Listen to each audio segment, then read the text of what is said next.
at this hour, and it's a good way to get us all gathered in and ready to go into the last day of programs.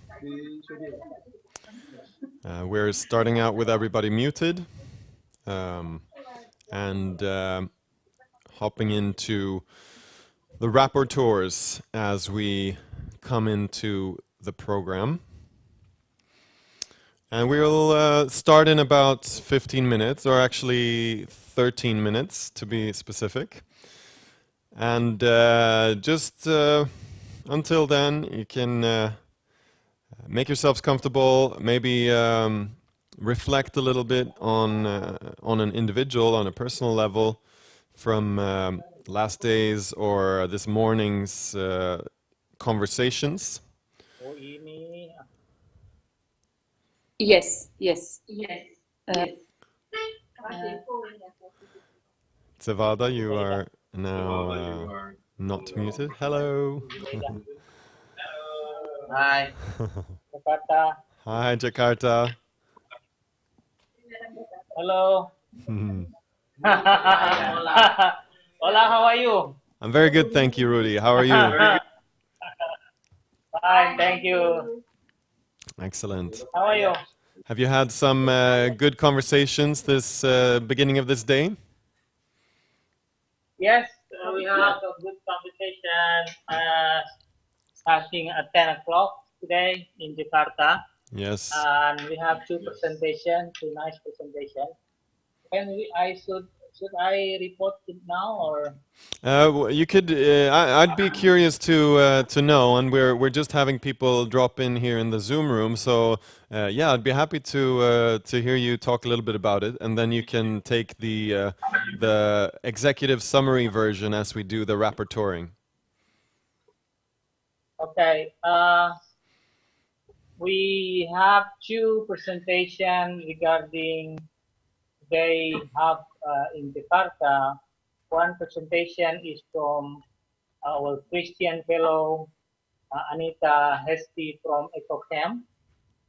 She is in representing the EcoCamp learning camp that facilitated 5,000 to 8,000 visitors each year to learn about how to be more eco-friendly life. Actually, for the youth, that more for the talented persons, and they recruit some as well religious leader, cultural leader, and so many part of that is make a global make a changing for the landscape on how they are shifting from the regular, for example, regular farming to organic farming, or what do you say, permaculture, and etc. etc. And this is quite interesting to exchange because over here we have also some fellow to learn that would like to visit that area sometime, including our fellow from university. That's great. I send the link to Tora of the Eco Learning Camp website, and as well as others is also sharing their website for learning as well. Okay, fantastic. We have and second presentation, we have a private sector and protection of the environment. We have Dr. Dolly Priyatna from Belantara Foundation. This private sector named Sinarmas is one of the biggest private company in the country with 2.5 million concession for pulp and as well palm oil. So we learned that they are also they are also concerned about the sustainability, climate change, and to a point of the reduction of of the deforestation. Okay. And we realized that from his presentation, um, that they only taken only half, almost half, about 43% of their land was not used for productive, and they left that because um, they left that site naturally, including they left that because it is not suitable for plantation, but it's such as because of the land was covered by peat swamp By that is what? protected by the law. What did you say? It Peat, was covered peat, by. peat, this is covered by peatland. Okay, okay. Yeah. Peatland, which is not suitable to plant as well. And they have also some rich protected that they said they HPCF,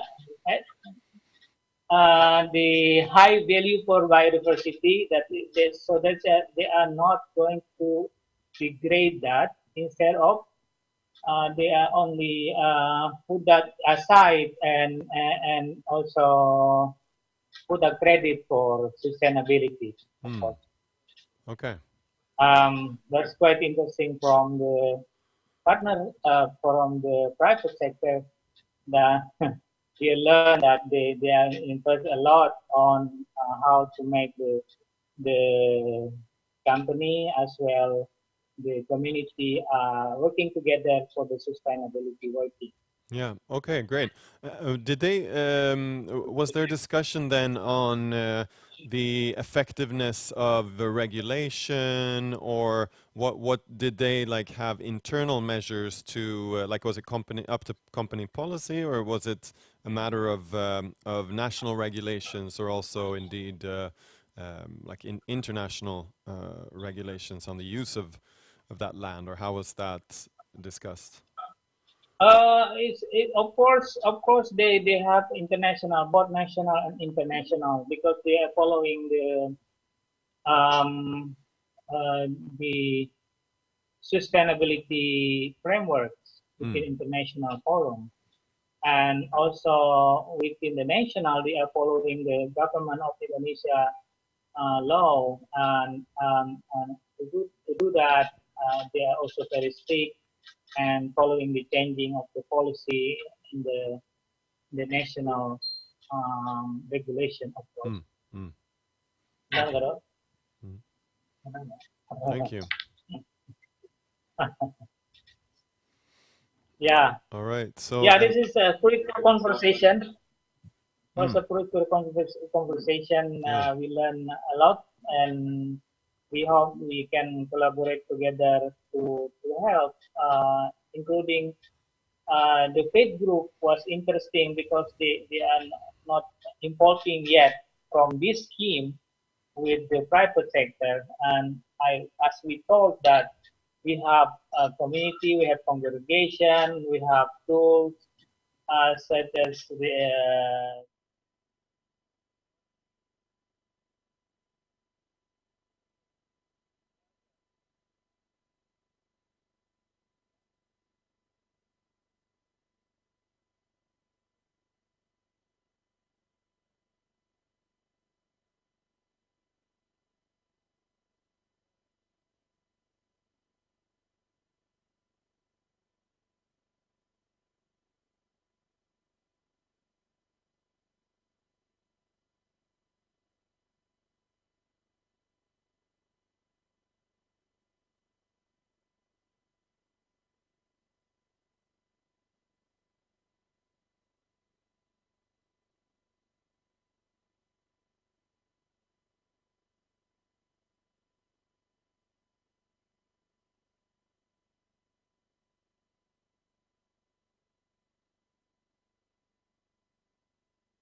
people are having obviously to make some serious changes in their everydays right now.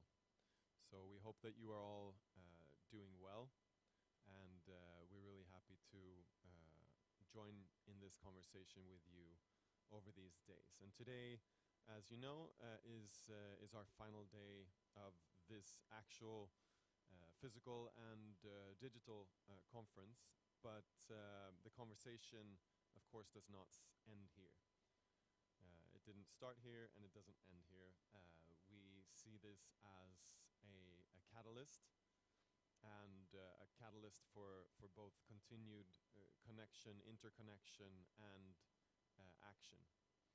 So with that said, I will soon invite some more friends into this space, and I will be with you again in just a few minutes.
All right, dear friends, welcome back. Welcome back to this third and final day of our conversations and dialogue in the conference that's taking place around the globe, called Faith for Earth. No, it's not. It's called People and Planet. Faith in the 2030 Agenda. I just saw Iyad there on the screen, so that's why I called it. Yeah, he gets 2 thumbs up. Okay, this conference is called People and Planet, Faith in the 2030 Agenda. We are so happy to welcome you all back, and we are really energized by yesterday's conversations, and we've had a brief insight and introduction into today's conversations that have taken place already in Jakarta. And now I would like to take this moment over the coming half hour to get some more insights and examples from the different conversations that have been taking place across the globe in this conference. So I would like to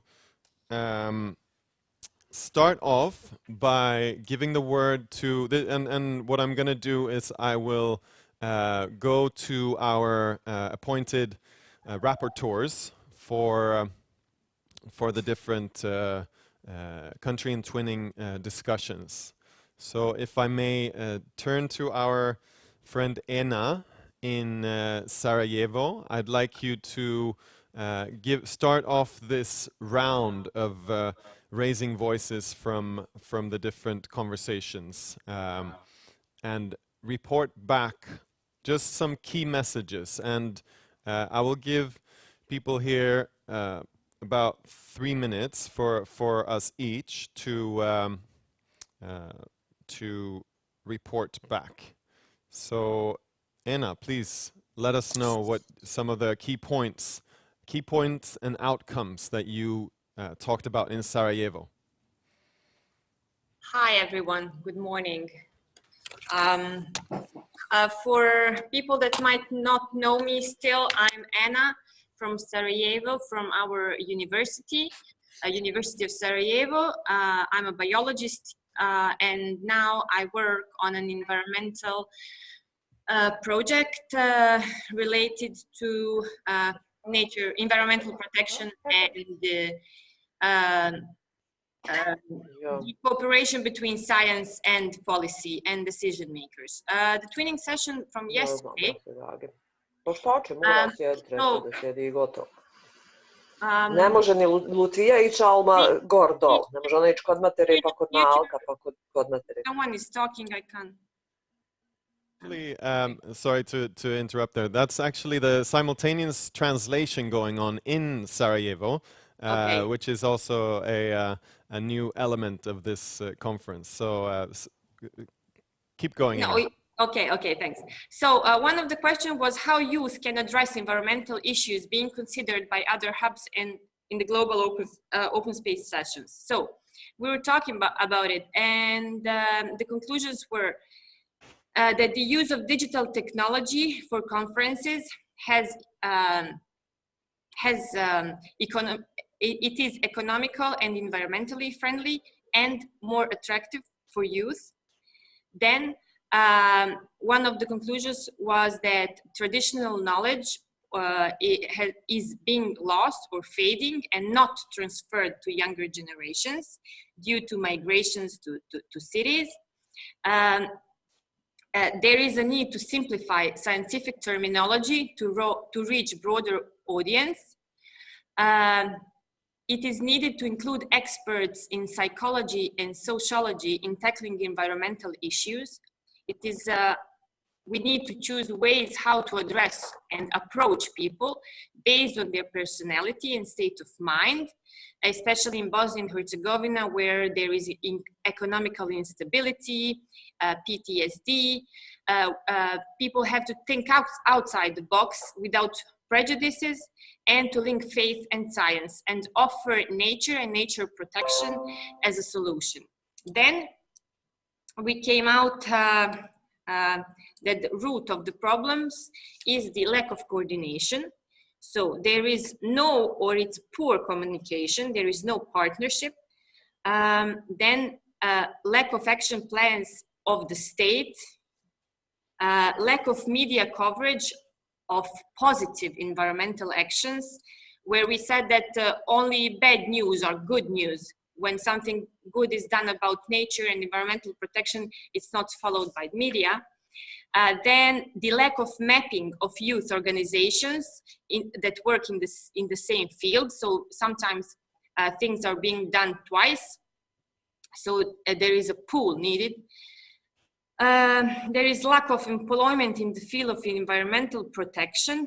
And then out of that comes egoism, where, for example, one person leading an NGO is doing everything by itself and not sharing. And youth is often perceived as unserious and immature people to lead something. There is usually long-lasting environmental projects take more time and funding. So sometimes people do. I don't have any time left, right? Last sentence there. Yes, okay, so there is a lot, we need to establish network and collaboration, and one of the main problem is corruption, like especially in the energy sector. Okay, wow, that seems Thanks. like you covered a lot of ground in the discussions. And again, it will be fantastic if you or Zevada, as hub coordinator, could communicate the if the main points, if you have any in English, to our to our team, and we will then during this day make an effort to post these things onto the Padlet platform. Yes, we will. Thanks. Excellent. Thank you. And now I would like to hand over the word to Helen, who is joining us in South Africa. As if I understand it correctly, and you can please correct me if I am wrong, you are a UNEP appointed resource person, and this is also a part of the kind of accumulated or developed partnership with UNEP, this interest in actually appointing or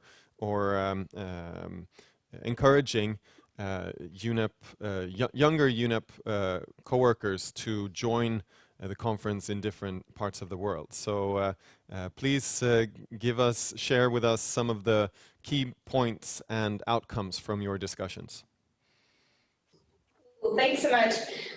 We had some really good discussions yesterday, lots over just the commonality that we find across religious beliefs and spiritual beliefs, building into our individual sessions in South Africa and our 20 session, and then even its global session.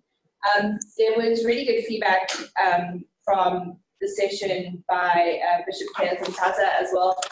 And just a serious interest in the realities of faith-based farming and how we draw that into communities, and really how we take these discussions forward into communities within Africa and South Africa in particular.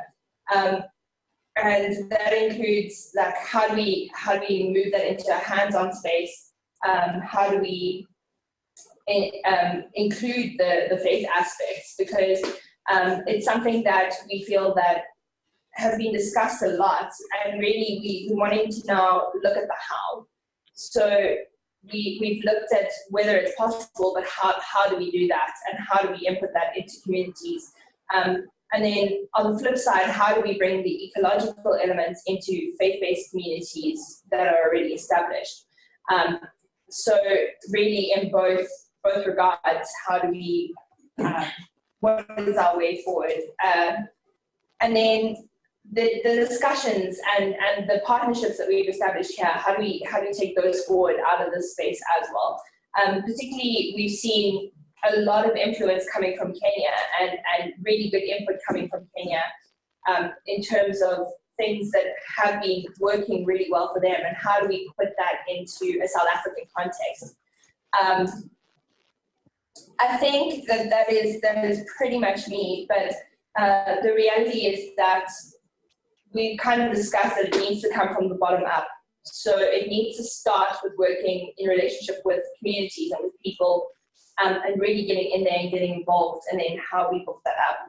We had a discussion yesterday about the Jordan River that really impacted lots of our communities and lots of our groupings, just because what seems like a really tumultuous and really aggressive space from an outside view, really there's a lot of working together to use the Jordan River as a unifying aspect across religions and across faith spaces. And I think that was really really interesting and really beneficial to us as well. And really, yeah, like I said, we're just looking as to the how and how we move forward with that now. Thank you so much. Could you comment just a bit on that? You mentioned the case of the Jordan River, and as an example, how do you see that examples, like in your case in South Africa, like how can an example of the Jordan River, so in a different region and continent, actually be of inspiration to you in the South African context, in the Southern African context? Like, what are the possibilities of linkages there? So I think the biggest link is something we discussed yesterday as well, and that's really looking at water as a unifying spiritual aspect.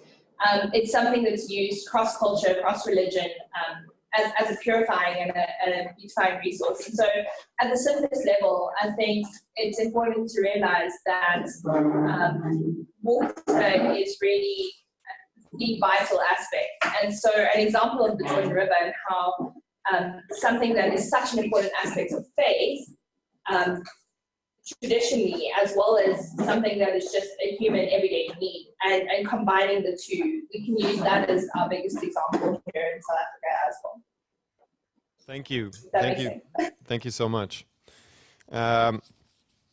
So we'll go over and go back to our friends in Jakarta. Rudy, you mentioned some of the discussions, or quite a few of the discussions and examples that you've had from this morning's conversations in Jakarta. Could you give us the 3-minute version of not running through everything, but some of the major points and outcomes that were like enlightening for you in your conversations? Yeah. Just slightly, we have two presentation today within our hub for national, because we wake up earlier, 10 o'clock here, and you are still sleeping. We have two sessions. One is about eco-learning camp. We have eco-learning center that facilitating youth in Bandung, which is people could come there about within 6,000 to 8,000 a year. They are coming.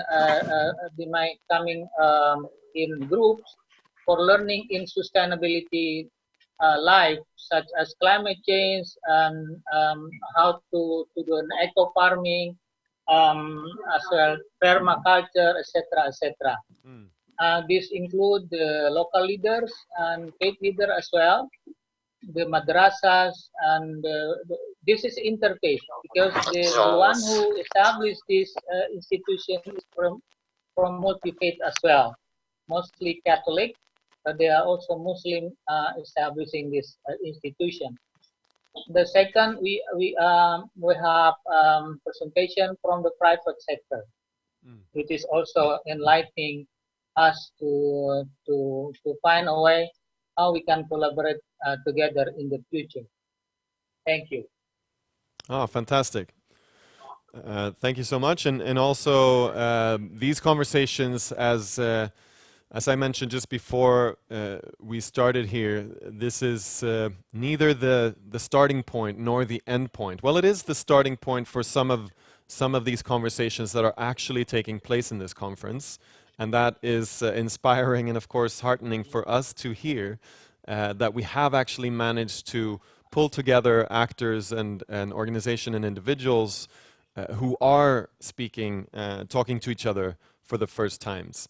And so having these new meetings take place both in our global room, but also locally or nationally, that's it's really inspiring to hear. And that is, of course, also where the action happens. So please feel encouraged, all of you, that the conversations that you're starting here with some of these new connections are, that's what's going to make a change. So thank you very much, Rudy and Jakarta. We'll be touching base along the day as well as the day goes by. And let's see, from Nairobi, sorry, let's see here, Nicola, do we have an appointed rapporteur there that I missed to write up? Nairobi was represented Sarajevo. Yes, indeed, by the twinning. twinning. Yeah. Fantastic. Thank you so much. So then I would like, a hand mic to come to this room, and I would like to invite you up to the floor here, joined by a friend and colleague in our Sweden hub. So. Yeah, you can take a seat. Yeah, you can sit down. Absolutely. You can introduce yourself and also your remarks from our experience yesterday. Thank you. Good morning and good afternoon, everybody. My name is Margaret. I work for ACT Church of Sweden. Yes, what did we do? We have heard that we should work with a transformative mindset, and actually we want to have system change.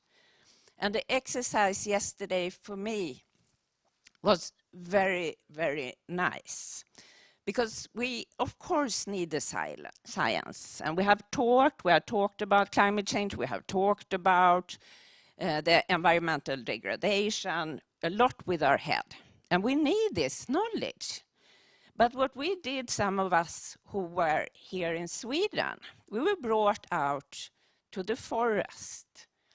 And then there were 2 sessions. And these 2 sessions for me was about not talking spirituality.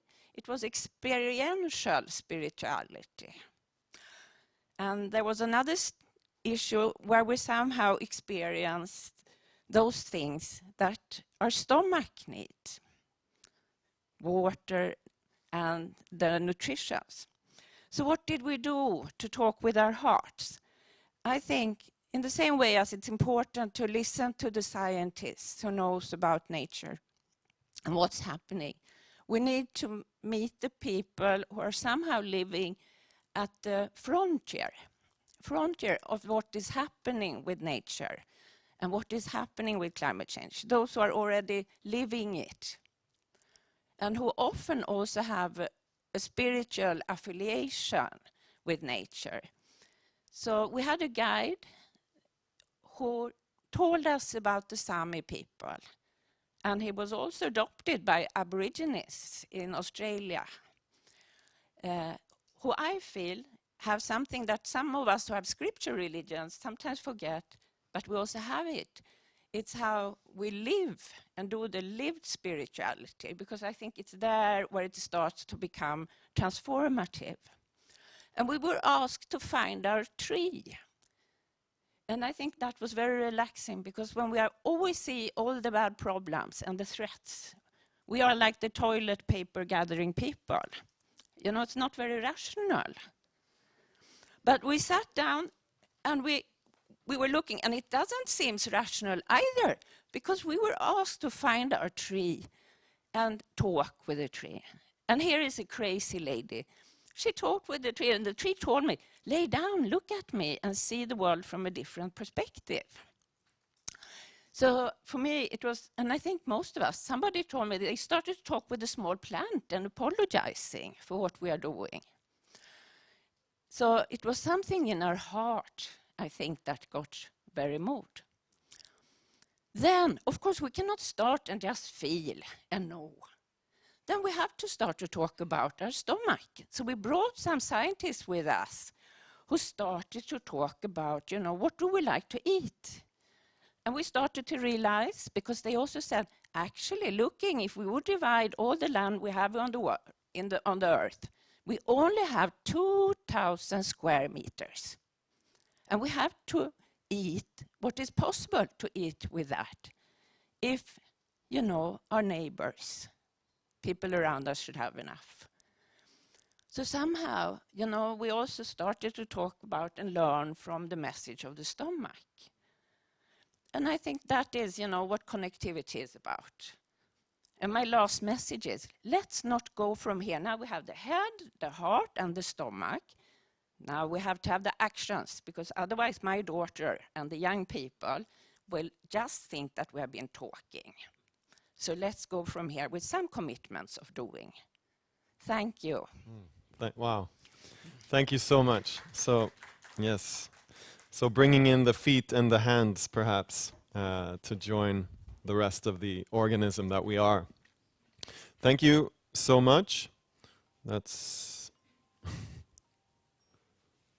my timer. Perfect. And I really feel that that connectivity that we did address and that you just mentioned out in the forest is something that goes across the messages that we have been hearing and that have been raised from our previous contributors as well. We can see it in different ways. We can use different images to talk about it and to communicate about it, but really sensing and really, as Björn Ola, our guide in the forest, our Sami guide, pointed out to us, is not about stepping into the forest or going out to the forest. It's about the Sami language there, speaking of the importance of language and the nuances and differences. In the Sami language, you become nature. You become the forest. You become the river. You're not going into it or crossing it or so on. You're actually being it when you're interacting. So that touched me as well deeply. So we are just about to go into. I thank you all for the reporting, and we will be touching base throughout the day with different parts and different contributors of all of us joining globally, and as we now transition into this day. So we've been taking some time to reflect, which is always good, and now we step into the present. And to get us into that, I would like for all of us around the globe, whether you're sitting in a room or at home, to just stand up for a moment. And really, we can shake a little bit. Actually, that's good. It's both energizing, movement building, and also kind of going from what's already kind of maybe stuck in the body, in the system, to actually releasing new energy. So yeah, there's this thing of dance like nobody's watching. It's possible for people who are not in the camera line. All right, excellent.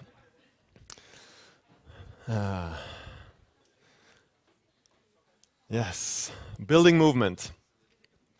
I This is something that has become clear to me over the past.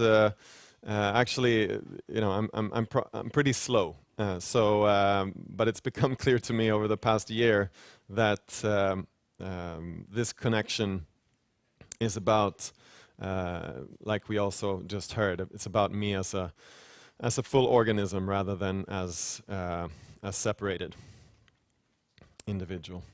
So I want to hand over to my dear colleague, sorry, what? Yeah, to Josephine, to introduce us to our upcoming speaker. And I first want to just thank you all contributors from this morning session. It's been great to hear all your reflections from this morning and from yesterday. Okay, we are entering now into a new theme.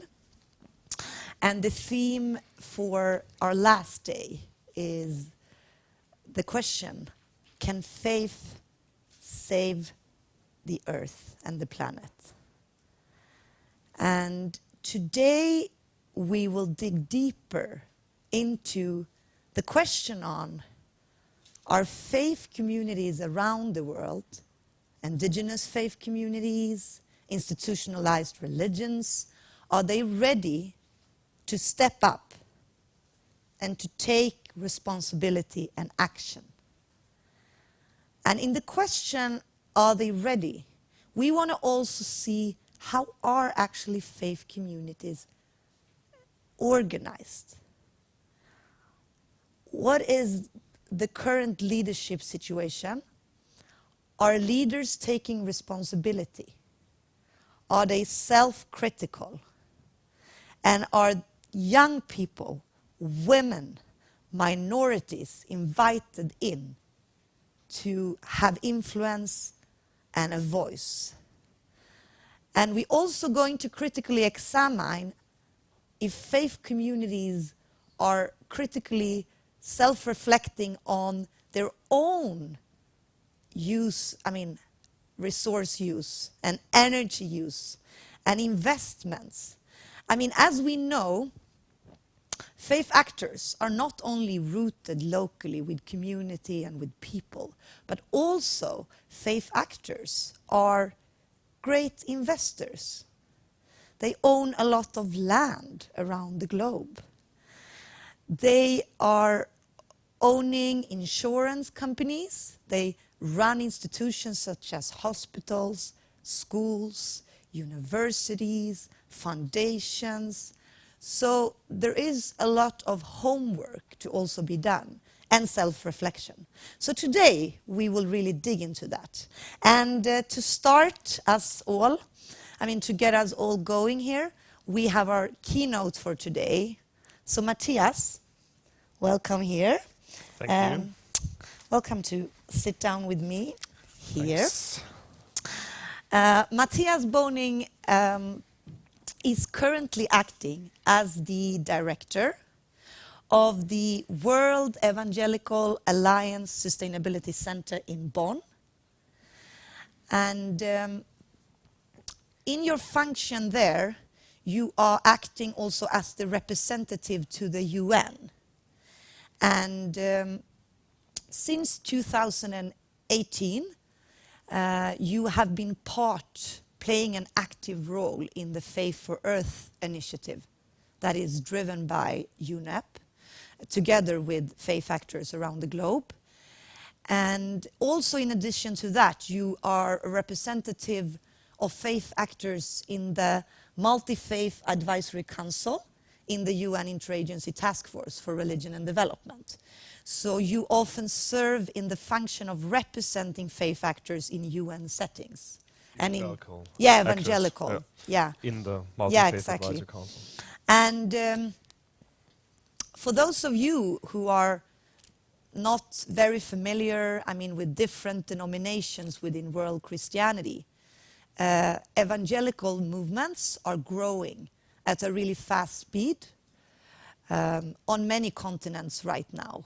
And when we talk about evangelicals, it is a quite broad term. Some of you are maybe familiar with the concept of Pentecostalism, or charismatic faith or evangelical churches, but it is a collective name for charismatic evangelical Christians. And of course, there are different denominations within this spectrum of Christianity that are more famous than others. I mean, probably many of you have heard about Assembly of God, which is one of the main denominations within this group. So, Matthias, I hand over to you. Thank you so much, Josephine, for this nice introduction and also for having me in this conference. It's a great honor and pleasure to be with you here in Sweden and also to join the global discussion that we have through Zoom and through digital channels. And first of all, I want to say that I'm really fascinated, like every hour more that I'm here, to see actually that we are, as a conference, crisis-prone by just acting sustainably and living sustainably. So long before the actual crisis was about to come, the decision was made to have this as a digital conference, and as one of the few conferences, it's now taking place. So that should also speak to us, and it speaks a lot to me. That as a pre-word, and I have been given an interesting topic for this morning to kick this day off, and the question is, can faith save the earth? That's a very contentious question, because I would say, first of all, in our secular societies, in many countries around the world, people tend to say, well, actually the answer is no. On the contrary, faiths have a huge power to actually destroy the earth and to work in a detrimental way. And probably, not only probably, but in a true sense, they are right. Because unfortunately, faith can have the narrative and the power to put us in a position to actually not care so much for the earth and for the environment and for our actual living together. And I really want to build on my own faith as an evangelical Christian. Now there is the potential in my faith to live a little bit off-worldly and to say, well, the most important aspects are somewhere there between me and my God. It's just important that my soul is saved and the rest will be sorted out in this earth anyway. It's going to fade away and so on. And we actually had a discussion over dinner just the other day where somebody said, well, my mother told me creation is there for us to use as humans, and you can build a faith narrative around that, which has disastrous effects for our connection to the earth and to environment.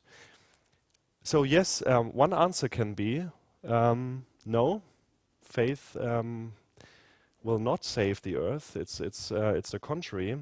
But at the same time, and I want to refer back to Kenneth yesterday, it's beautiful how you can build a faith narrative in a positive direction and really say, if we take our texts seriously and if we really delve deep into what actually was given to us as a fundamental to our faith, I can explore the very beautiful picture of interconnectedness and interwovenness of all of creation, and that actually puts things into perspective again and puts everything into its place, and like we heard yesterday, also puts human beings into its creation order, I have to say.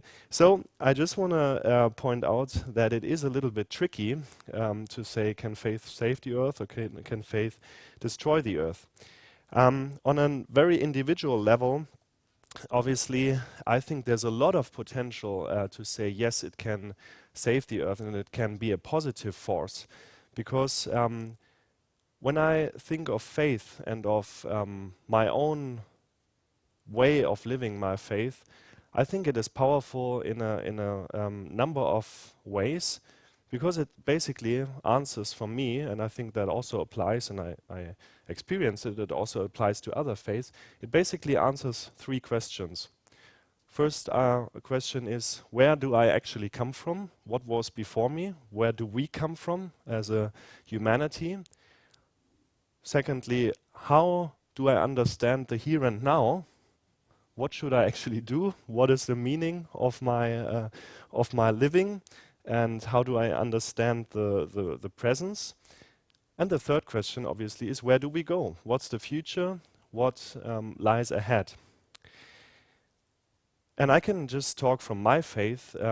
There's a lot of positive potential in faith to answer these questions, and to say also in the direction of positive creation care, speaking Christianically, to say, well, where do I come from? What is history? What have I been given from before?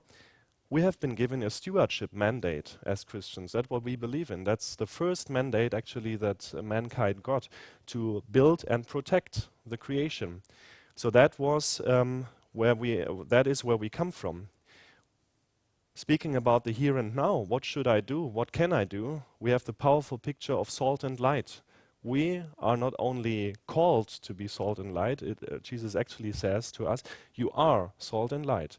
You are the force that preserves things in the society, good things, that is salt. Yeah? We maybe have lost that connection, but many times salt was used to preserve food, for example.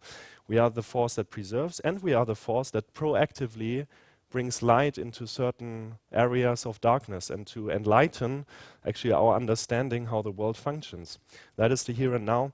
And we talked about the future already in this conference. We talked about the notion of hope. And hope is so important. I mean, especially in these days as we tackle with that corona crisis worldwide. So what is our hope? Where do we have our anchor in life actually? Where, in which direction are we oriented? So that I want to say to start off this thought on actually is faith able to save the world? And I think there's a lot of material there on the individual level to say yes, it is. It can be a positive force, and that is just speaking from my faith.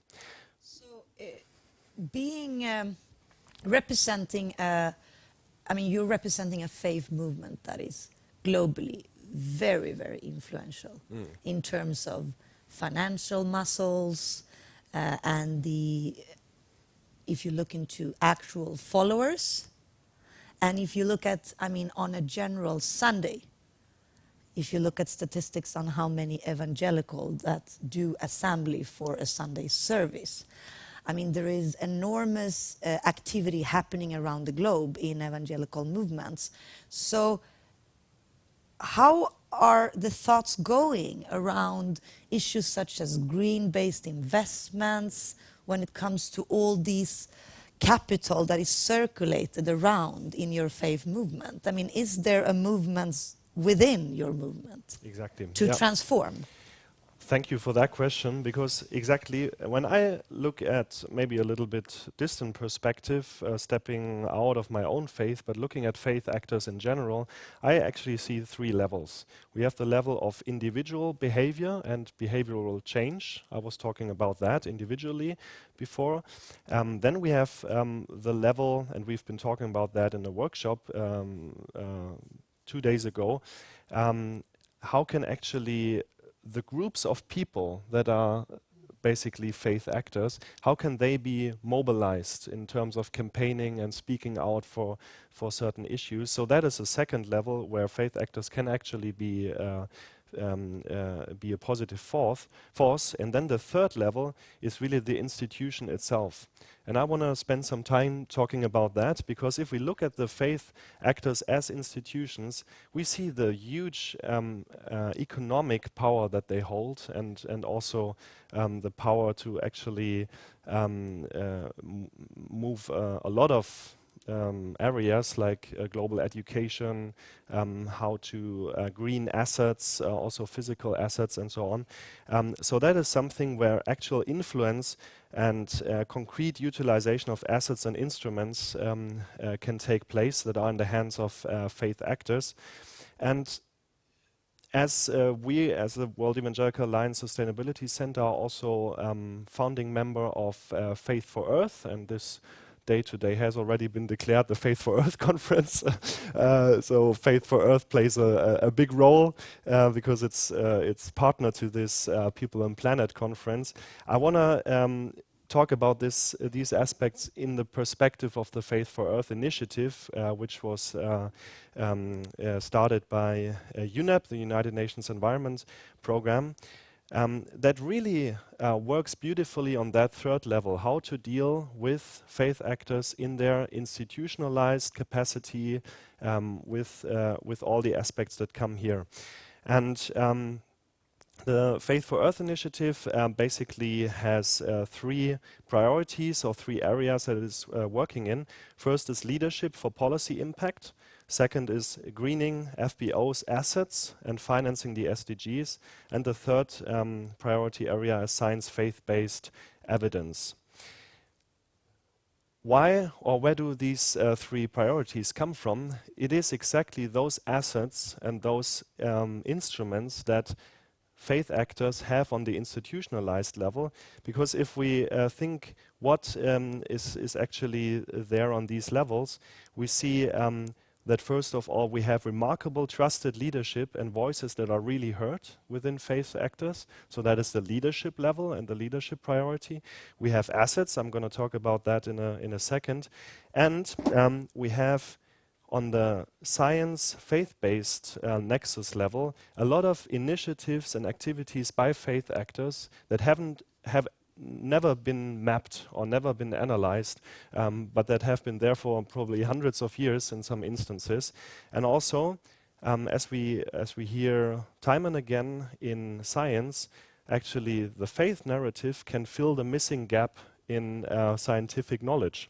So in many cases, scientists who are not believers of any faith come to the conclusion at some point, most of the time if you go very, very small or if you go very, very big, so into outer space or into atomic science, you come to the conclusion at one point, well, now science comes to an end, there needs to be a different explanation, and that's where I think faith comes in beautifully. Talking about the assets, so that has been triggered a couple of times now. I just want to give you a few numbers, because if we're talking of greening faith assets and also financing the SDGs, it is remarkable that 8% of the total habitable land surface is under the management of faith-based organizations. Also 5% of all commercial forests. That doesn't seem to be so much on a global scale, but in terms of some countries like Austria, the numbers really go into the 30, 40, 50% area of forests that are actually under the management of faith actors. 64% of schools in sub-Saharan Africa are managed by faith actors, 50% of all schools worldwide. Half of all the schools worldwide, a huge influence on the education SDG. Faith actors produce more books and publications than any other actor in the world or actor group in the world. A huge influence on public discourse. 10% of the world's financial institutions, which doesn't seem to be so much, but it's a significant amount here. And just to give you some numbers, starting with my own country, the Catholic Church of Germany owns $25 billion equivalent. Church of Jesus Christ of Latter-day Saints in the US, $35 billion, and a third number from Abu Dhabi Islamic Bank, around $3.3 billion. A lot of assets under management by faith-based financial actors. If we talk about physical assets, 37 million Christian churches exist in the world, 3.6 million mosques, 20,000 synagogues and countless temples around the world. So we have a huge number of physical assets, and really the question is, how do you utilize both the financial assets and the physical assets in terms of greening them, in terms of putting the money where your mouth is, actually, what your priorities are, or what your principles are. And if we talk about the physical assets, for example, if you utilize all these buildings and all these temples, churches, mosques, synagogues, in order to say they could be run by clean energy, they could run by having their own water management system, or even cleaning water on their rooftops and everything. How do people travel back and forth to these places? So we have the whole discussion of green mobility in there, and sustainable mobility, and you can take that discussion very far into many areas. So I just want to mention these powerful assets that faith-based actors actually have. And one of the priorities of the Faith for Earth initiative is to link these assets through the faith actors that own them, both with initiatives and platforms from the investment side, like maybe you've heard of Faith Invest already. It's a platform that is dealing with faith-inspired investment principles, but also other initiatives and platforms, and very importantly, in the case of UNEP and the Faith for Earth initiative, to link faith actors, initiatives, and the policy level, because we need that connection to create the need, to create the urgency, to actually have the implementation on the ground by platforms and initiatives, and obviously to have the actors on board. Are you also looking into procurement? Very much so. I mean, faith-inspired green procurements. That is something we're currently working on a lot within SIDA, I mean the Swedish International Development Agency. And is that a complicated issue to communicate to faith leaders? Or how is it received? I mean, the urgency around that to shift, because a lot of the investment is locked into procurement procedures. Yeah. I'd say from my own experience, the procurement question is not more difficult or more easy than the other questions. I mean, it's a whole bunch of questions where you actually need to work internally as well as externally. So there needs to be some, I don't want to call it external pressure, but more like external solutions or external access to suddenly realizing faith actors can be a force for good. So that's where the beauty of the Faith for Earth initiative lies, to open that window. At the same time, we need that internal discussion and internally working with and raising all these issues. What about mobility? What about energy? What about procurement? And there, I'd say procurement is not more difficult than the others. I want to ask you another question, which also will serve partly as a bridge into our upcoming panel. And that is, I mean, many of the evangelicals that we see around the globe today are young people. But many of the ones that constitute the leadership, pastors, faith leaders, directors of institutions within evangelical platforms are elderly, or at least maybe plus 50. So what's the relationship between this generational gap of followers and leadership and the movements within for a greening of faith-based investments? I mean, do you see that there is more pressure coming from young evangelicals to transform, or do you also see the same kind of movement and passion from the elderly on the leadership side, or do you see a gap there?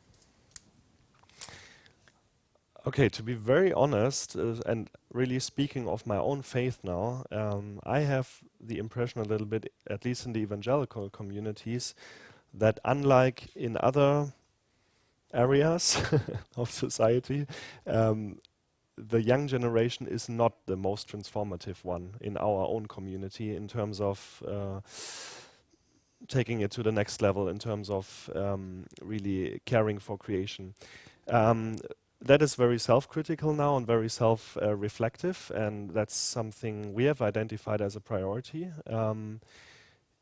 It has to do with many factors. It has to do with globalization and sort of people more focusing on internal issues and on their individual faith and so on. So we really have a challenge to emphasize the collective emphasis on or collective dimension of faith again. But that's maybe a very specific problem to the evangelical community. For the general question, I want to actually take one thought that we had here in the Swedish part of the whole event to the online discussion, also for the others to hear that, because we had a beautiful picture by Reverend Henrik Rappe, who said actually when it comes to sustainability and climate change action, we see an unheard of connection between young people and old people, while actually the middle-aged are missing out because they are so so involved in their own. Well, I mean, I am very comfortable lives, and I'm very soft in pushing that point because I know there are many things you have to wrestle with if you're sort of in that middle age group, whereas maybe in an older age group you can afford to be a little bit more reflective, and in a young age group you can afford to be a little bit idealistic and not take everything as granted. But I'd say let's actually use that power of intergenerational connection, especially between young and old. So I see with faith actors, and to be a little bit provocative, no big necessity to wait, hopefully, for the next generation of young faith leaders, because these elderly faith leaders, like you put them, can be a real asset if we inspire them to take that reflection and to be a little bit sort of out of some out of some questions of the middle age group, so have grown out of that, to utilize that power together with the inspirational power of the young generation. So a final question for you. If faith is to save the earth, what are the concrete actions that needs to happen? Well, I want to take that question back to those three levels. I think if we're talking of the individual level, behavioral change, if we're talking of the mobilization level, faith actors as groups of people, and the third level, structures and faith actors as institutions, I think change needs to happen on all three levels. I've talked about the behavioral change, so really take your faith seriously and look into your own texts and re-explore the power of transforming the here and now and really dealing with the environment, like we heard yesterday, stepping down from the throne, becoming a neighbor to people around you. On the mobilization level, I think we see a lot of action already. We see wonderful campaigns, Act Alliance, Renew Our World, and all these campaigns. I mean, there's a lot of dynamic there. Still, we can increase the level of ambition there. And on the third level, that's exactly where the Faith for Earth initiative comes in. We need to work with faith actors as institutions, owning assets, owning land, owning buildings, and owning, being representatives of beautiful initiatives and projects that the world has never heard of because there was no scientific evidence about them before. And also on that level, I've missed it out now to talk about that. We see a lot of progress also coming from the Faith for Earth initiative to actually map the environmental activities of faith actors, for example, in North Africa and Middle East region, or to dive deep into environmental activities of the Abrahamic religions and so on. So that is something where we need to have more activity, more knowledge, more connection, and more utilization of the faith assets.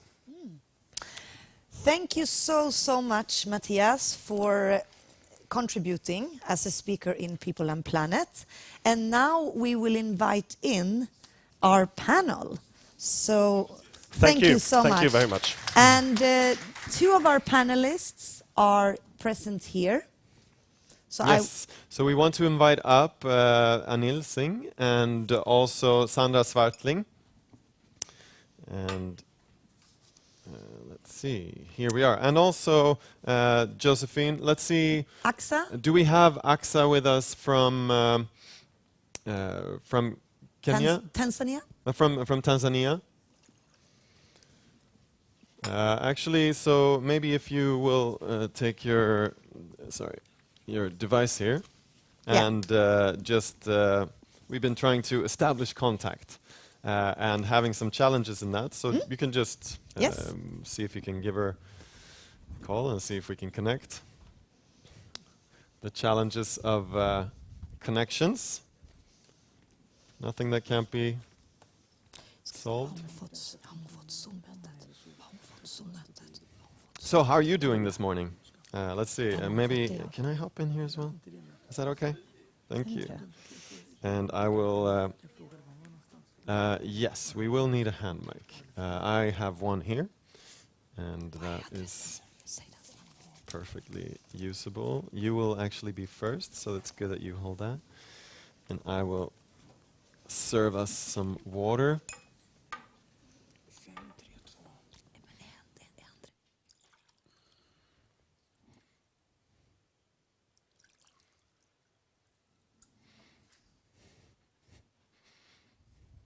Yeah, everybody watching can also take a half a minute to refill your water. We have been talking about the value of water, and indeed it is important to hydrate.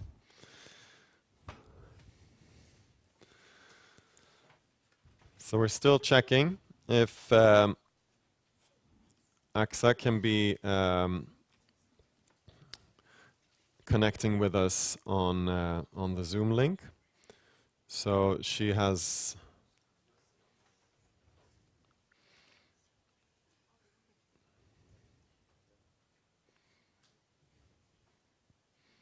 I think she's with us now.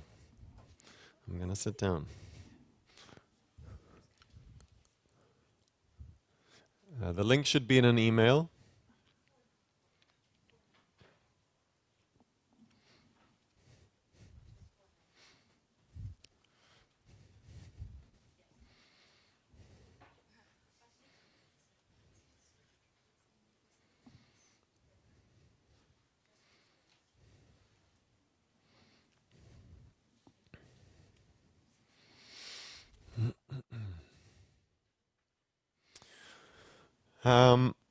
Actually, to start us off, because we're entering into to this panel, and we will be talking about, as Josephine transitioned into with the last question to Matthias, we're talking about the transformation that needs to be happening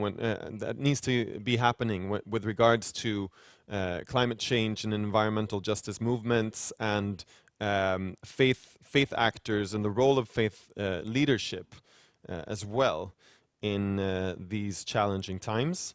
We'll be talking about and addressing a new generation of spiritual leaders, and how and value-based leadership in for commitments to protect the environment and to counteract negative trends with regards to climate change. And I would like to, as an inspiration for our discussion and also a reiteration of some inspiration from a young leadership perspective. We would like to actually revisit last September and Greta Thunberg's contribution, one of her many contributions to the climate meetings there.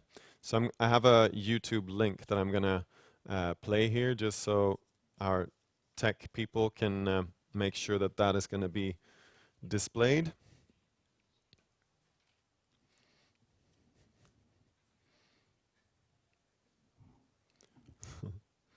Oops. Okay. I didn't make it clickable. Dope.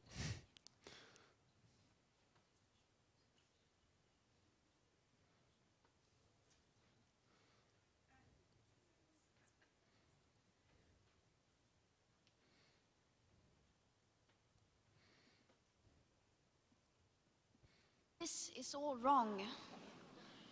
I shouldn't be up here. I should be back in school on the other side.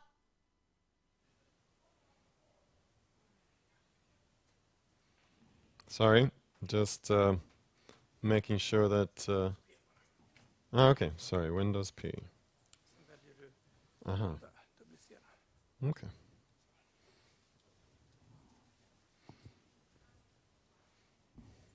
Is that going to work?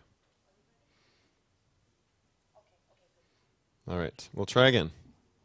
This is all wrong. I shouldn't be up here. I should be back in school on the other side of the ocean.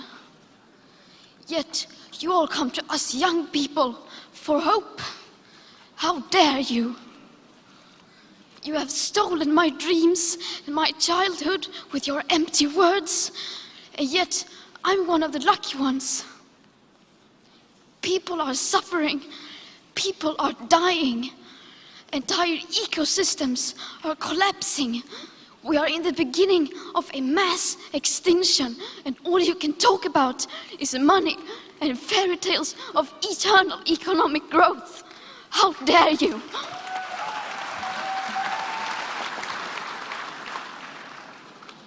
For more than 30 years, the science has been crystal clear. How dare you continue to look away and come here saying that you're doing enough when the politics and solutions needed are still nowhere in sight? You say you hear us and that you understand the urgency.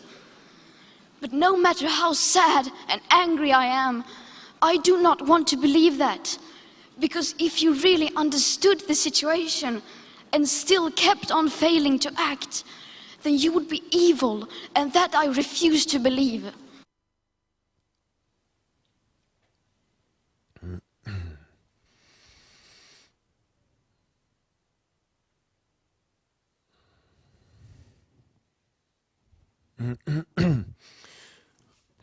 Okay. Yes. Thank you, Greta. Although you are not here in person, you are certainly here in spirit. So I want to start by addressing Sandra Svartling from Climate Students Alliance or Association at Karolinska Institutet. Would you give us your perspective on what you see as a climate activist? What drives you as a leader in this current moment and movement? I hope you can hear me now. Let me know otherwise. So what drives me? Well, it's not only about activism actually, but negotiating. I'm at Karolinska Institutet, and I think what motivated me to start the Climate Association for Students there was the lack of one, and realizing that I'm at a medical university where people care so much about each other and doing good, but they haven't just yet opened their eyes and lifted their gaze just a little bit to take in the bigger picture. but a lot of people are eager to do so if you just create a platform for them to be able to do that. And we are also, we've noticed that since we started, there have been so many other initiatives in Sweden, like Climate Student Sweden, for example, that's a national platform connecting all of us. So yes, being able to push this forward and actually see things happening for real has been my motivation. And could you say a little bit about how what has been some factors in success factors for you? Like how and to what extent do you feel like you've been able to actually not only raise your voice but actually also feel like you have an influence and affect some change? Certainly, that's a really important question, because otherwise, if you just fight for things and you get nowhere, that leads to a lot of frustration, as we know. I think the doors have been open for us from the university world, but also from the political world in Sweden, I'd say. There have been a lot of engagement from youth. Like, we've really been trying to reach out, and but on the other hand, the door has been open. For example, like a concrete example is that I'm a student representative at KI on the boards where we do discuss the SDGs and the environmental impact that KI has, and then I can bring with me all of the views from my fellow students and from the fellow people in my climate association, and we can bring that to the table, and they are so happy to hear our voices and to take action inspired by that. And we can actually make certain notes and give them to them, and then we can see it incorporated in documents that are being set up and new agendas that are being set up. So we've been very lucky, and I wish to see more of that around the world. Okay, thank you so much. Yes, and just to come back to the framing of this current panel, it is headed cultivating a new generation of spiritual leaders and other type of leadership for an ethical and moral commitment to protect the environment. And why we wanted to bring this up in People and Planet is because we have seen such a strong youth mobilization around the globe. I mean, you, Sandra, you represent a movement that has been powerful and effective in Sweden, but we've seen around the globe that youth are pushing for a transformative change. And one of the change makers on the African continent that I have had the privilege to work with over the years is AXA, who you can see digitally here behind me. And AXA Gabagambi, she's based in Tanzania. And what's quite unique about you, AXA, is that you are not based in these sort of urban centers, such as Nairobi or Cape Town. You are actually working in the bush, in the villages. Exactly. In the rural areas. Yeah. And even though I know you are often tempted to attend big concerts and happenings in urban places because you love culture and stuff like this, you sacrifice a lot to fight and to bring about change by placing yourself in the midst of the rural areas. And you have done remarkable things as a global and local change makers to push for change. And just to mention one of them that I would like you to elaborate on a bit is that you have empowered young teenage girls to make their own sustainable paths as a way to connect change at the structural level to young people's lifestyles. Can you tell us about that? Yeah, thank you, Josephine. I hope you can hear me well. Yes. Okay. It's perfect. Thank you. I am AXA. I'm working with the Evangelical Lutheran Church of Tanzania, the Diocese of Karagwe, working hand by hand with Side by Side International. And as Josephine elaborated, my job is to empower girls. And I'm doing this at a very local level. I'm working church, but as our church, we are trying to see how green our faith can be. And when I'm empowering these girls, I'm also checking how green can my empowerment be. When working with menstrual hygiene, I came to realize that the girls' environment footprint is very high because of the reusable menstrual pads that they are using every month.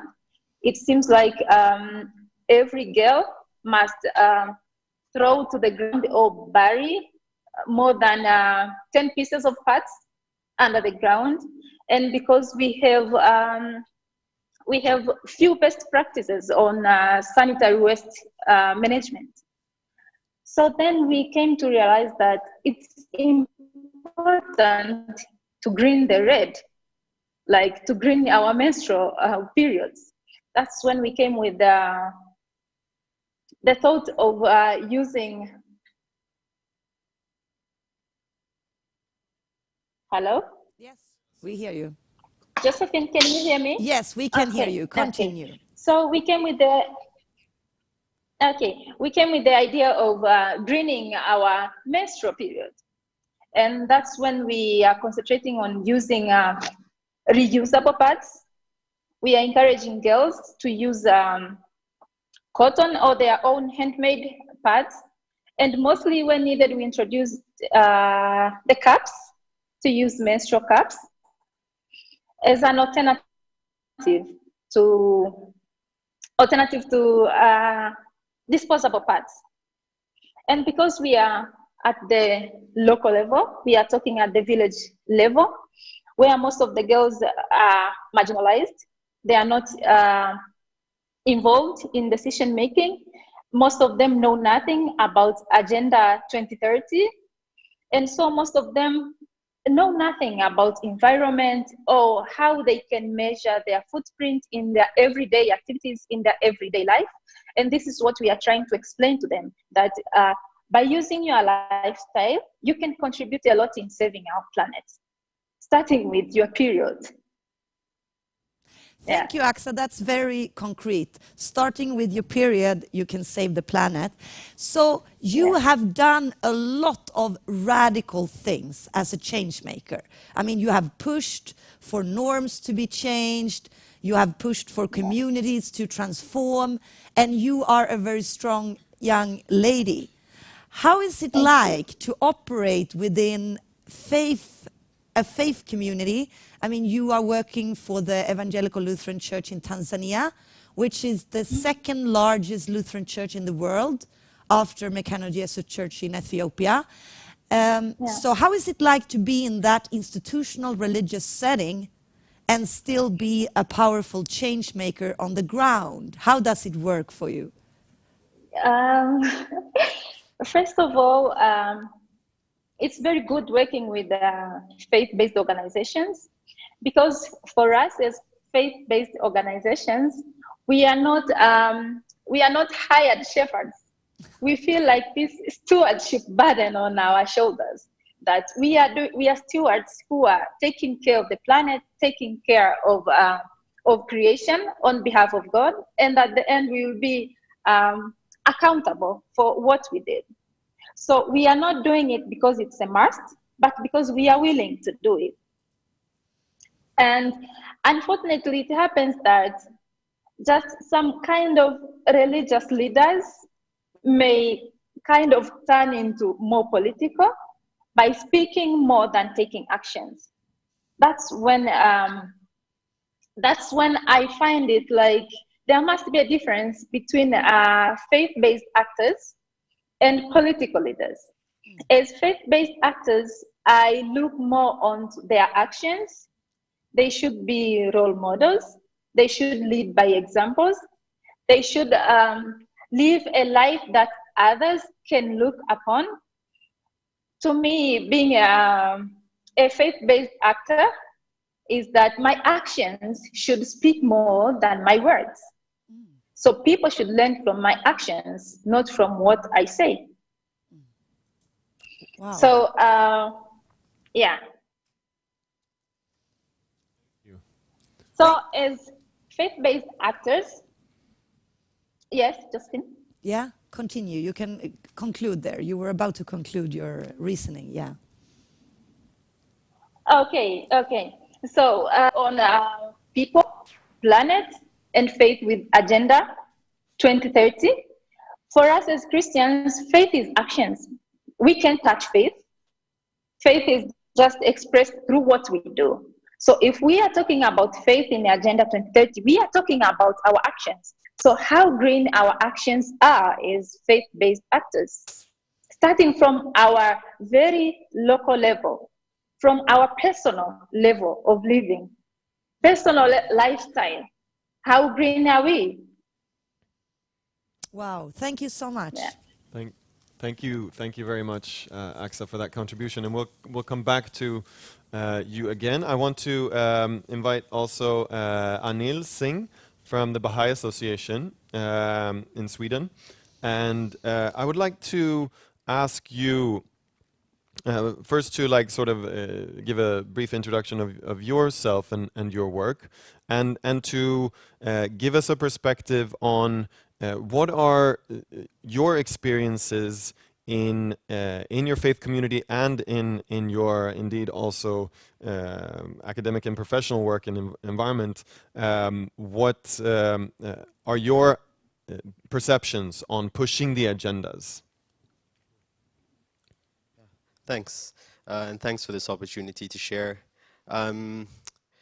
In terms of the Baha'i community's work globally and here in Sweden and where I'm from in Stockholm, a lot of the nexus of that work happens at the local community level, at the very basic unit of the neighborhood. And there's a very outward-looking orientation in which anyone in the community, atheists, agnostics, Muslims, Christians, Buddhists, Hindus, whatever, are encouraged to be a part of those activities, which are geared towards service to the community. So there's a lot I can say, but I'll start there in terms of the Baha'i community's contribution. On a personal level, I think there's a lot of synergy and coherence between my beliefs and the inspiration I get from my faith and what I study. I'm a second-year master's student at the Stockholm Resilience Center. And I think one of the things that attracted me to the Resilience Center was this idea of social ecological systems that to solve the complex problems that we have in the world, we really need an interdisciplinary, transdisciplinary approach to that. And this thing we do where we put things into boxes, we kind of reduce and simplify the world so we can understand it better, that really we are embedded in this planet, and our economy is a part of the global ecosystem, and that all of these things are intimately connected. So I think you had a question also. Well, yeah, exactly. Yeah, so in terms of pushing the agendas, and you can please feel free to include either aspect of your world since it's all interconnected. But how rebellious do you feel like you can be in your respective contexts while of course staying true to your faith and values? And what are the sort of pros and cons in this interlinking between faith-based organizations and civil society organizations or environmental movements? So I think it's interesting that within the question, being rebellious and what might be in faith might on the surface appear to be two different things or incommensurable things. And really, I think if you go back to the origins of a lot of faiths, whether it's Hinduism, Buddhism, Christianity, Judaism, Islam, the Baha'i faith, they were all started by young people.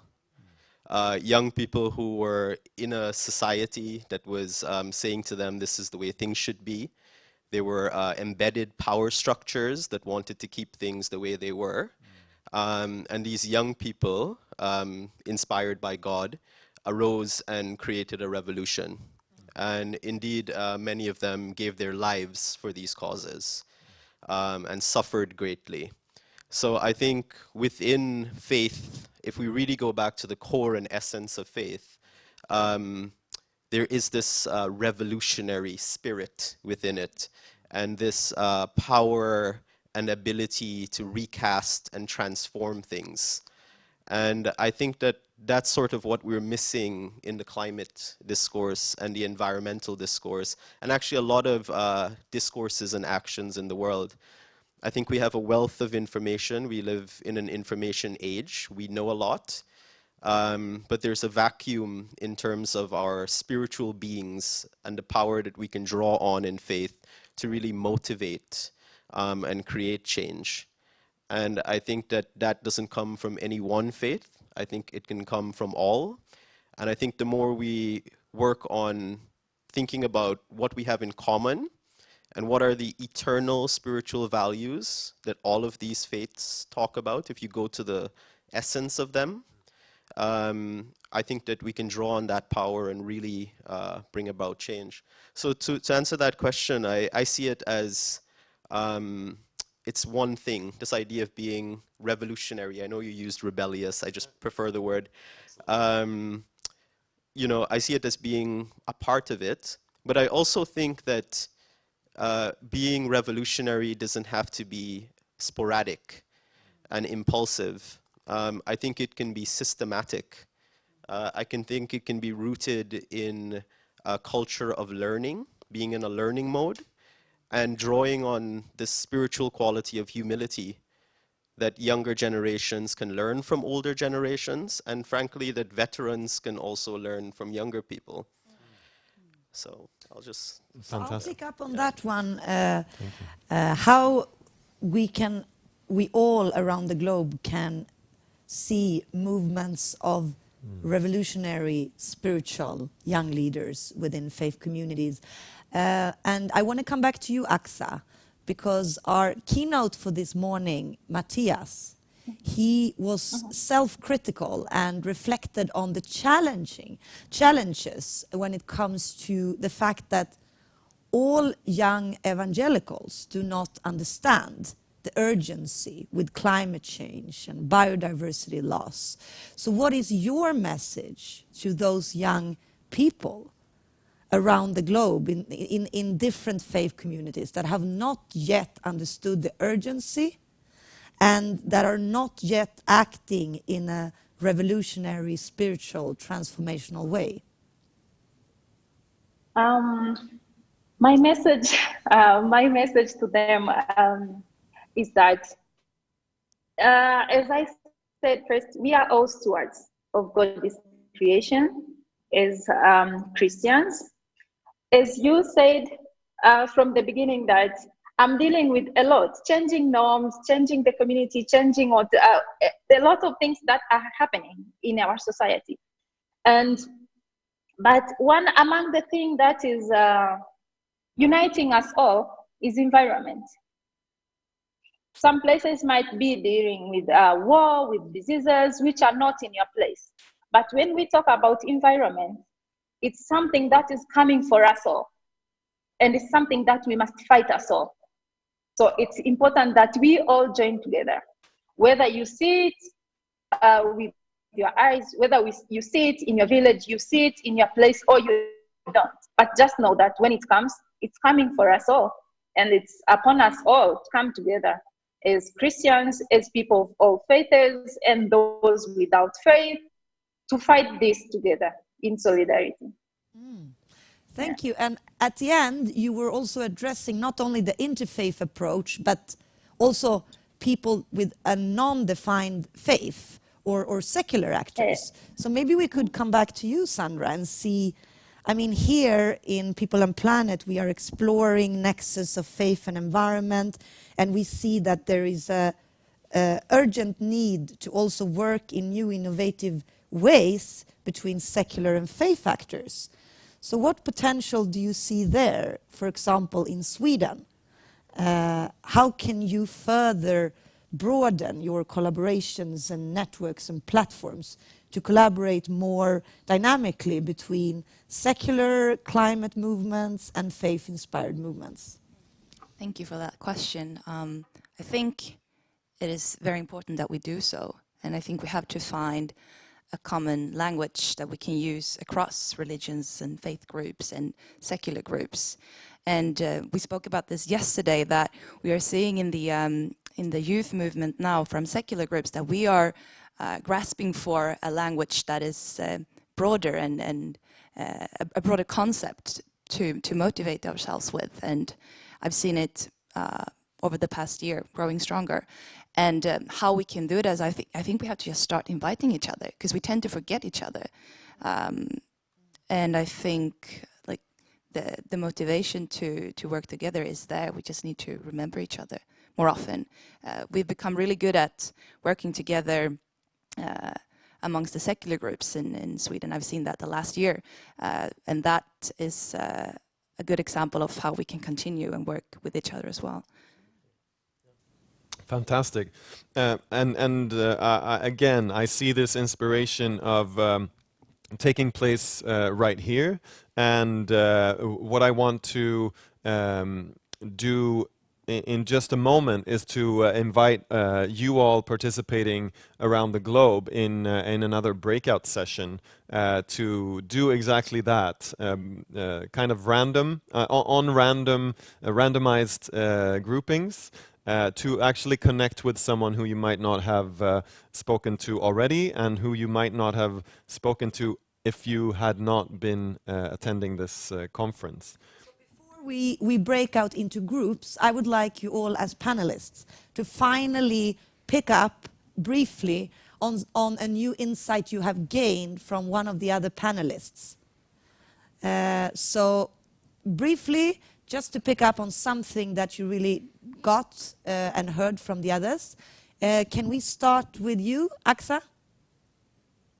Yeah, I have learned about speaking a common language from Sandra. Yes. Thank you. Thank Hello? you. Yes. Yeah, thanks. Thanks. And Anil?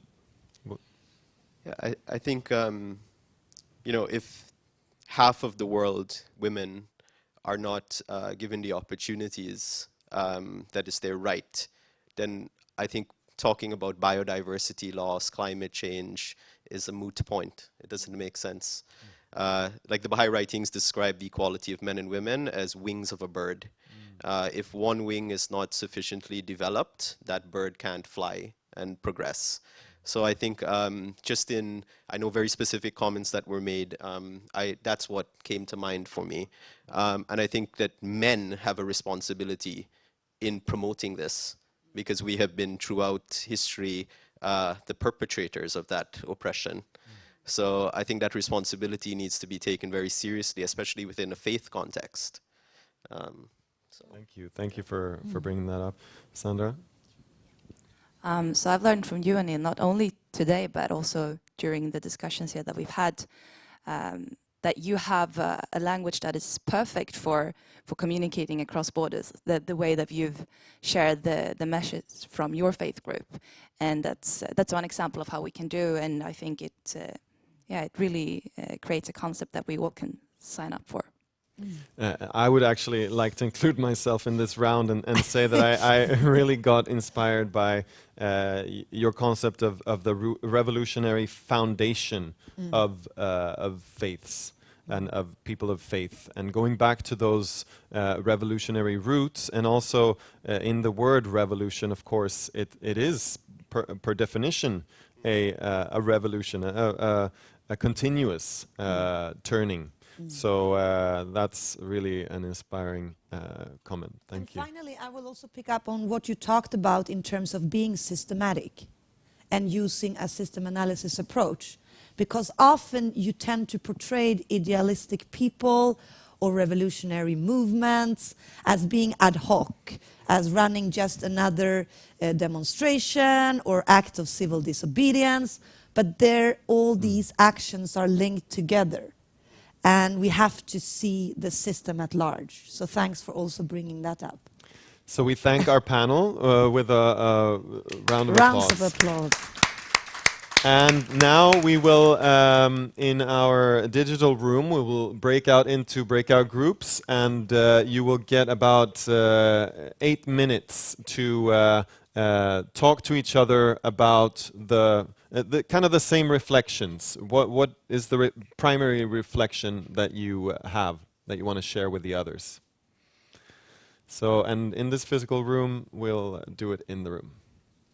So we should maybe have like, yeah, if you want to talk to someone you have not, if you see someone in the room that you have not yet talked to. But we can break out the digital rooms right now. Yeah. So you'll be called back in automatically into the global room again after the 8 minutes. Thank you.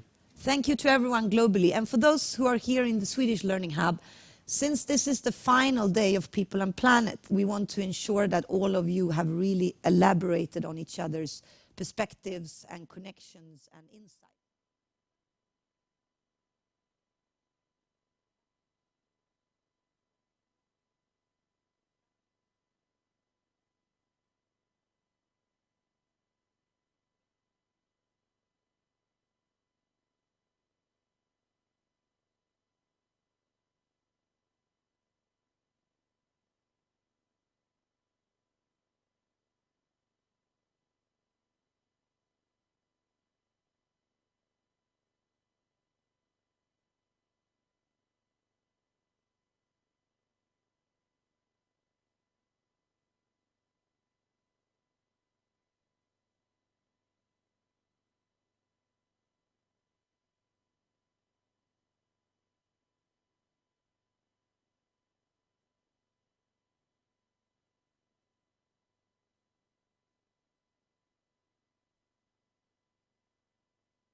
rooms in Zoom.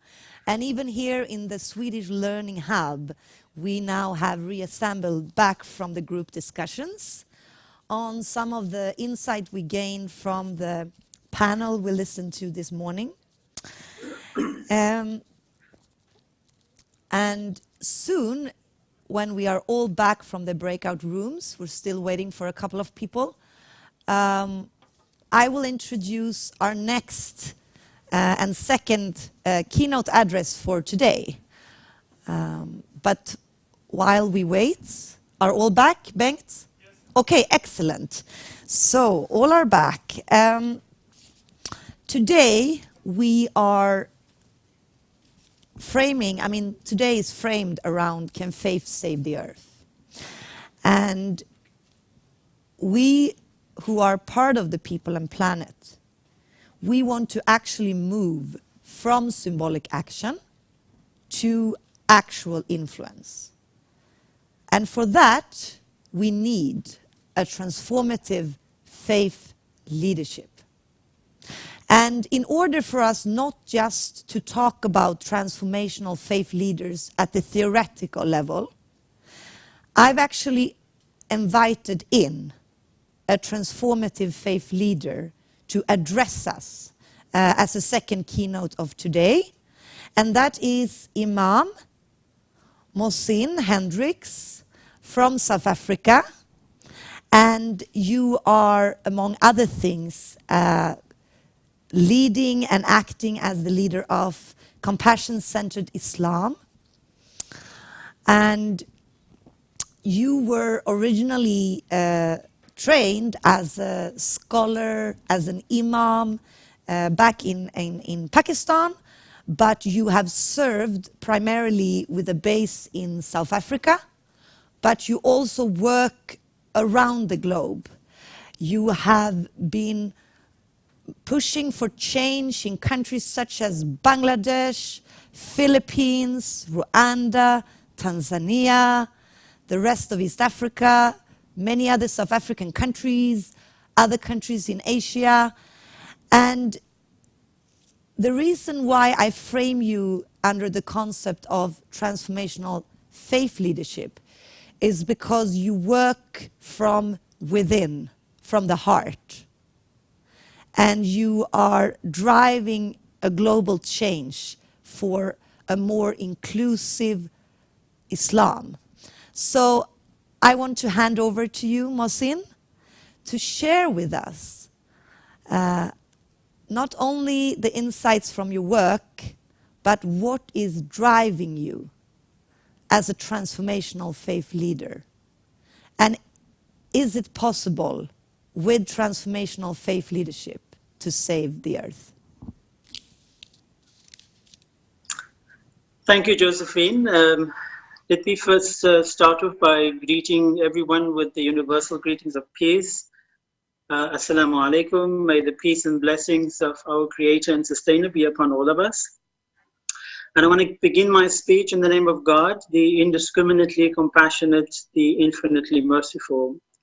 And firstly, I want to thank Josephine and the organizers of this event for giving me this opportunity to share some of my knowledge and my thoughts and my experiences with you regarding this topic that I've been asked to speak about, which is moving from symbolic action to actual influence and talking about transformative faith leadership. So I want to start off this conversation with a tradition by the Prophet Muhammad, peace be upon him, which we call a hadith in Arabic, in which he said, "Man ra'a minkumul munkar falyughayyirhu biyadihi," that whoever sees a wrong, they should change it with their hands.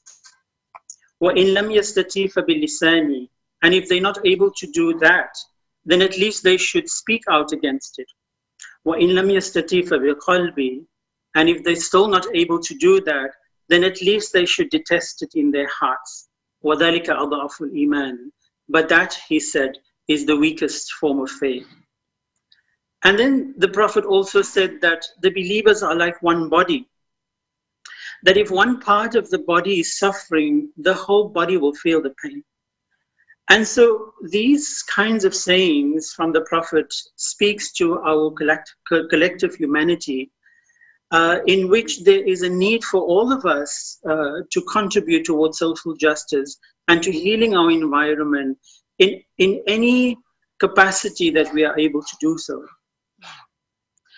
And I think that every Islamic scholar will agree with me that taking action towards reducing harm and to restoring the balance in our society is a fundamental aspect of our faith. The Prophet Muhammad also said, La darara wa la dirar, that there should be no harm and there should be no reciprocation of harm. And then the Quran goes further by stating that وَالْمُؤْمِنُونَ وَالْمُؤْمِنَاتِ بَعْضُهُمْ أَوْلِيَاءُ بَعْضٍ يَأْمُرُونَ بِالْمَعْرُوفِ وَيَنْهَوْنَ عَنِ الْمُنْكَرِ, that both the men and the women of society, and so this goes beyond gender, the men and the women of faith, they support one another in establishing good within a society, and they support each other in preventing harm and injustice. So according to the Quran, both men and women are charged with the leadership and the responsibility to maintain a healthy and just society. So this is really an aspect of our faith. And I call it faith and not religion, because for me religion is sort of more a set of rules and rituals that people have to follow. And sometimes if they falter, it leads to personal guilt and shame and in some cases even punitive forms of punishment. But while faith, on the other hand, is a value and it's a useful tool to have in social change. And so although faith can be nurtured through meaningful rituals, there's an aspect of faith that requires active engagement in our societies and our environment. And so the experience of suffering of others and the environment and being able to contribute to alleviating the suffering enhances our faith. So for me, faith is or should I put it this way, that the demonstration of faith doesn't happen within the walls of a mosque. It happens outside. And I often say that if we're looking for God, we probably have to look outside of our mosques and churches, because God will most probably be where He is most needed. And I can continue to recite verse after verse, demonstrating how people of faith cannot claim to have faith unless they are actively involved in social change. But I guess the perception that the media has created about religion, the abuse of religious power, and the lack of value-driven religious leadership has left a lot of people questioning whether religion or faith can play a transformative role in saving the earth. So I'm hoping to provide an alternative perspective of faith today. So quite often I find myself having to defend Islam, not because it's my spiritual house, but more because I, at least after my studies in Islam, I'm able to distinguish Quranic guidance from fabricated interpretations of scriptures, and how these scriptures are sometimes used for political and personal gain. And so we need to be vigilant about the powers that are using religion for other means. And the Prophet also said, Khairul Umur al-Wasat, that the best path to take is the middle path, right? So extremism and fundamentalism runs contrary to the nature of Islam. And we should be very vigilant about religious groups, extremist group that pose themselves as religious people or the authority of Islam. And I guess with the same with other faiths as well. And so often we find, the reason why I'm mentioning extremism is because we often find with religious extremism that there is the exclusion of those who don't believe in the same way or act in the same way as us.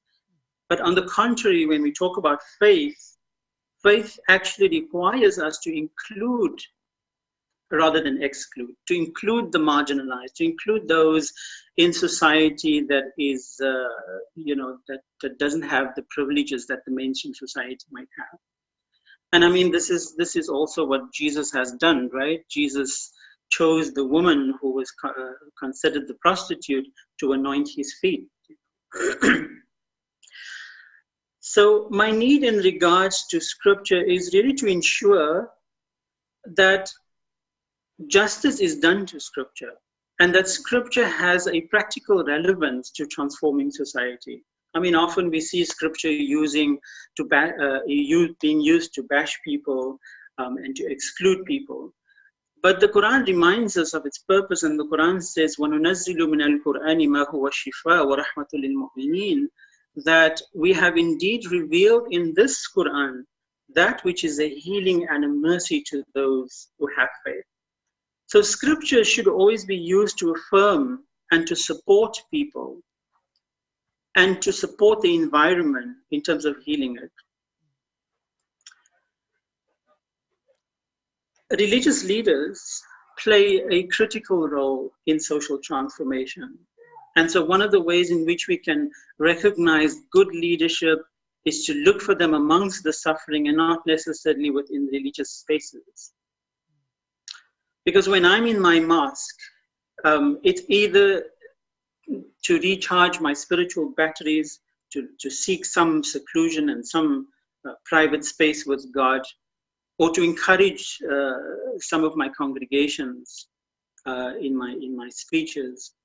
But my real work of faith is outside of the mosque. And so working with religious leaders is extremely important. Often I find in my experience with religious leaders is that they are extremely conscious and caring people, but they might be a piece of information that we can provide them that will just help them to shift their thinking, or help them to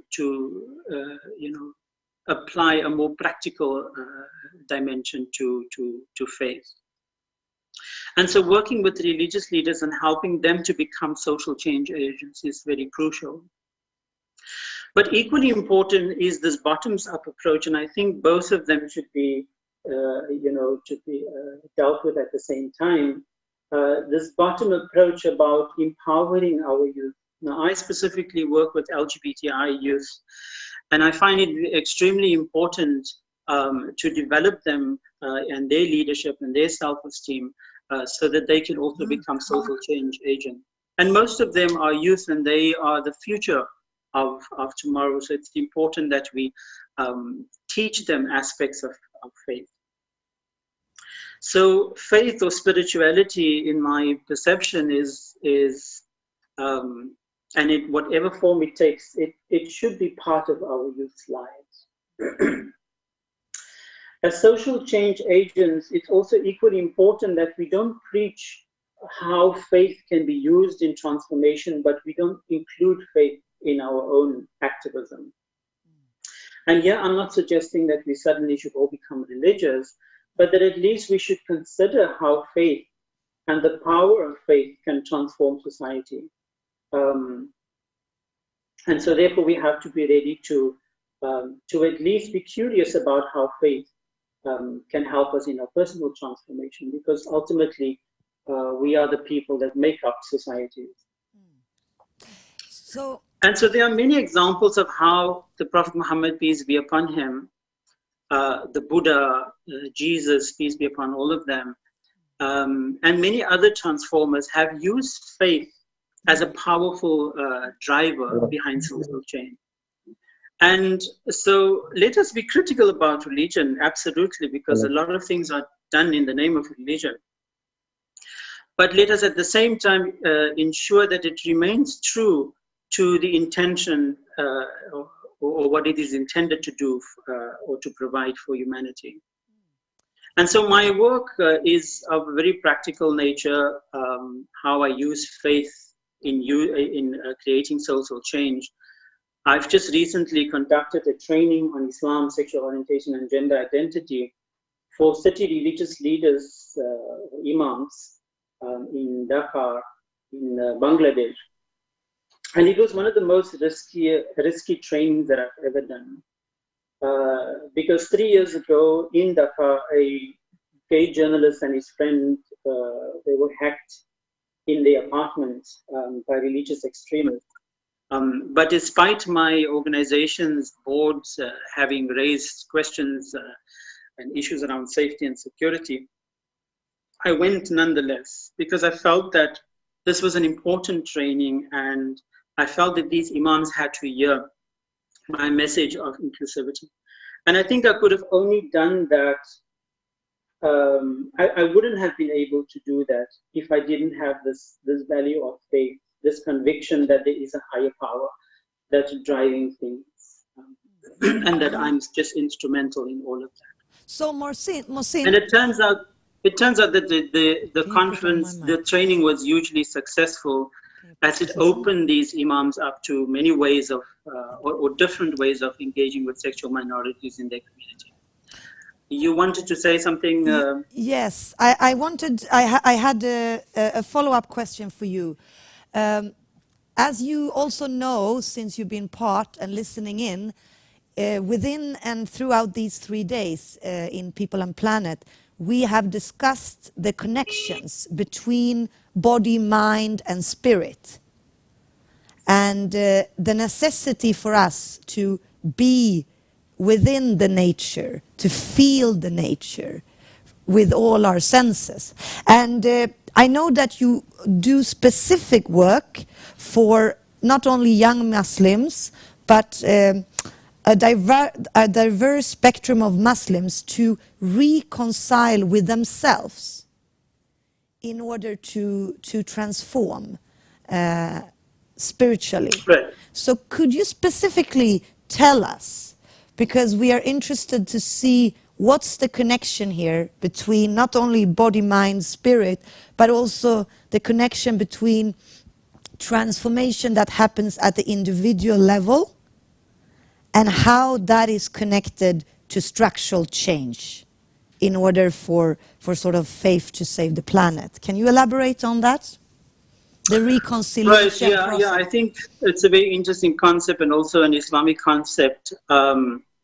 This whole understanding of ukhuwa, or humanhood, is that we are all one, and if you're not successful, if I'm not successful, and you're not happy if I'm not happy. And so this collective responsibility to ensure that everybody is at least contented and happy is rests on all our shoulders. And so I run an inclusive mosque in Cape Town, and the mosque was mainly set up as a safe space for queer people, because a lot of queer people have felt that they were not accepted or feeling comfortable in mainstream communities.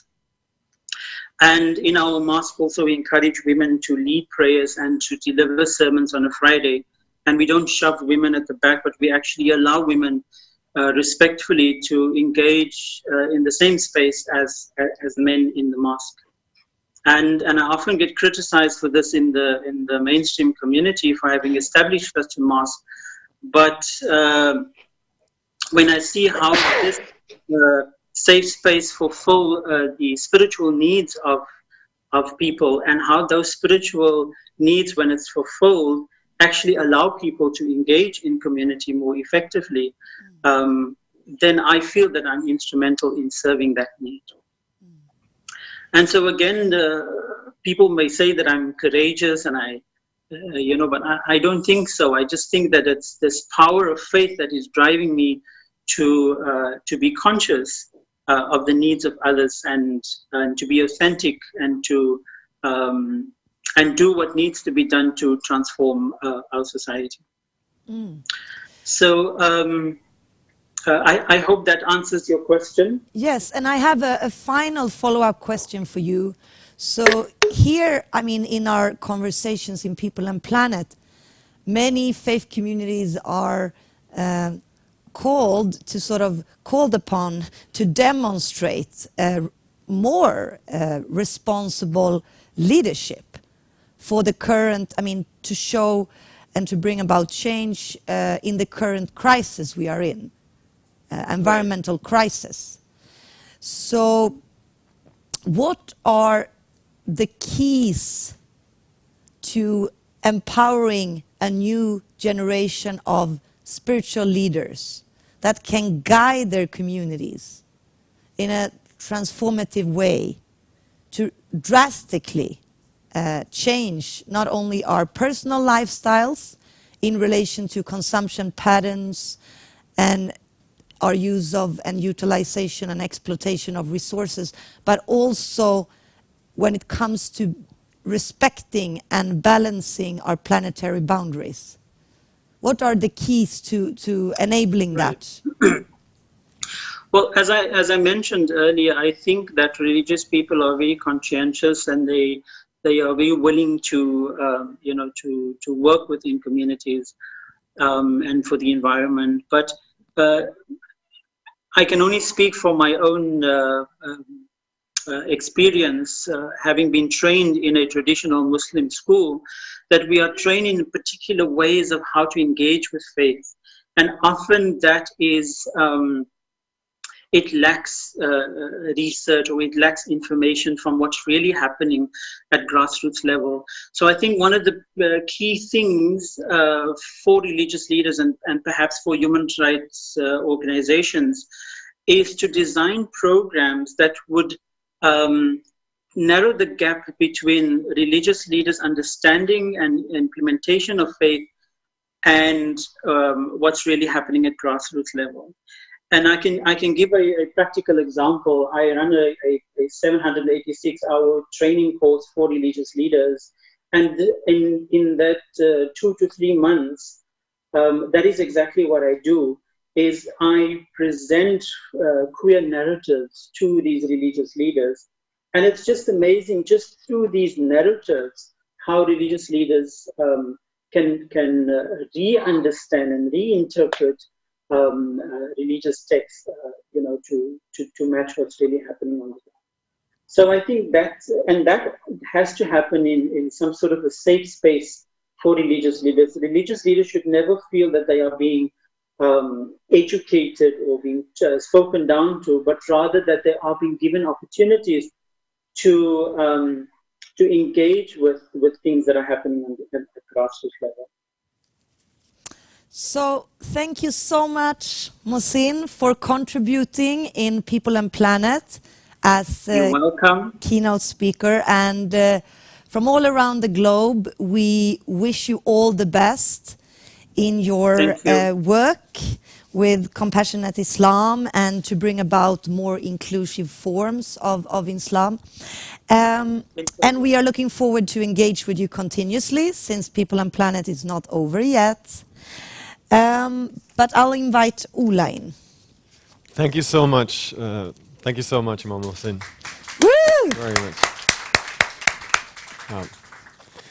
Truly inspiring as well. And I would like now to give us all around the globe joining us a moment, or actually 20 minutes worth of stretching your legs, grabbing that glass of water that you've been longing for, or coffee or tea or whatever, to have a break and to rejoin at 11 our time. That means 12 Pretoria Naman time, 1 o'clock in Nairobi, and at my math brain just stopped working, but 5 o'clock in Jakarta, I believe. So is that right? Yes, that's right. So to join back for the twinning sessions. So we're joining back with a twinning link to the Zoom, and you have that already. I will move to this side of the room, and I will also pull up the twinning sessions. If you've kind of lost along the way your link to your twinning session, it is available on the Padlet that is called padlet.com/SIDA SPF and /live streams. There's links to your respective Padlet or your respective Zoom links for the twinning session. So I hope we'll have a fruitful hour of twinning sessions before we break to lunch and go into then after lunch the concluding global dialogue and closing reflections. So thank you so much for now, and thank you again, Mohsin, and we will join again shortly. Have a good break.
right.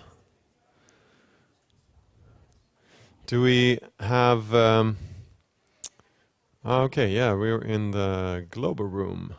So everybody who is still in the global room, it is now time to... if you are in other...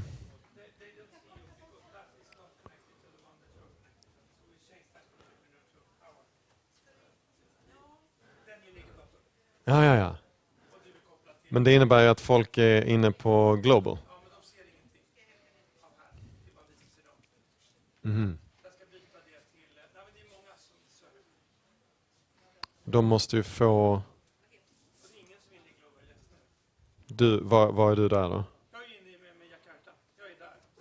Okay. So Rudy, you can hear me? Yes. Okay.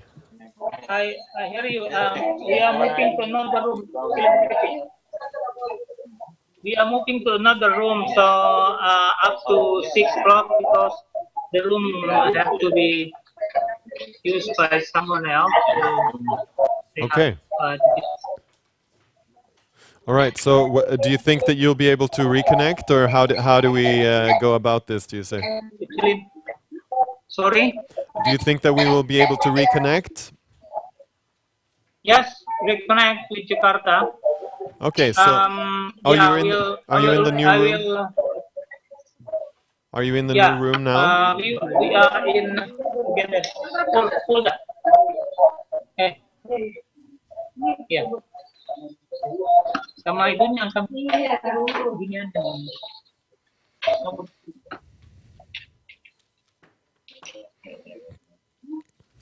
Oke, sebentar. Santar gimana? Mudah-mudahan bisa ya.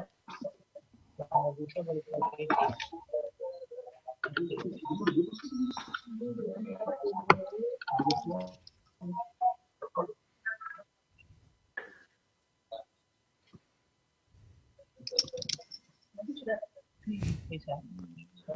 Are you logged into that as well? Okay. It's difficult to connect to the Padlet. It says traffic jam. Yeah, I had saw the same this problem yesterday. Oh, really? Yeah, I think we might be overloading Padlet. I think maybe they haven't had this type of intensity of uploads and downloads before, so that's very unfortunate. I was just thinking about this as I experienced it myself, and we will connect with them directly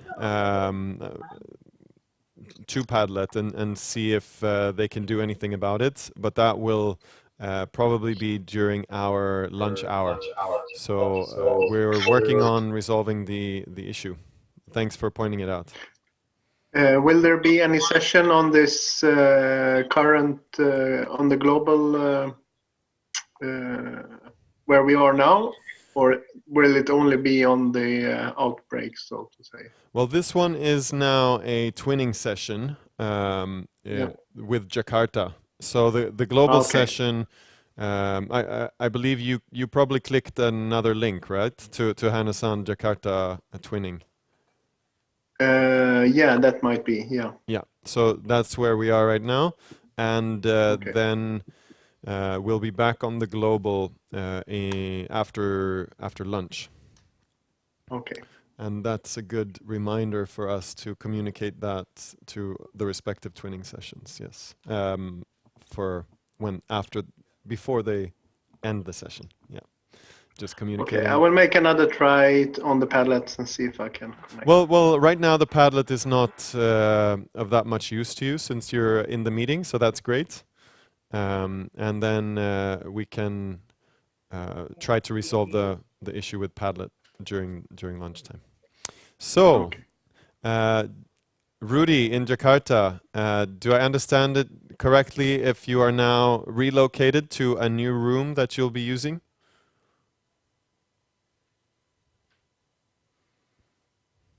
Can you hear me?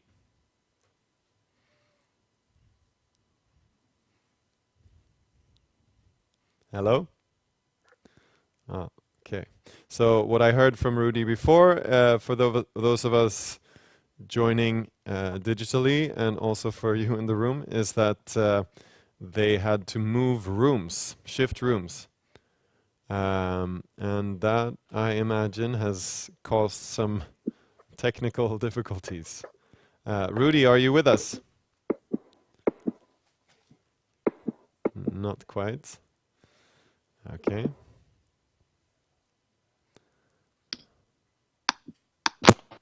Hello, Rudy. You clearly, so Yeah. it just stopped and. Now we hear you, Rudy.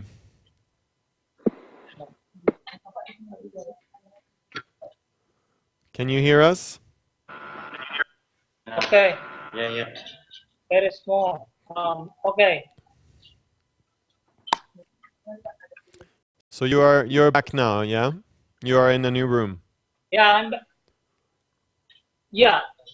This is a global room, right? Well, this is our twinning session, yes. Oh, our training session, Hanozan and Jakarta. Yes. Okay. Yes, correct. Yeah, we are actually about 6 people here. All right. 9 people. 9 people. Sorry. Thank you. What is the current status in Jakarta? What is the sentiment like, and what are the recommendations that are going out to the public? And how is that affecting you at the university? In Jakarta, the university, closed down, and we are going to be 100% in this mid-semester. Up to next semester will be 100% online. Wow. And the decision of the president of the university, we are also have to guard ourselves and to reduce all the activities outside. So that is why we are only limited person coming here, the presenter, and also some people that have important things to do in their works. Yes. Could do in university. So university is not empty. We are nationally have like national warning for the COVID-19. Yeah. Nationally. Okay. Thank you for that update. Yes, we are also in a situation where universities and high schools, and correct me if I'm wrong, are being recommended or ordered to have their education online. Yeah, it's a very particular type of situation. I would like to,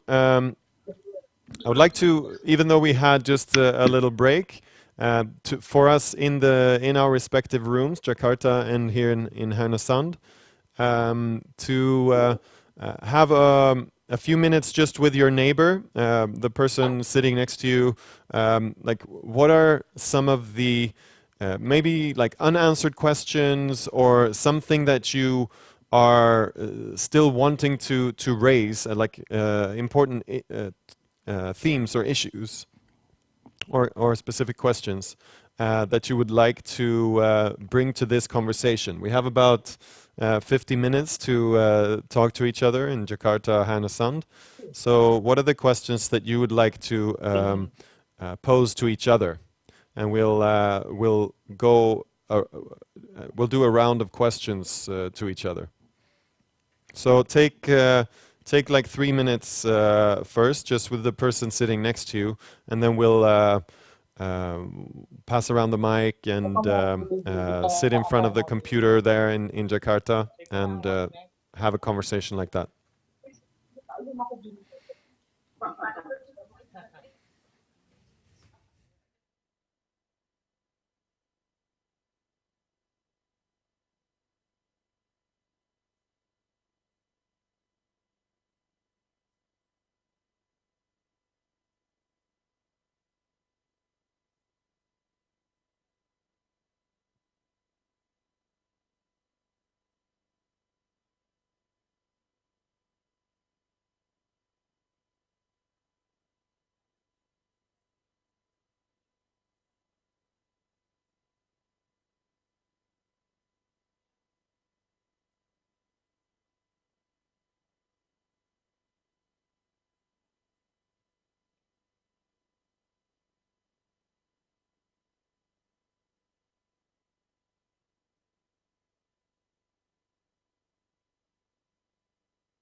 just um, 1 more minute.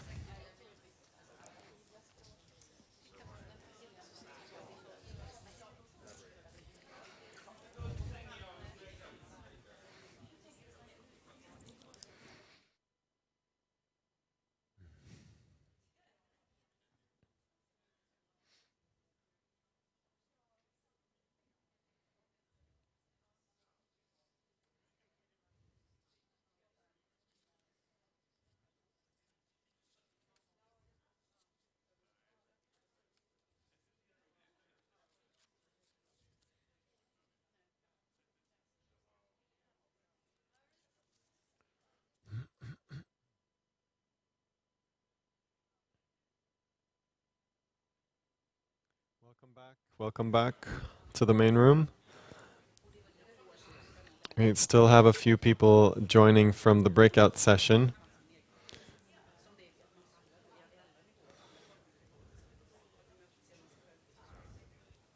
And okay, so back to our joint conversation here with together with Jakarta. Rudy, what can you pick up or can you ask like change places with somebody from your end who would like to raise some of their like pressing questions that they've been thinking about right now? So I should repeat? Okay, so Rudy, could you bring up or somebody who wants to share their urgent question that they would like to raise right now? Okay. Can we start? Yes. Okay. Here is my friend Khairul Saleh, who would like to resume what we are talking about, and he is representing us. Thank you. Okay, good morning and good afternoon from here. Good afternoon. And my name is Khairul Saleh. I would like to share some thoughts from here from Jakarta. So we learn a lot from this this conference, and like in terms like in Indonesian perspective, yeah, we learn about the eco camp, how to engage the young people. To understand, to also giving a contribution for the environmental and climate change. And also we learn from our colleagues that there is a local regulation that supporting to protect the forest in Indonesia, like from the from the Hindu college. So we learn that this kind of the local knowledge can also supporting the protect the forest based on the religious perspective. And as the information in Indonesia perspective, we since 2015 we already established, we call it interfaith dialogue forum, involve the 6 different religious groups. We call Indonesia the Siaga Bumi. So this already established the group. So we already like this kind of platform, and we will doing more how this dialogue forum can contribute more for supporting the climate change and also for addressing the crisis on the biodiversity. So yeah, as mentioned by Pak Hayu, this dialogue forum also involving the establishment of the Interfaith Rainforest Initiative in Indonesia. So that's from our Jakarta perspective. So we already have a potential for interfaith dialogue forum, and we have a question here after this conference. What can we want to know from the SIDA, and what is there any further activities, any plan, so we can then discussing further what we can do here in collaboration with SIDA for addressing crisis on climate and also the biodiversity loss as well. Thank you. Thanks so much. That is a good question, and something that I would encourage. I mean, since there are CEDA partners active both in the respective hubs, and also here in this room, of course. What we're doing is with this conference is that we're assembling individuals, but also representatives of different organizations, many of whom are CEDA partner organizations, and doing active work in the field with their respective organizations and partners in developing countries, for example, and doing activities with partner organizations in different contexts. So what I would say is that twofold. We've been talking about this conference as not a single event. We see it as a continuous dialogue, hooking onto or connecting to the conference that we arranged in November on human rights and environment, Nexus. And now looking at the intersection of faith and environment, and we will be continuing to look at these intersections of where different types of issues and perspectives come into play with environment and climate change issues. But another very concrete example that you are raising with the Interfaith Dialogue Forum, I think is inspiring for us to look into. It's also perhaps a call to, for example, the participants here in the room in Sweden, and of course joining us digitally, to look into, okay, so what are my organization's connections and working relationships in Indonesia, and how can my organization look into the Interfaith Dialogue Forum, and what are the conversations going on there, and how does that, and as well as the Interfaith Rainforest Initiative. And I think, you know, as an eye-opener to look at the development landscape in a broader way. I would like to open the floor to anyone in the room here to perhaps like, do you have any, are there any reflections in this room? Like, what are the possibilities for taking this conversation forward with respects to specifically with Indonesia, or other types of inspiration that has come along the way? Any reflections? Yeah, one in the back, and I'm going to pass you the mic so that you can be heard. Do we have this camera? Can we use that one to zoom in for her? It might be easier. Yeah. Okay. Yeah. So you can look towards yeah, that camera over there. Okay. Yes, I'm Laura from Save the Children, Sweden. We were. If possible.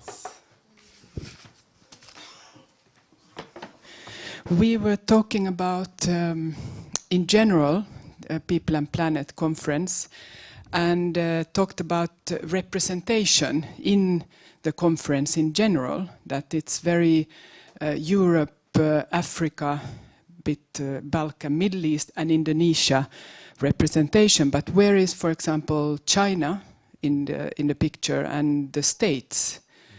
Especially, well, the States have a very influential evangelical Christian community connected also to the economy. And China is maybe less the symbol of religion for us, but they have a lot. And as far as I've understood also, they have quite a lot of evangelical small things going on, which are very big in the context there in numbers. So that's something that we talked about. And then we also talked a bit about these examples of very concrete actions that, yeah, like Indonesia, we had feeling we don't know exactly what is going on there in concrete actions. And Tanzania one was very interesting as an example. Was it something else? No? Thank you. Sorry, this. I asked Matthias because I wondered about his presentation, Faith for Earth, if they have any representatives from China in that movement, and he said no. So that's kind of interesting from a global political point of view. Yeah. Okay. Thanks very much. Okay, Paula, you also had a remark or a reflection? Yes, it's something that I've thought about as a person when I go shopping for food. And I know a lot of people here in Sweden. Actually, could you stand up? Oh, okay, there you go. What? No, that's fine. Yes? It's fine. Are concerned about palm oil. And we have questions. How is palm oil grown? How is it certified? Is it okay if it's eco-friendly certified? And we lack a lot of information and awareness. And we understand also this is economical issue also. But I think it would be good if some organizations here in Sweden, in Europe, could take upon themselves to convey and to tell us more facts.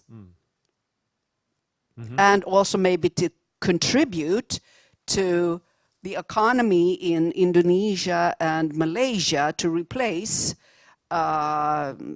forests of palm oil to something else. To focus more just, palm oil. Okay. I would like that. All right. Anna, you also had a remark? I just wanted to comment on that because I think it would be, because I followed your development of the conferences, and I think it's actually a brilliant idea to follow one specific thing globally, and because the issues that we've been talking about are so complex, but if we could connect them to one product or one item that is actually really relevant and reflects the story, I think that would be a brilliant way to connect us. Okay. And that kind of also what I was originally going to say, I agree very much with, I felt with, I think it was Sandra who said it in her panel reflections, she said, oh, your language is perfect for dealing with these issues. I have the same feeling that sometimes you just feel like, oh, this is so right. It's not for me, it's not like different faiths, but it's more a matter of, oh, you're able to deal with the complexity of life and handling complexity and uncertainty. We need that. That's so important in transformation. So, but I'm a nerd on that issue, so I would like to nerd down completely in that.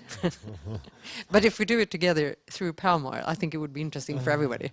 Okay, so an upcoming palm oil conference, I hear. Palm oil and faith. Palm oil and faith.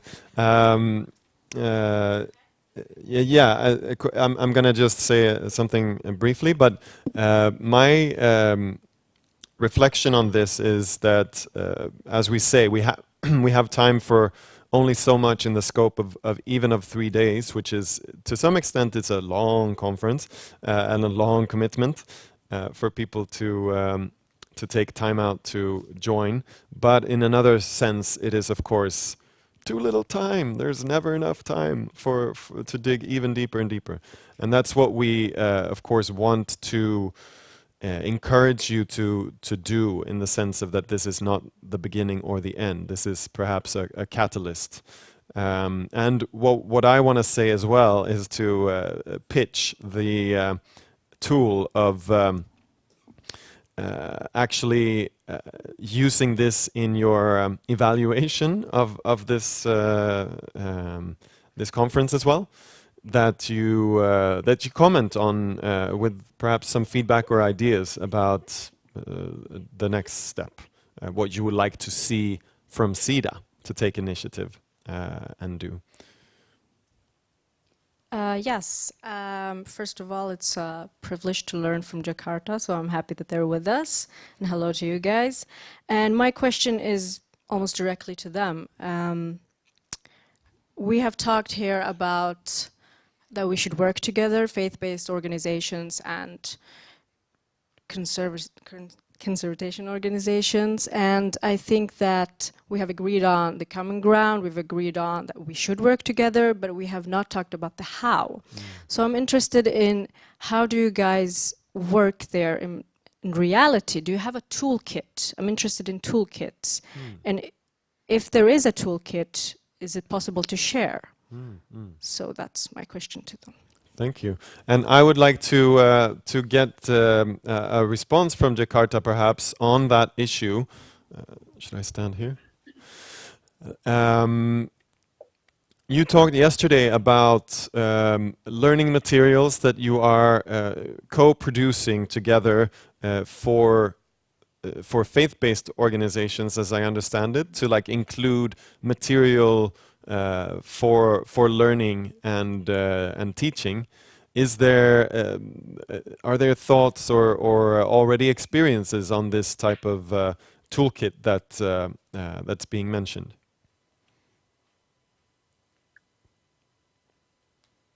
Is that for us in Jakarta? Yes. Yeah, I just sent yesterday to Torah what we already produced here, actually mostly with Islamic perspective on the models regarding our implementation of the Islamic edicts or fatwa on prohibiting of burning land and fire, as well to trade the wildlife. There are some fatwa. There are 7 fatwas that already released by Islamic Council, Indonesian Islamic Council of Ulama. We're talking about the Muslim, and I sent it to.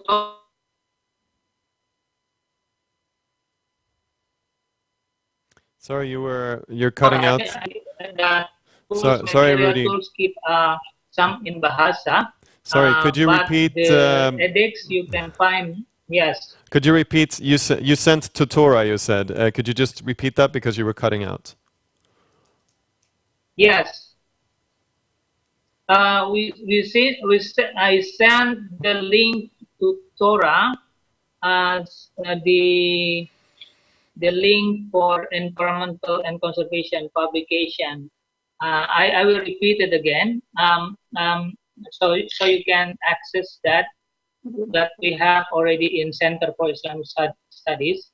Not only for Center for Islamic Studies, there are some resources have been produced by other big NGOs, Muslim NGOs in Jakarta, such as Muhammadiyah, NU as well. As far as I understand, the sermon also produced by Christian group, Christian association in Indonesia nationally, and we are willing also to collect some information from our colleagues here if they have information, so we can share it together with you. Thank you. Regarding Siaga Bumi, the forum is only started and as a forum. So it is a forum for dialogue. So we have only one. We don't have any organization fixed for that. But we are moved together between that with a collaborative program such as the Eko Rumah Ibadah. Eko Rumah Ibadah means the Eco House of Worship.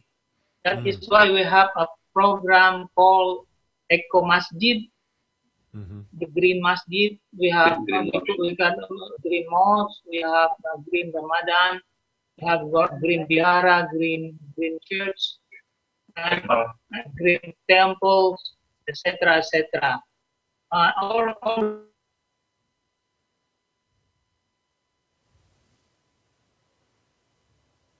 Det är någon som inte är mutad. Working in their group and their people. Yeah, just want to add from Pak Wahyudin regarding the fatwa from Indonesian Council of Ulama on 4/9/2000.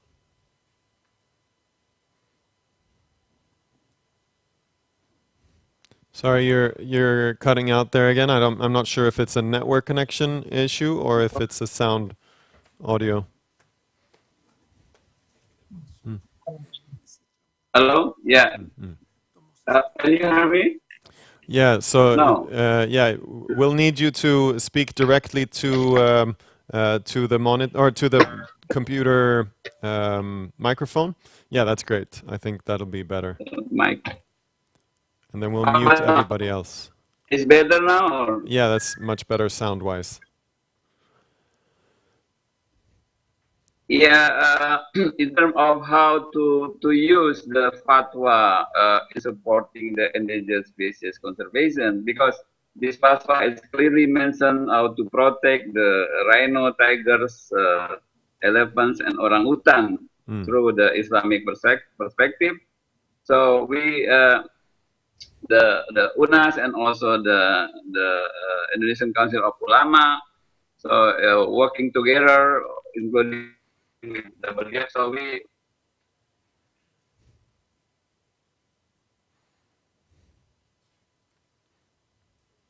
and rhino habitat. So how we can, it is one of the action how we involve the local ulama to support to spreading the Islamic perspective to protect the endangered species.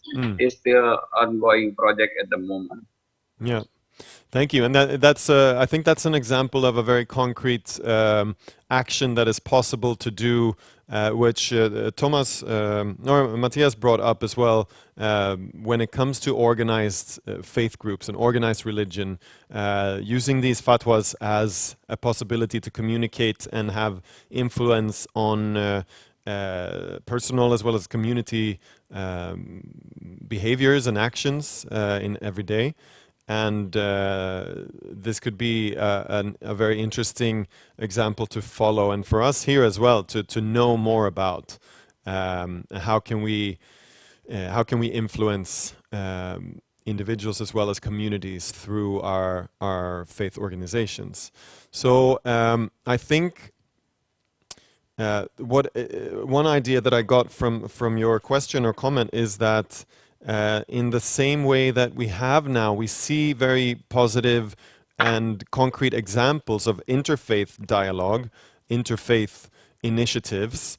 I think it's interesting to connect that and to like have inter-organizational, inter-exchange between the faith-based and the non-faith-based organizations in different fora, and we've had some knowledge shared from here in terms of how the interfaith dialogues happen in the international multilateral contexts with the COP 25, etc., and the upcoming ones as well. And what are the possibilities for faith organizations to and civil society, other civil society organizations to collaborate in their local or national context, and as well as, of course, regional, when it comes to the nationally determined contributions in the Paris Agreement, and so on. So I think this is probably in the making. There's examples that we need to now like go in and Google or talk to each other about. What has your organization done already? What are you aiming for? Can you on a personal, like if you're a project manager or if you're a decision maker within your organization, how can you include new perspectives and new collaborations and partnerships in the work going forward? I think that's a interesting and worthwhile like organizing strategy as well. So I want to open the floor kind of vice versa again. If there are questions that you discussed in your small groups that you would like to bring to this conversation in the twinning context, is there like outstanding questions or comments that you would like to make, either from Jakarta or from here to Jakarta? Yes. So the microphone, please, or just pass it up to the corner.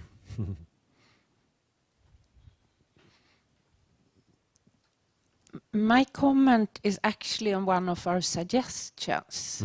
And I would also like to hear from my colleagues in Jakarta, because talking about the example of palm oil, I think it's really, really good to have a concrete work. But I think on our side, it also has to do with consumer power and production power, and that people in the production part are actually at risk.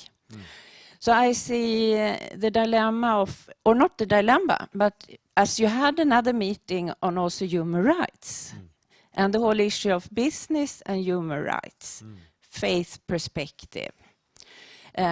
Because working on those issues, we really need to protect the people who are at the ground. So just to remind ourselves, because it's actually really dangerous to be an environment activist, and we want to encourage that, but we should also think about how we protect those people. Right.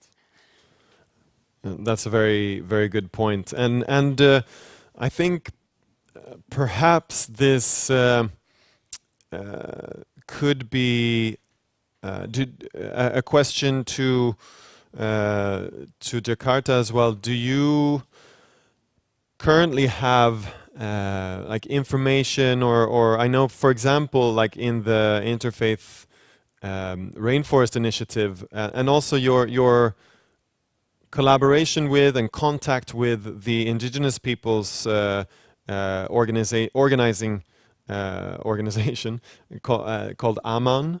Like, is there a close contact and collaboration there when it comes to protection of environment defenders and human rights defenders that you have knowledge of or examples from? Okay, we invited Aman before, and the Aman willing to attend, but they said they have a big meeting in Eastern Indonesia, so they couldn't come, and no one representative can come. We are quite close enough with Aman. And at the IRI declaration, Aman was represented, and Bakati and bring some of the indigenous people, and as you know, they are very important because they are mostly owner and some land and land and forest in Indonesia is still intact. And we are willing to work with them in order not to lab them, because in terms of indigenous, we are in Indonesia all indigenous peoples. We don't have within the people who outside and inside. For example, I am also Malay indigenous people, but because I'm living in the city, I'm not working in the forest. But people like Aman, they have organization that relatively have their own land right, that also being appreciated by the government, but they need help to implement how to protect their land. Yeah. So during the IRI declaration, we are also support these kind of issues, because Aman has already starting on their way to how to get their right by constitution. Yeah. So that is why we are encourage them to support in order to find that ways, and we are also constitutionally have to support because we are not only as indigenous, but we are as nation. Right. So we are now find a way to work together. How we can work hand in hand with indigenous people.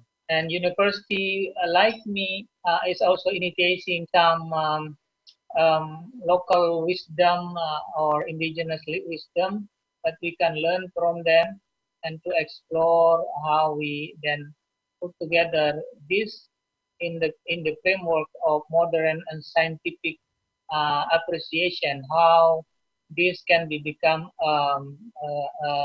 policy empowerment within to bring that academically to the policy making, so it will be legitimately approved or appreciate recognized by the government.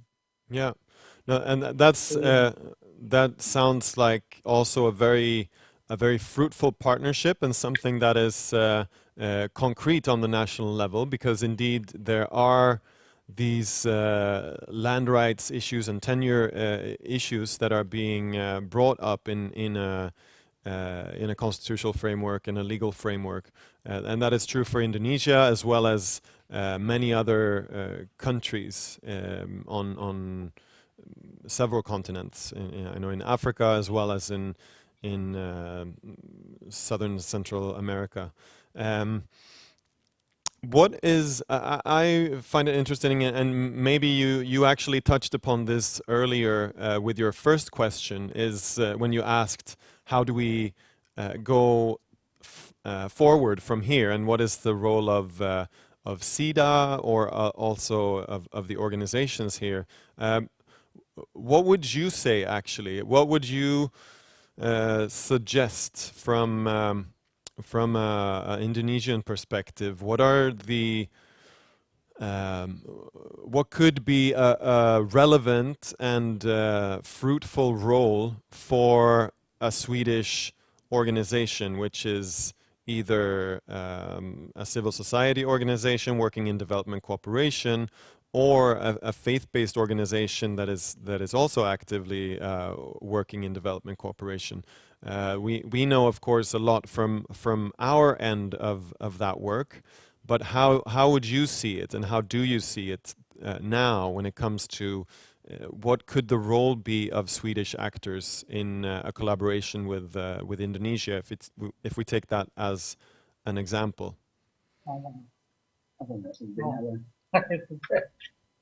Filling the gap. Yeah. I would like to say that we should understand each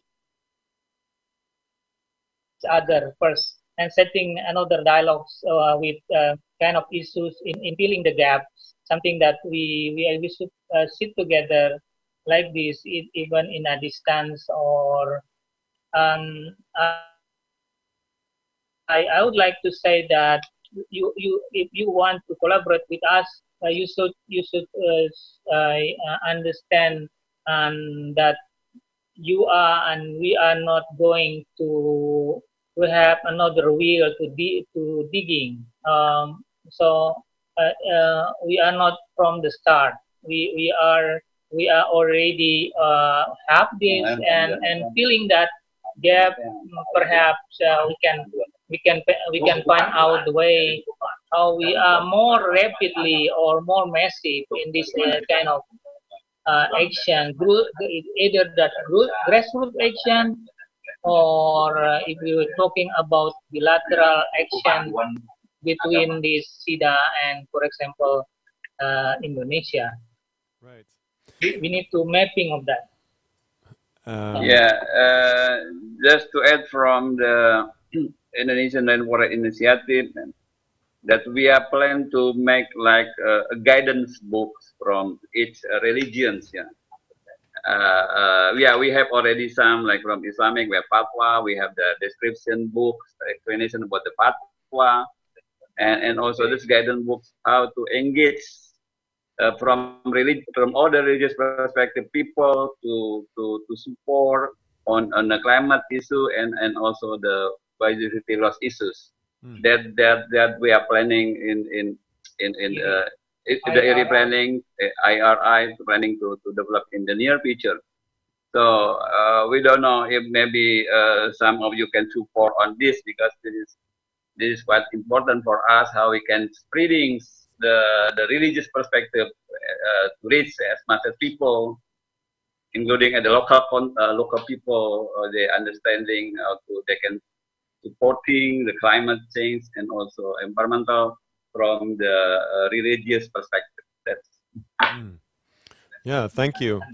And I think that we've, in some senses or in some regards, we have, started, as we've mentioned many times, like opening some eyes and new, broadening the understanding of the development cooperation framework by looking at faith organizations on both ends.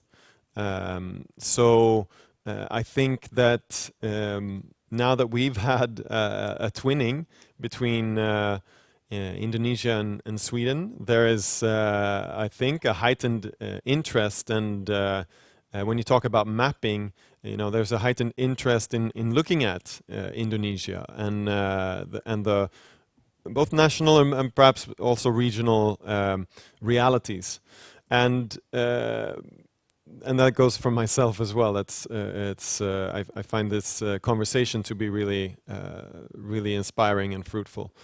And I think what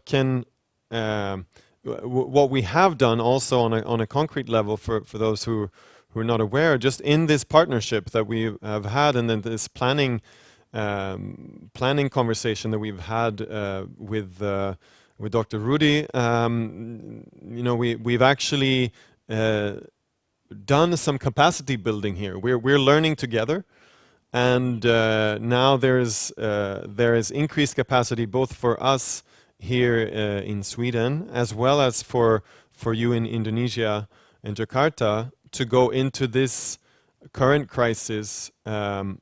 You're shifting over, and we're also shifting over to if not 100%, then a lot more of digital interaction.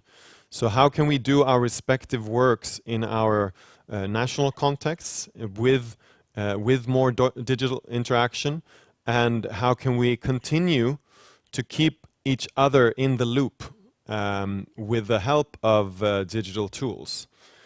And this is in some regards a premature statement from my part, but we are starting to talk about having a digital online capacity building workshop when it comes to having more digital conferences or digital meetings across borders and across the world, and also perhaps within organizations or between partners in development cooperation and relationships.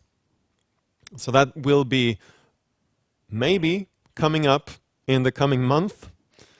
We can hope for that and work for that. And that can also be one more further step in our learning together. So looking at the time, I'm conscious now that we have about 5 minutes left to open up for any further reflections or questions, or even initiatives. If someone has something that they've been really eager to bring up as a suggestion or an initiative, that's also possible. Because there's a hand up in the digital space. I will definitely allow you in. Chantal, is it? Hi. Yes. Can you hear me? Yes, hear perfectly. Nice to meet everybody. It's great to participate here. I've been working closely with the Indonesia Hub too.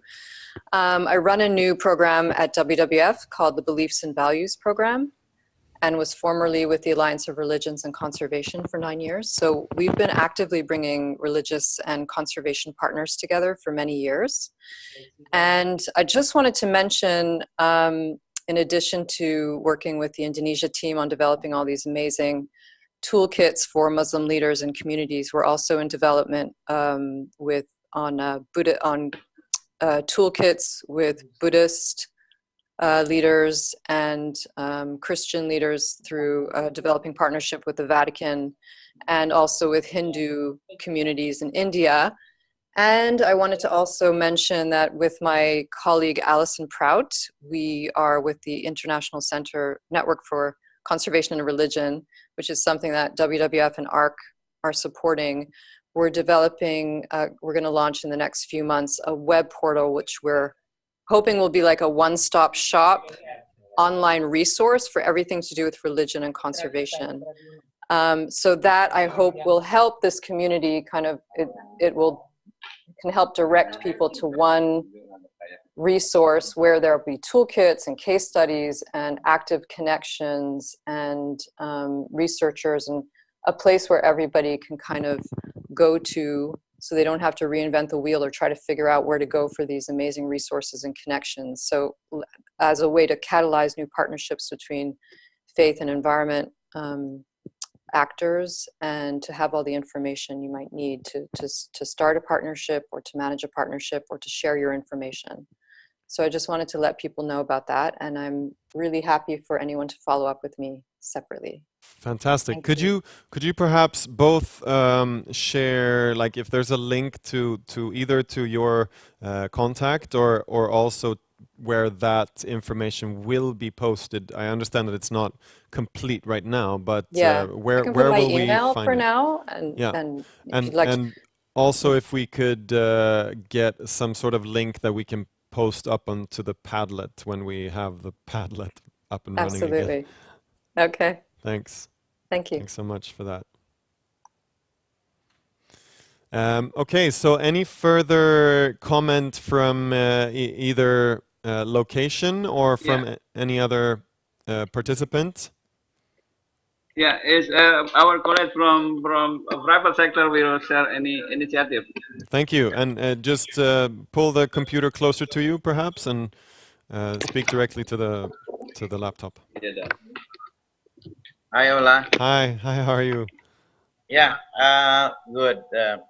To be honest, that this is very first time for me, for us as a private sectors involved in this discussion. So for me, from my perspective, this is a very interesting stuff, because we never realized before that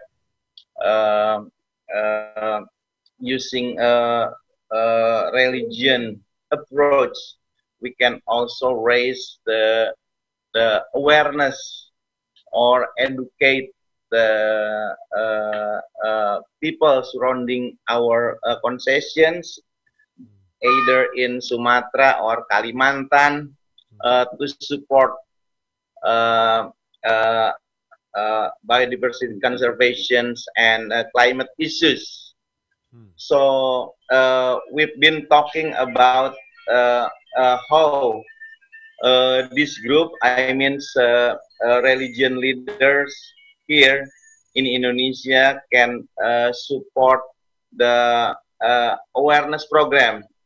Earlier this morning, I myself has informed about our initiatives to support government in protecting natural forests and to handle climate issues in Indonesia from the private perspective. But as we are aware here that the challenge to protect natural forests is still a lot, yeah. I mean, still a lot, and very complicated. Yep. So we've been discussing earlier that probably like business as usual, such as conducting socialization or doing awareness using I mean the common approach, such as sending expert to meet local people. It is so far is I mean the result is not satisfaction.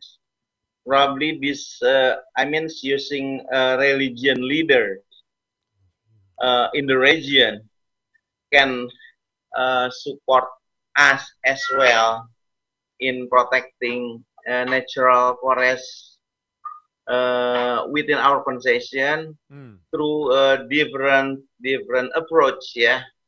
So this I means that this approach very promising to me. Right.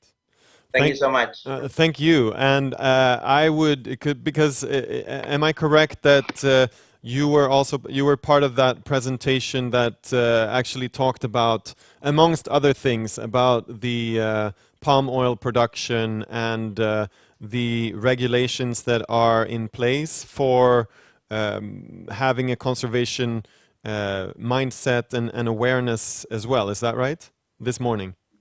Yeah, but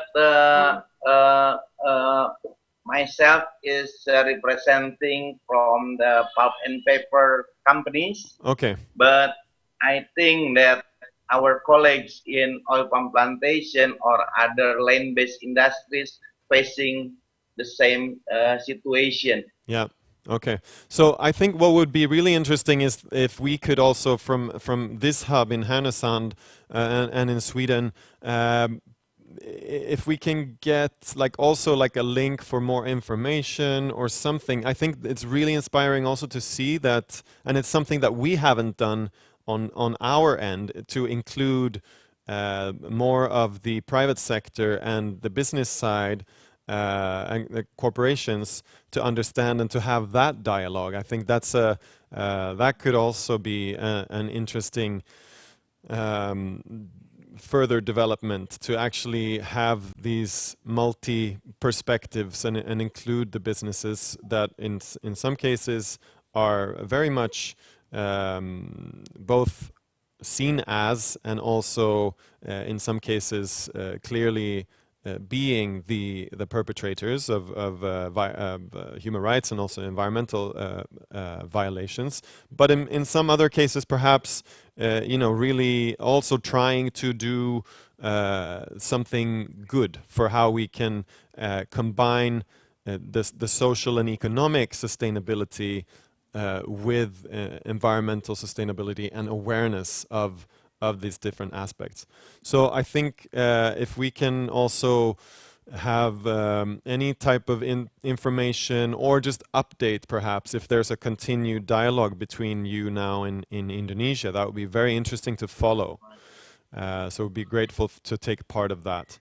I am in the interest of sustaining ourselves and each other, I would like to round off here and to send us from our end into to Jakarta to send a great amount of appreciation for staying on so late. It's 6 p.m. your time, and we are just stepping into lunch here at noon. And we're very grateful to have you with us. And I want to say one final thing to our friends in Indonesia as well, is that after we have lunch in our time zone now, we will be going into a final concluding session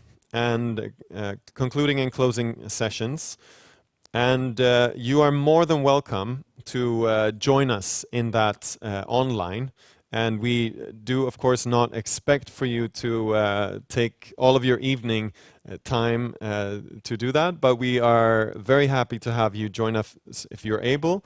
And if you're not able to join us live this evening for you, then there will be a recorded stream also available to you to watch afterwards. So I am very pleased that we've had this opportunity to get to know each other a bit better, to share perspectives and experiences, and also contacts. And we will continue that going forward. And an extra special thanks to Rudy and your team for this fruitful collaboration. So now we're breaking off into dinner time and to lunch time. Thank you so much for this. See you. Bye. Bye-bye. See you later. Okay. Och, and for us in... the twinning? Yeah, we If will... we can leave the twinning if we will when end the online meeting. Yeah. Yeah. Thanks for everyone joining us online.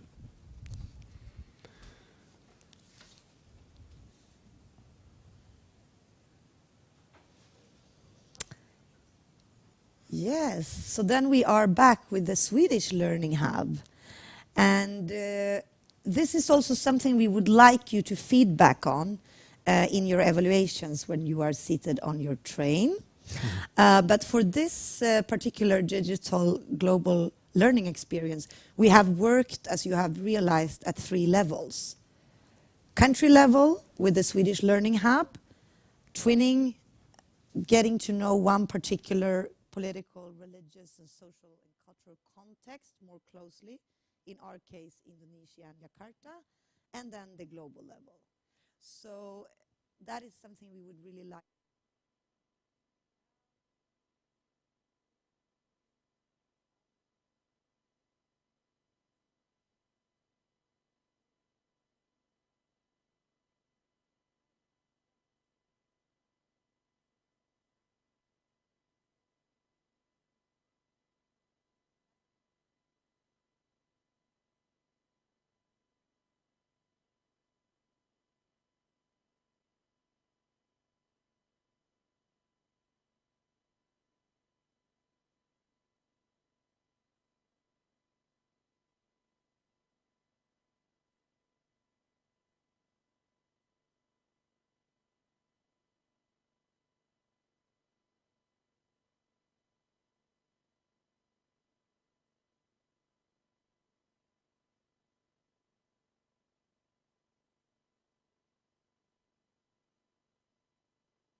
meal, whether it had been dinner or lunchtime for you, depending on time zone. So we are now at the coming towards the end of this Global Digital Conference, People and Planet, Faith in the 2030 Agenda. There's been a lot of discussion, and I have checked in a little bit with my my colleagues who were in the other twinning sessions. I myself have been in the Sweden and Jakarta, Sweden and Indonesia session, which was a very interesting, a very good exchange, I felt like, with so many questions coming up. That's often the realizations that in conferences we might perhaps join to find out answers and get answers to all our pressing concerns and questions, and then we leave maybe with even more questions that we came in with. But that is the nature of life as conscious species to some extent. But we also do, I think, leave with both answers and also new types of inspiration and ideas. So I want to harvest some of those ideas and humbly ask my facilitator colleagues and co-creators out in the different locations to give us some of the core insights, outcomes, and if possible, because what would a conference such as this one be if we don't have any concrete action points? So to the extent that you have already talked about and harvested any such action points, that would be fantastic to hear about that and to exchange. And to comment on the innovative partnerships, any innovative new partnerships going forward. So I would like to start with South Africa, if I may. Francesca, you have been a part of this, both the planning and now, of course, the dialogues here during the past couple of days. Could you please comment on what were some of the core insights, outcomes, and action points from your end, and in this case, also commenting on the twinning sessions? You've had both participants from South Africa as well as from Amman, Jordan. Thanks so much. Hello, everyone. It's great to come back together for this final session together and to share some of our outcomes from the South Africa Amman session. We were very fortunate we had a presentation to ignite our discussion by Khosiami, who is part of the South African Council of Churches, and that was in our twinning session. And then we were really led very ably by Elizabeth to think about what are some of our key takeaways and also some of the challenges or barriers. And I'm just going to read a few of those to you, because after that we then spent some time thinking about what does that mean.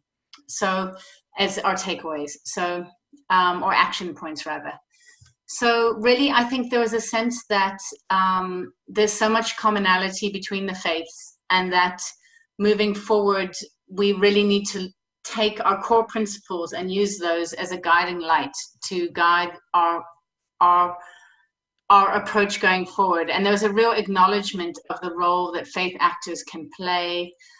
Some of the participants were quite new to looking at faith as an issue on environmental issues, and they found that there was a tremendous opportunity here. Another one was around the capacity of faith communities to tackle these global issues, but in a local way. And I think that was one of the things that came out for us. How do we really translate all of this really inspirational conversations that we've had into local action, and how do we really start making a difference? And there's a lot of talk of unity and the need to bring ourselves together and act directly on issues such as climate justice.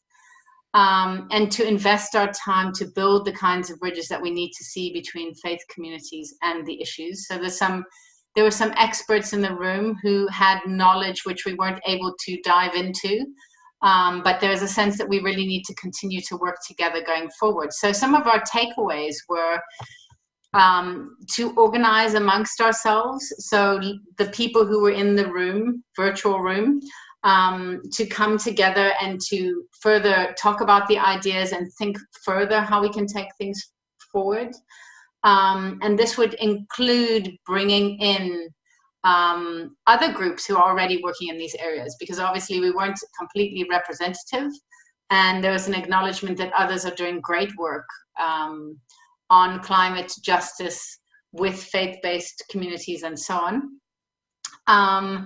And a real call to create more spaces, especially for youth and others who aren't actually getting the opportunity to learn how to engage with government, with decision makers, to really do some more mentoring and exposure on how to advocate. So we had quite a lot of discussion around what does it mean to advocate, how do we advocate, how do we address the sorts of blockages in political will that we're seeing in our region. And so we had some discussions around what could we do around that going forward. And then we had some really concrete things, including sort of areas of work around BRICS, around approaching our environment minister as a group, and making sure that we include youth. I think gender was also a very strong lesson for us from, you know, the global conversations as well, that gender has to be included, otherwise you're not going to address the issues. Sharing of data, so sharing more of knowledge. And then really making sure that when civil society is engaged in these inter-country discussions, that faith is represented, because we really think faith needs to be there when there's consultations going on. So that was really it from South Africa and Amman, from our session this afternoon. We had a great conversation. It feels like there's a lot more hunger and interest in continuing. So thank you. Fantastic. Thank you so much.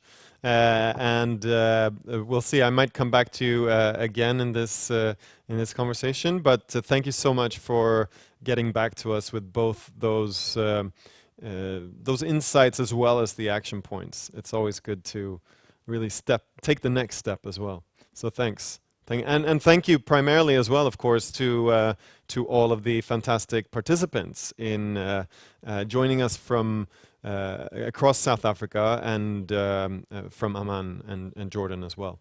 So thanks a lot. And I would like to travel over to Indonesia, to Dr. Fakhruddin.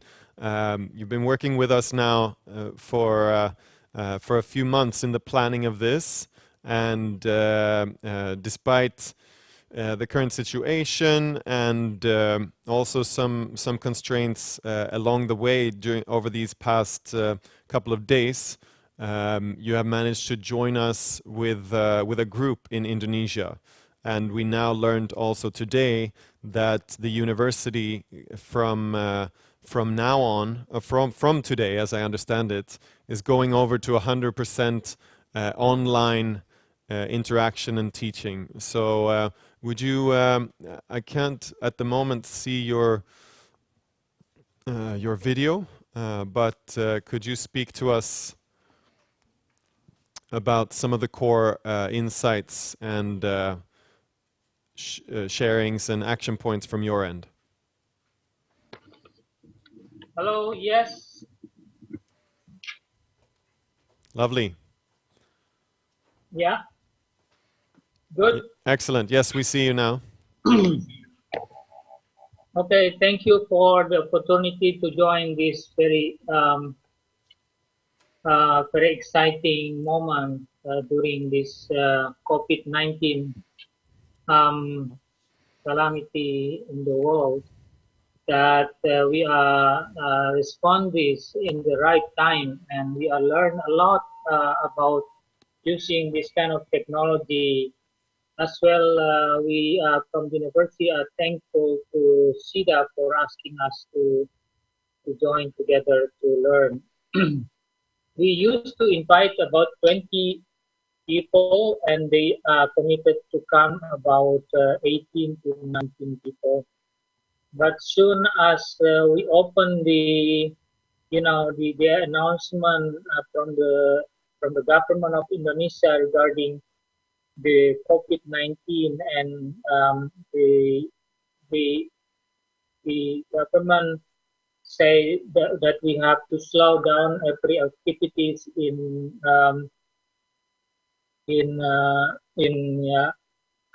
gathering with people and make a distance.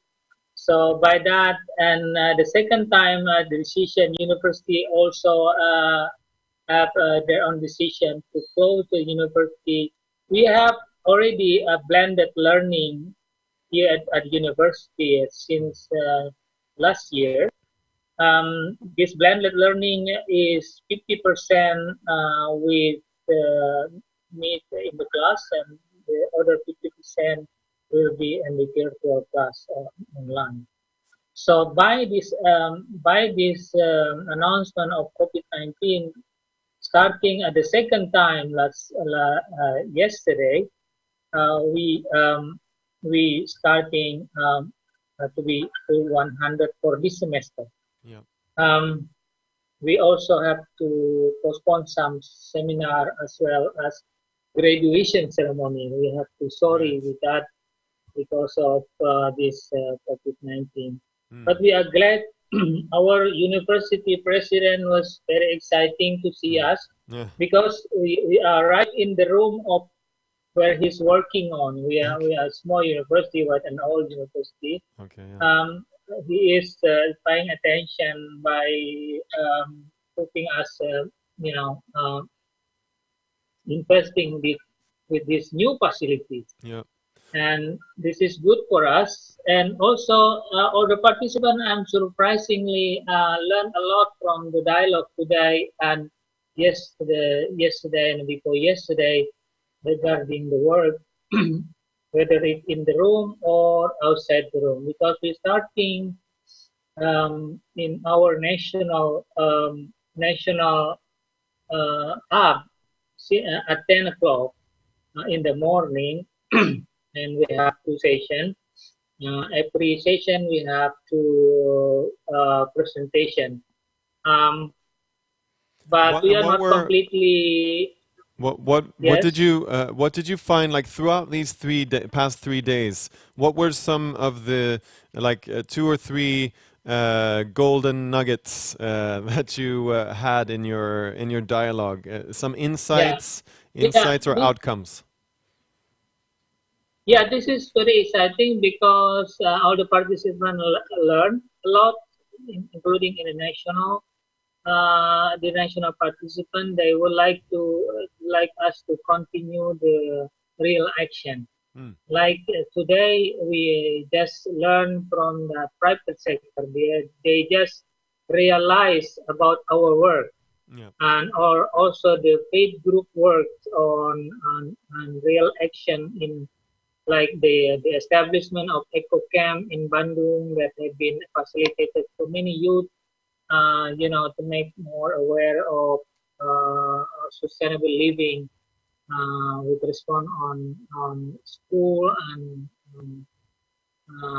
faith leaders. Yep. There are thousands of people have been. I think it's changing the landscape really. And they are also learning from us that we have a program such as implementing the fatwa in the Muslim perspective on several areas that could helping them to make more massive awareness implementation to the community at surrounding of the concession area of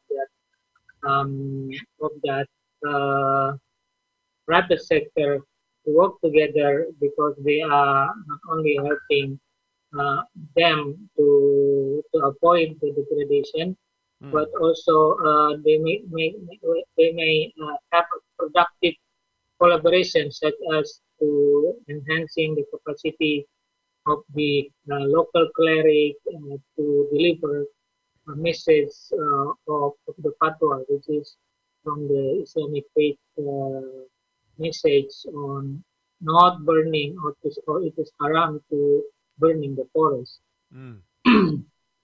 There's been certain learned as a commitment from them to helping for that in the further action. And what was that precise commitment for help? How could that look like? They are impressed with our work with training of trainer for the clerics, and because of clerics they're impacting, and because the clerics are there, and we have already some toolkits that ready to be implemented. So the problem is how we much more get a massive implementation to engage another clerics, because we have like 1,000 clerics at the grassroots level. It is at the point, and they are staying there. Excellent. Thank you so much for leading and facilitating that conversation, and to really pulling in the stakeholders. So in this collaboration, we've been talking about, like Josephine mentioned in the very beginning,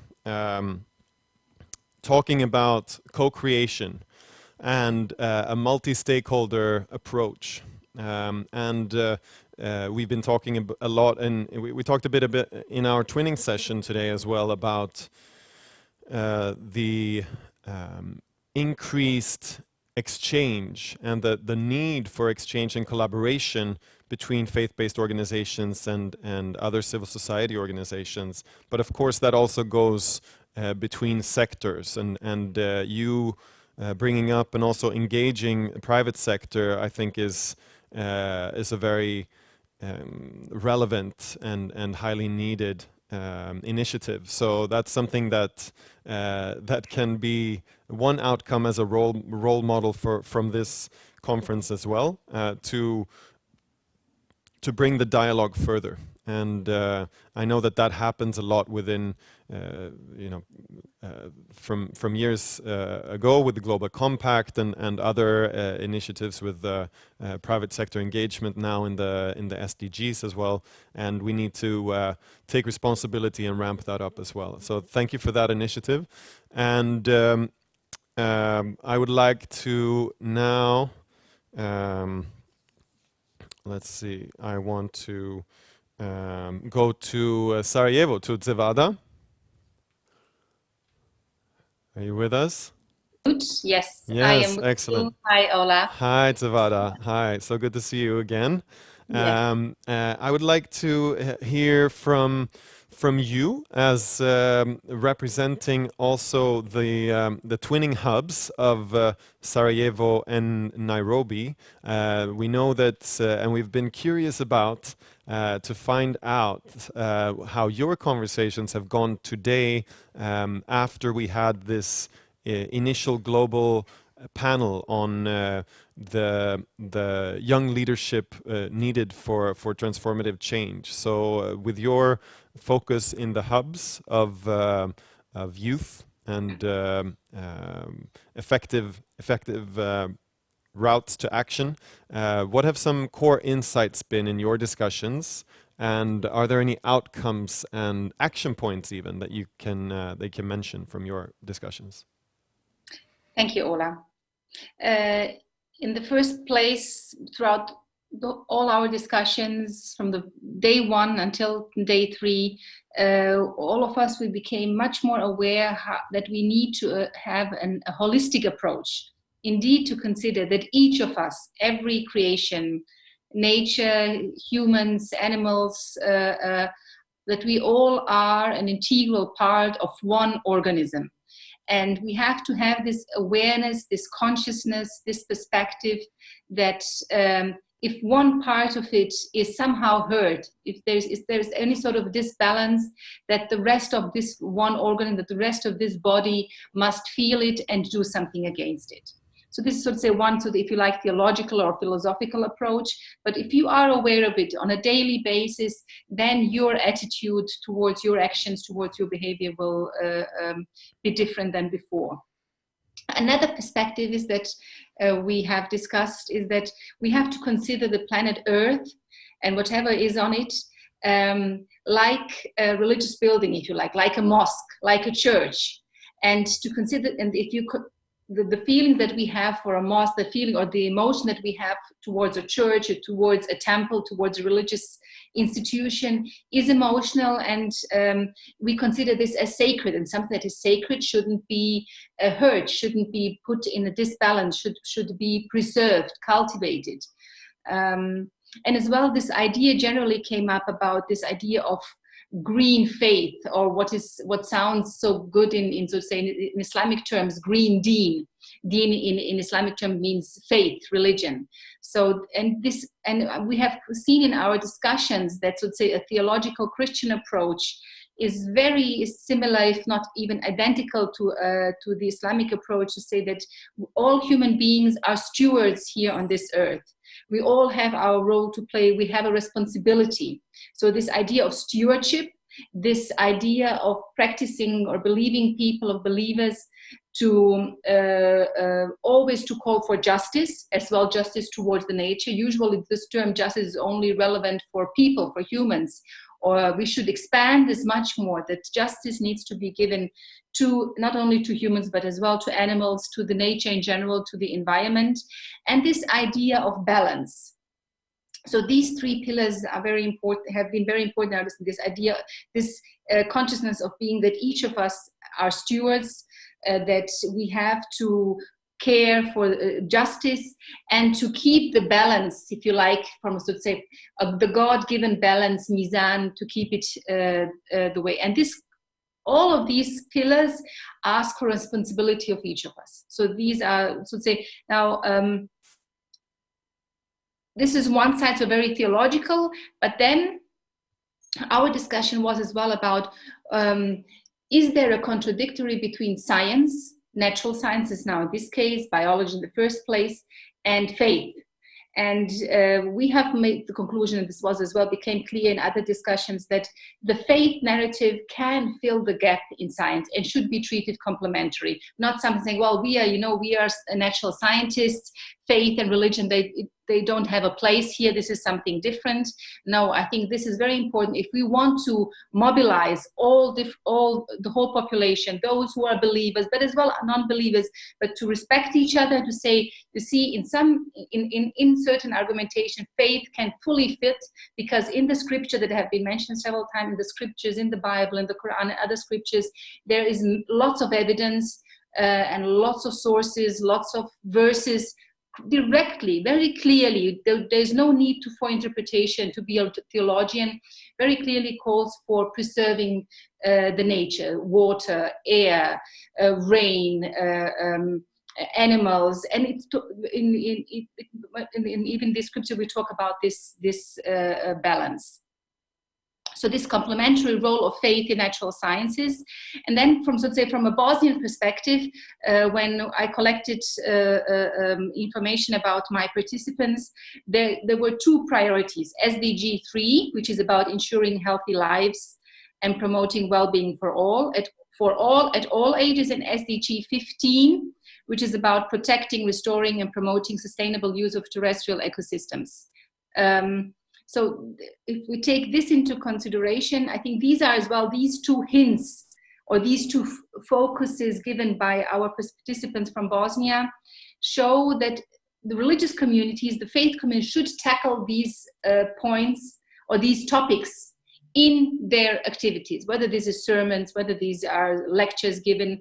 And so to say, now we're moving towards what action is. We have an interreligious council working here in Bosnia and Herzegovina for many years, and I think what is one of the next steps, very clear step that need to be done in Bosnia and Herzegovina, is to address the interreligious council, and to ask them, and when we talk about interreligious count, these are the 4 traditional religions in Bosnia, Orthodox Church, Catholic Church, Jewish community, and Islamic community, to include environment into their activities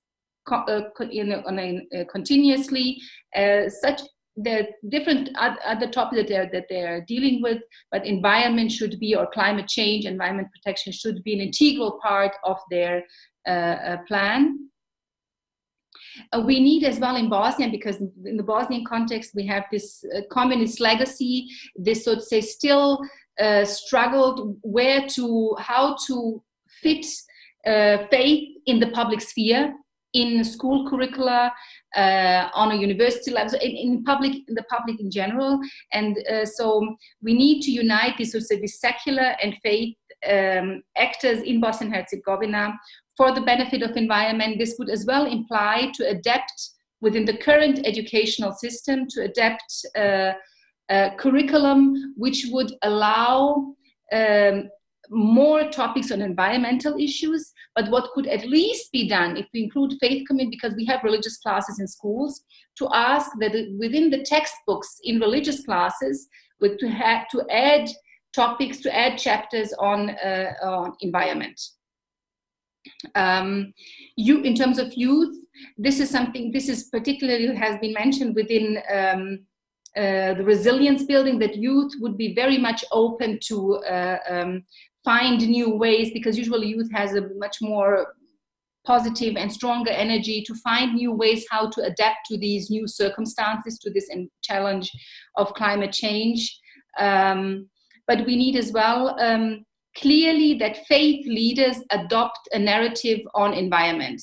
So far, the focus was not enough. So we need faith leaders who would much more when they address the audiences, when they have public speeches, when they are on TV, let's say, to address clearly the issue of climate change. This has so far been neglected, except, as we know, from the Vatican with the Pope, with his movement Laudato Si'. Here in Bosnia and Herzegovina, faith leaders must address this much stronger.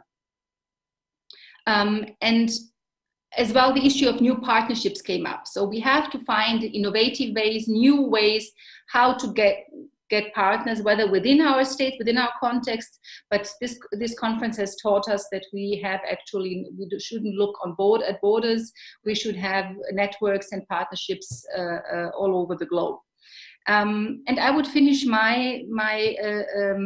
what I wanted to say right now with the quotation.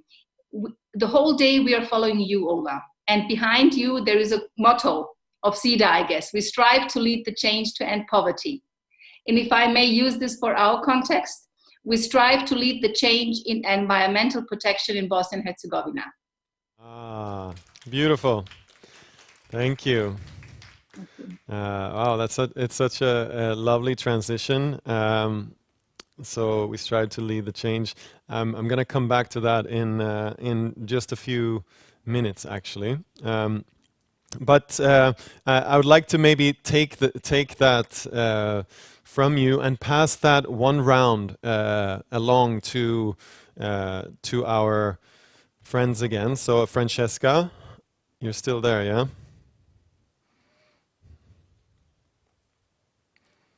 I'm still here, yes. Excellent. So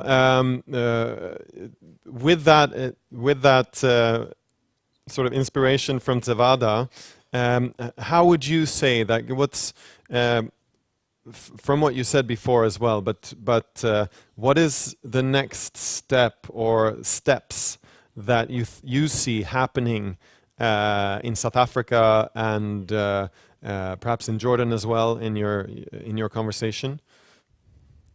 That we can take with us? I mean, there's certain things that we know that work. And I think Zavada did a great analysis there. And it was very interesting. I really enjoyed hearing what happened in their group. But there's certain things that we know that work. And one of the things that we have found that works really well is creating a multi-faith space on environmental advocacy. And there's a methodology called FLEET, which brings together faith leaders from different communities, sometimes regionally, sometimes in a country, sometimes on particular issues, and really takes them through an eco-justice consciousness conversation. It really is a peer learning space, because I think one of the things that we know is that people already have local solutions, but what they don't always have is have the tools to share what's happening, what they're doing. So sharing solutions that they're working on, or sharing problems. And then also, how do we advocate on that? So how do we get into decision-making spaces to influence there? And that's something that we see as being a very important part of civil society, bringing together different actors, just like this meeting, to think together and to find ways to respond that are appropriate. And also, one thing that's coming up that's really important for us in the African region, and I'm sure I can speak for Kenya as well, the climate change conferences, every 5 years, you know, they go around the continent, and next year the climate change conference will be back. The UNFCCC conference, COP conference, will be back here in Africa. And 10 years ago, when it was held in Durban, the COP, I think it was COP 16, it was 2011, there was a campaign that was done in partnership with our northern partners, and it's something why I want to bring it up in this space as well, this global space, called We Have Faith. And the We Have Faith campaign stretched it probably stretched from Europe into Africa, but it was right across Africa, a caravan of faith communities, faith leaders, faith activists, faith youth coming together and really speaking out in one voice around climate justice. And I feel really strongly that we need to organize ourselves and to really galvanize ourselves around that opportunity. The COPs are tremendously powerful places for us to speak out to the world leaders on what is acceptable to us as people of faith and what we want them to do. They need to have more leadership. I think one of the lacks that we see globally is a lack of moral leadership, a lack of speaking out. And there's been tremendous strides made with the Pope and other faith leaders speaking out, the imams and others who are really very senior in their faith. I know the Anglican Church, the Lutherans, they're speaking out on these issues. And now we need to really see a much larger movement around that. So I know that the Vatican recently said this is a time of Jubilee, and it means that we must all, from the ground up, all of us engage and start to take seriously the issues that we're facing, find practical local solutions that are appropriate. It's not one size fits all. And engage with those opportunities. There's nothing so wonderful as coming together as a community and cleaning up a river, or there's a wonderful image of Zainab, my colleague, and some fleet members in the Karoo. They were in Graaff-Reinet at the end of last year during a very, very severe drought. The dam was entirely empty, cracked. It's an image actually that went viral because it was so moving, but the faith leaders are praying in the dam. It's a very symbolic gesture around water and its importance and why we need to come together and join hands. Maybe not formally because we're social distancing at the moment, but virtually we need to join hands on these issues and bring back the sacred into the conversation, not be afraid. It should be the end of science removing sacred from the conversation, because I think, as we saw in one of our presentations, the rest of you didn't get to see, by a prof from WITS here, that water has consciousness. And it's a very interesting, some science has been done around this and the meditation and the impact that can have on plants. So you can all go and look up yogic farming. And so, you know, very rich discussions, very rich opportunities to engage and learn and be challenged in terms of our own, where we believe the end of faith is. So that's my contribution. Thank you so much. Oh, thank you. Thank you very much. And yes, thank you indeed for that. And the more of these examples that we examples of inspiration and concrete action that we collect and that we take part of and hear and exchange as a part of storytelling, as a part of sharing between us. I think the more action we can also inspire to. And I did see some nodding heads here in this room as well when you mentioned the We Have Faith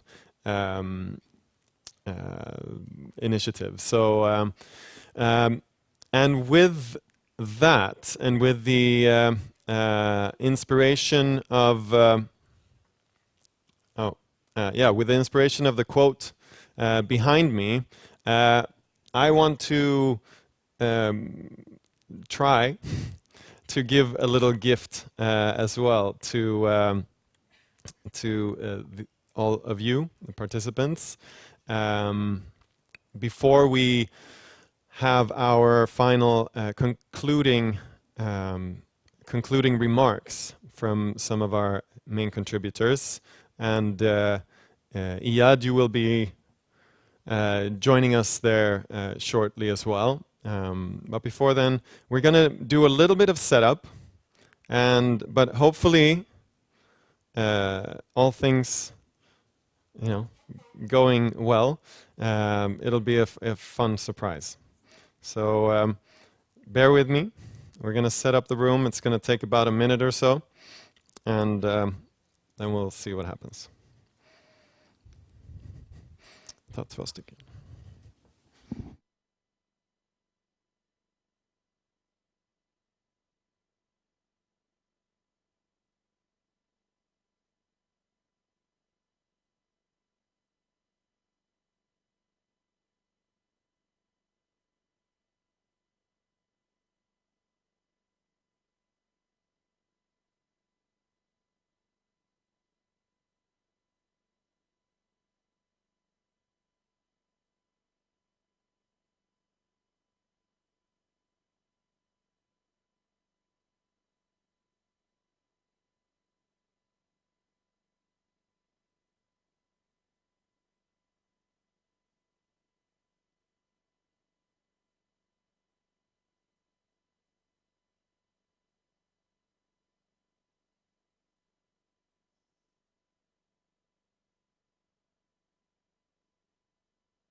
Ha ha ha ha. La la la la la. La la la la la la.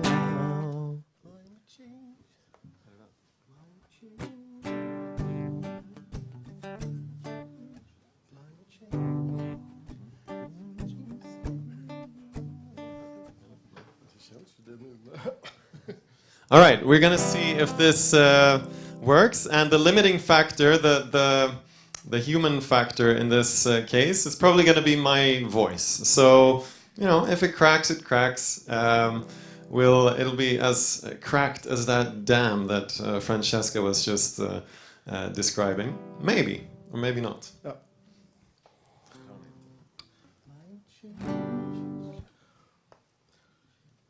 So, as Björn-Ola told us yesterday, we should be the forest. We should not only lead the change, but also be the change.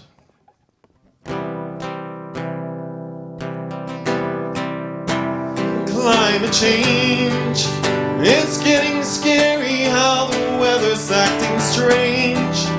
Like in Nairobi, there came no rains. The clouds are disappearing and the wells are drained beyond Nairobi. But the hard times are the times we must unite. and realize we're on the same green tiny spaceship. Now is the time to open up our eyes, protect, restore, and rearrange around the world as many millions rise to be the change. Be the change.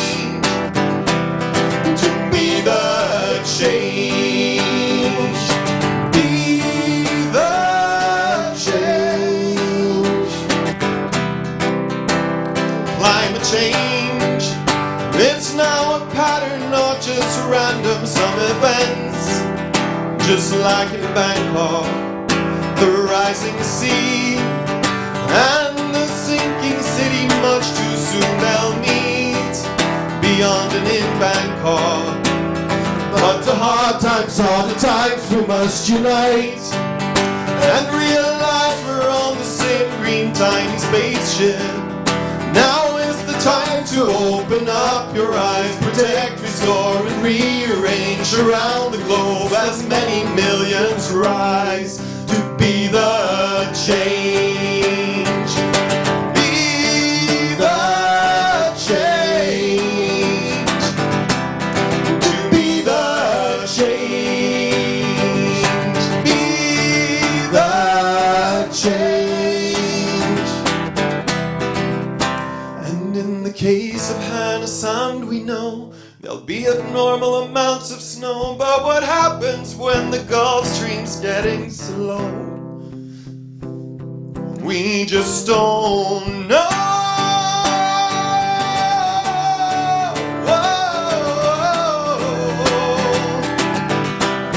We just don't know.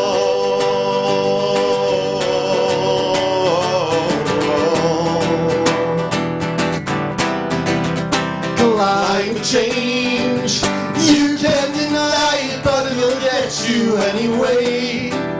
Like in Bogota, on drying slopes, the plants can't find the soil together anymore. Beyond Bogota, but the hard times are the times we must unite and realize we're on the same green time spaceship. Now is the time to open up your eyes, protect, restore, and rearrange around the globe. So many millions rise to be the change. Be the change. To be the change. Be the change. Be the change. Be the change. Let's be the change. Så, jag kör direkt, Ola. Thank you. Let's be the change. I can't think of any better words to open our final concluding remark session. Let's be the change.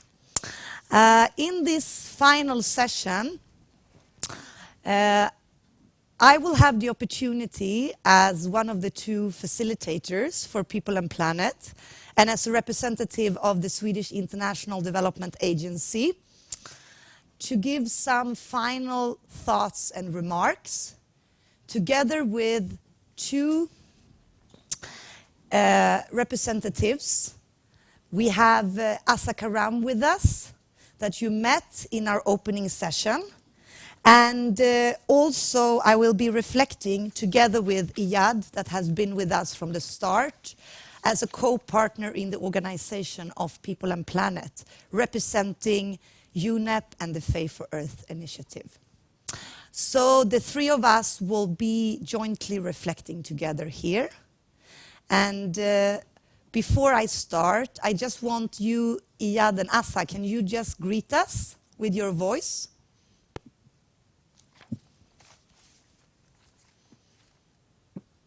Hello, hi everybody. Excellent. And Asa, can we also hear your voice so we know that you... Yeah, if you unmute.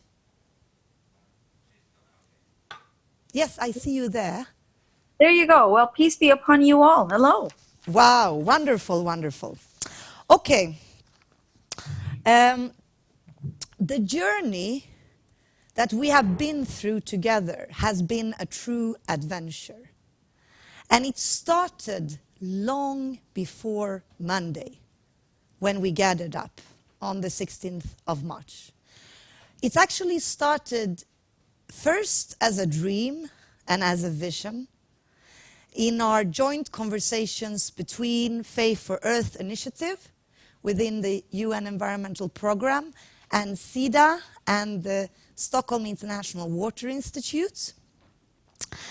And later, it developed into a global movement. And that was basically when we established our 6 learning hubs. And as SIDA, we always stress that we have had enough of single events, single conferences, single workshops. What we need is structural, transformative change. So we have to see how our single events fit into the larger picture. So for us, it has been important from the start to stress local and national ownership. That's why, as for all of you participating in People and Planet, you have been together with your fellow stakeholders, friends, colleagues, actors in your respective country for national learning hubs sessions, where you have been able to particularly tackle social, cultural, religious, and political challenges within your respective country context. In addition to that, we have twinned you with another country to give you another regional perspective on a thematic topic. And in addition to that, we have built a movement, a process of change, bottom up, built on local actors in countries and twin session for a global, creating a global momentum for change. It's not only change at the individual level, but also household level, community level, societal level, and global level. We have also stressed the need for a discursive turn. We need to embrace social capital, cultural capital, and spiritual capital. We can't have this single narrow focus on financial capital and materialism. The only way to tackle biodiversity loss, climate change, and our current pandemic in the decade of action is to embrace transformation, system thinking, co-creation, normative dialogue, all our guiding principles for People and Planet, but also these other dimensions of capital, cultural capital, social capital, and cultural capital. So now I would like to invite you, Iyad, in to give some of your thoughts. What are the key insights, points of action, and dreams for the future? Thank you, Josephine. Brothers and sisters, good afternoon. Well, every time that I connect with faith leaders and faith-based organizations, I am amazed of the power of the word, the power of the leadership that faith leaders bring into the table. We have missed a long time not being connected to faith leaders and faith-based organizations. But it is about time. We are in crisis and we need to be up to the crisis and face it with leadership, the leadership that we aspire from faith leaders and faith-based organizations. Over the past 3 years of the, how old Faith for Earth initiative is, we have been connecting with faith leaders and faith-based organizations, and we have been trying to change the game and introduce innovative approaches to finding long-lasting solutions to all environmental issues that we are facing. And we have found that solutions are there. Solutions have been adopted and adapted by faith leaders and faith communities at the different levels. But they didn't have the platform. They didn't have the convening power. They didn't have the knowledge base that would be provided for them to connect science and evidence base to their theology and their scriptures that speak the same language. The commonality of all religions on environmental issues is unprecedented. And therefore, we need an unprecedented approach to tackle environmental issues. The Faith for Earth initiative is so much pleased and honored with this partnership with SIDA. We are very happy that you have adopted the vision and the mission, and you believed in it, and you are taking it to different levels, to higher levels. So this partnership is there and will continue to be there, and will hopefully be the future norm that we will work together, not only with SIDA, but also with all other partners. From UNEP's perspective, we established it as an initiative, but we are actually transforming it to a global coalition.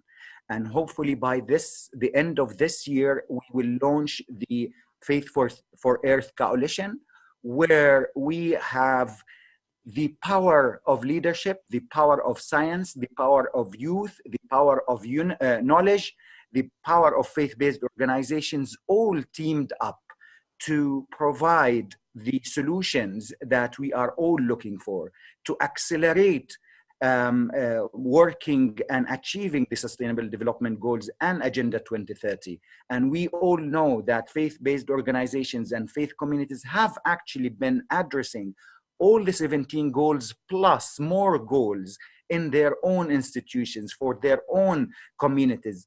But it is about time to realize that, look at today, at coronavirus, there are no borders, although borders are closed literally, but it's opening up global borders to work together, to fight the same fight, and to join efforts. This is exactly the way we need to think about climate change, about ecosystem destruction, about deforestation, and so on. So it is about time. The time has come. The train is fast moving, and we need to be on it and actually drive it in a very correct, right direction. I will stop here, but then later on we can indulge in more details. Thank you. And before I let you speak, Assa, I just want to also add on that and say that some of the things that really struck me, touched me, transformed me throughout these 3 days is the power of innovative partnerships, and not least secular and faith partnerships. I can just witness here from what has happened in the Swedish Learning Hub, where we have a broad spectrums of partners, strategic partners to SIDA, faith-based partners, secular partners, other government agencies, companies, and different type of actors, also academia represented here. And we have seen that throughout these 3 days, new partnerships have been established, nurtured, and developed. And yesterday in our Swedish Learning Hub, we went out in the forest and we embraced life and spirituality. And many of us felt the presence of nature and the presence of spirits around us. And what really touched me yesterday was the reality that we are all humans. And regardless if we come from societies that are labeled secular or societies that are labeled religious, we all carry this longing to be connected to Mother Earth, to our surrounding universe, and to the spiritual dimension in our lives. So I will be careful from today and after my experiences in the People and Planet to continuously divide, between faith and secular, between the secular world and the religious world, because I just realized throughout these 3 days that we all carry this longing and ability to connect. So now I hand over to you, Asa. Wow. Okay. Give me 1 second. I hope you can all hear me, and I'm hoping now that you can also all see me. Yes. It is a great privilege and pleasure to be with you. Thank you so much to both Doctors Iyad and Josephine for that very rich series of reflections that have been shared. I am particularly, as I listen, there's a couple of things that come to mind. Having worked in this intersection between the secular development and foreign policy world and the religious, multi-religious development and foreign policy world, I've got a few things that I think have been echoed and many of you have spoken to in the course of the experiences that have been shared, I'm sure. And I just want to elucidate some of those with you. And literally, simply in a mode of candid, transparent reflection. So if I say something that seems to unnerve anyone or rub you the wrong way, please believe me, this is not the intention. I literally am thinking out loud with you. There's a few things that are probably, there are certain good intentions that all of us have that I think have been very beautifully articulated in so many different moments in time in the last series of conversations you've had. Good intentions are wonderful, they're terrific, and they're good that we have them. What is even more interesting and relevant, I think, today is that we can be a little bit critical about our own good intentions, is the ability to be humble about what we're trying to do and why we're trying to do this. There are many, many needs in our contemporary context, and they have been there for a very long time. Yes, we now acknowledge the irreversible nature of the damage done to planet Earth. It's hard not to. We're living the symptoms of this very, very viscerally. All of us. For once, we are all, as human beings, confronted with exactly the same set of challenges. There's no rich or poor, there's no safe or unsafe, there's no conflict and not conflict. Every single one of us is now confronted with exactly the same challenges. That, I think, calls for a certain amount of humility. And it's not the verbal tribute to humility, but it is perhaps a bit more self-reflexivity about how are we working our own worldviews, before we seek to criticize anybody else's. What are our own worldviews? What are our own certainties about how right we are, how just it is, how absolutely good our intentions are? Some of that self-reflexivity is a little bit missing. And I'm not saying it's missing from here. I'm saying generally, I think we're not self-reflexive enough. One of the things that engaging with the religious spheres in general, with whether it's theology or the various dogmas or the actual, what it is that religious communities, the oldest politicians, the oldest social service providers in this world, what is it that they do that may help us question slightly our deeply held certainties from a more secular, values-based perspective? But one thing I have learned is precisely that ability to have a little bit of self-doubt, not because we want to tear ourselves apart, which some of us are very good at, but because we want to just be questioning. Part of what I've learned from some religious organizations and communities, by no means all, some religious actors, by no means all, is this need to be humble. This ability, the second skin is a little bit of humility. Because there's a recognition, perhaps, I don't know, but perhaps it's because there's a recognition that we are all servants to a higher purpose. We are not the gods, or at least some of us believe we're not the gods, and religious actors often come at it from a perspective of being servants and maybe not necessarily being gods. Although I dare say some do think they're gods, those are not the ones I'm talking about. So humility, the value, the intrinsic value of humility, to start to question a little bit how it is that we see the world and whether our methodologies, whether our approaches are necessarily absolutely flawless and the best and the only. And I think that questioning is deeply healthy for all of us, but it is particularly healthy for those who come from a tradition of always being the go-to parties, whether it is go-to, as you were saying earlier, whether it is go-to financially, whether it's go-to for other human resources, whether it's go-to for the usual go-to people, governments, actors. A little bit of humility on their part, but also on ours, would not be harmful. I think it might be just good. In that vein, it's probably worthwhile remembering that the very first conference on climate took place in 1979, which for those of you who are born after then might seem like, oh my gosh, does that even exist?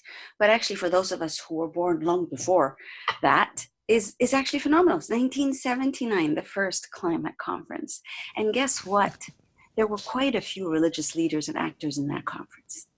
So some of us think we've rediscovered the realm of religion now. In truth, the realm of religion is what has discovered our existence on the secular margins of human life a few short years ago. Indeed, we are the secular values-based are actually the new actors in this global space, because the global space, and I'm not looking at Europe, the global space has always been populated.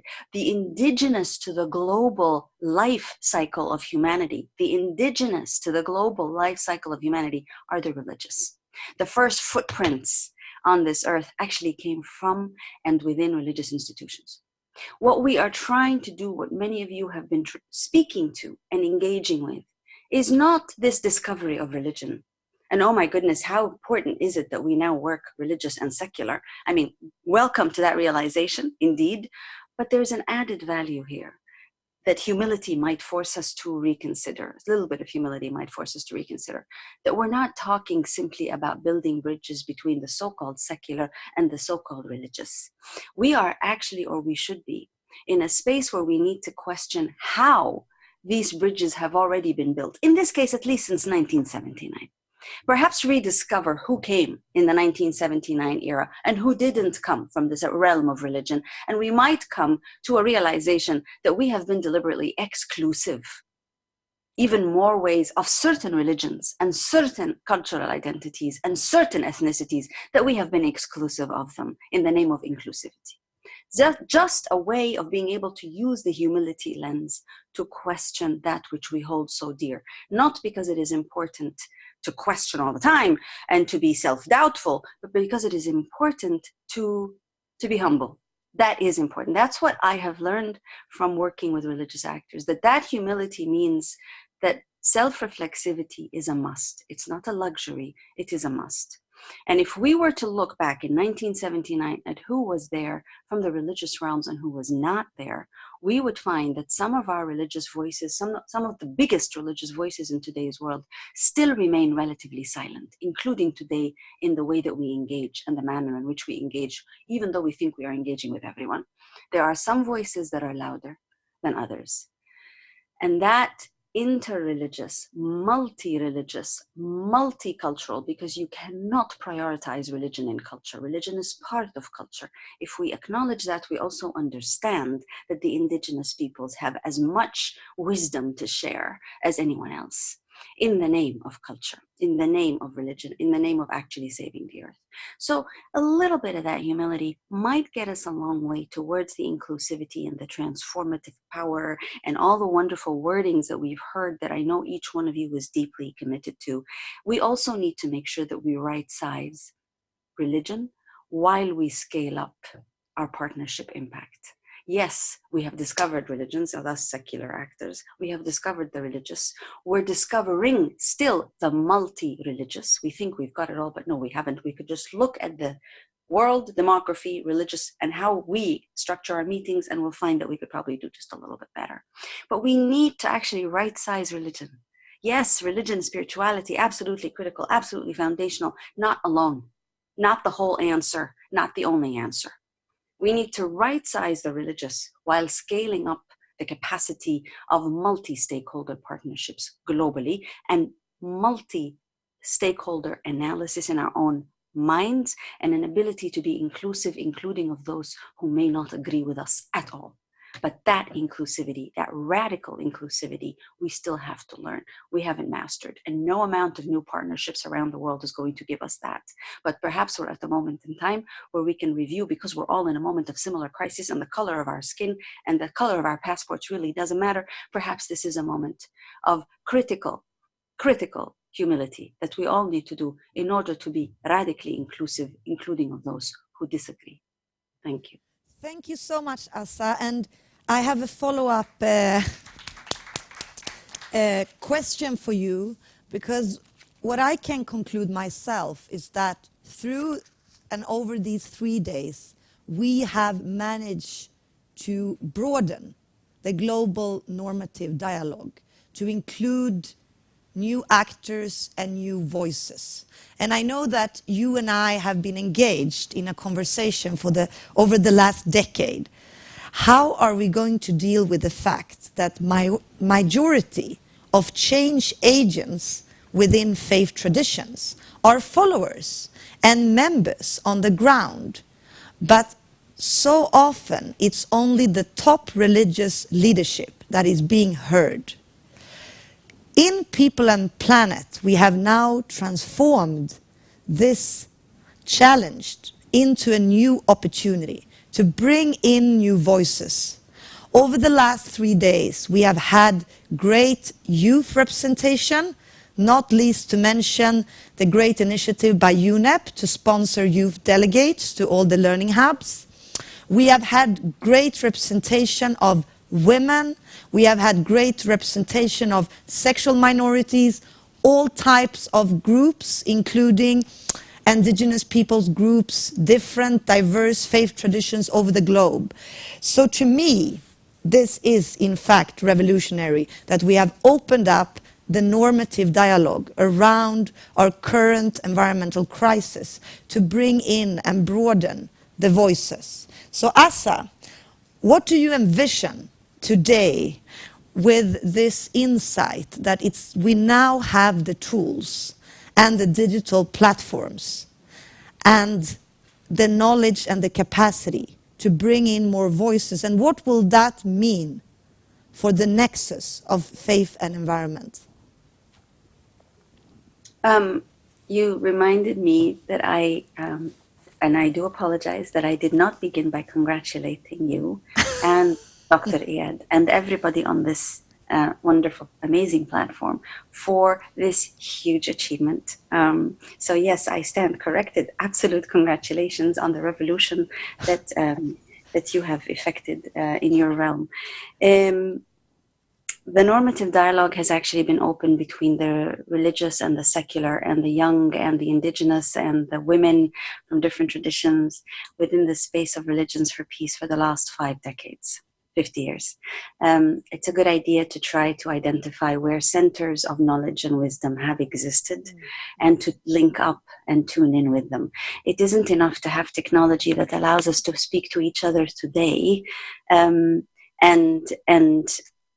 feel the power of this amazing gathering across the world, literally. That is wonderful. But technology also enables us to tap into existing networks of revolutions that have taken place over the course of human existence.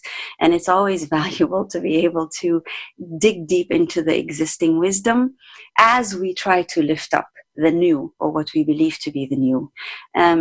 Often there is a disconnect between that which has been happening in different realms of the world that we are not necessarily aware of, and then what we do that we think is absolutely phenomenal and magnificent and is new. There's often a disconnect. And I think technology can certainly help to do that. And what you're doing here is a fantastic example of just how amazing technology can be in bringing all those voices together that are transformative and radical and revolutionary and all that.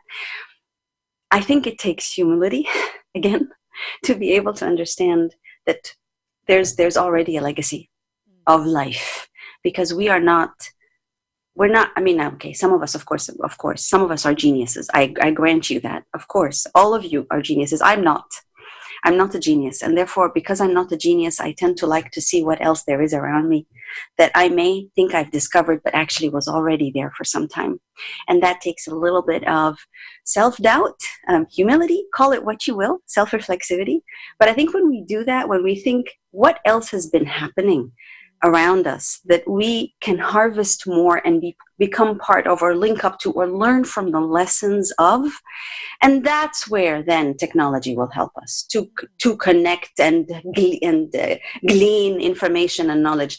But the ability to say, I'm going to look and see where else this amazing stuff may have been happening already, and what I can learn from it so that I can empower, magnify, scale up, that ability isn't a technological capacity. That's a human humility capacity. Thank you so much, Asa, for reminding us that People and Planet has been an event of great importance, but it is only a piece in a larger puzzle. And it's all about actually for us to be able to connect the dots.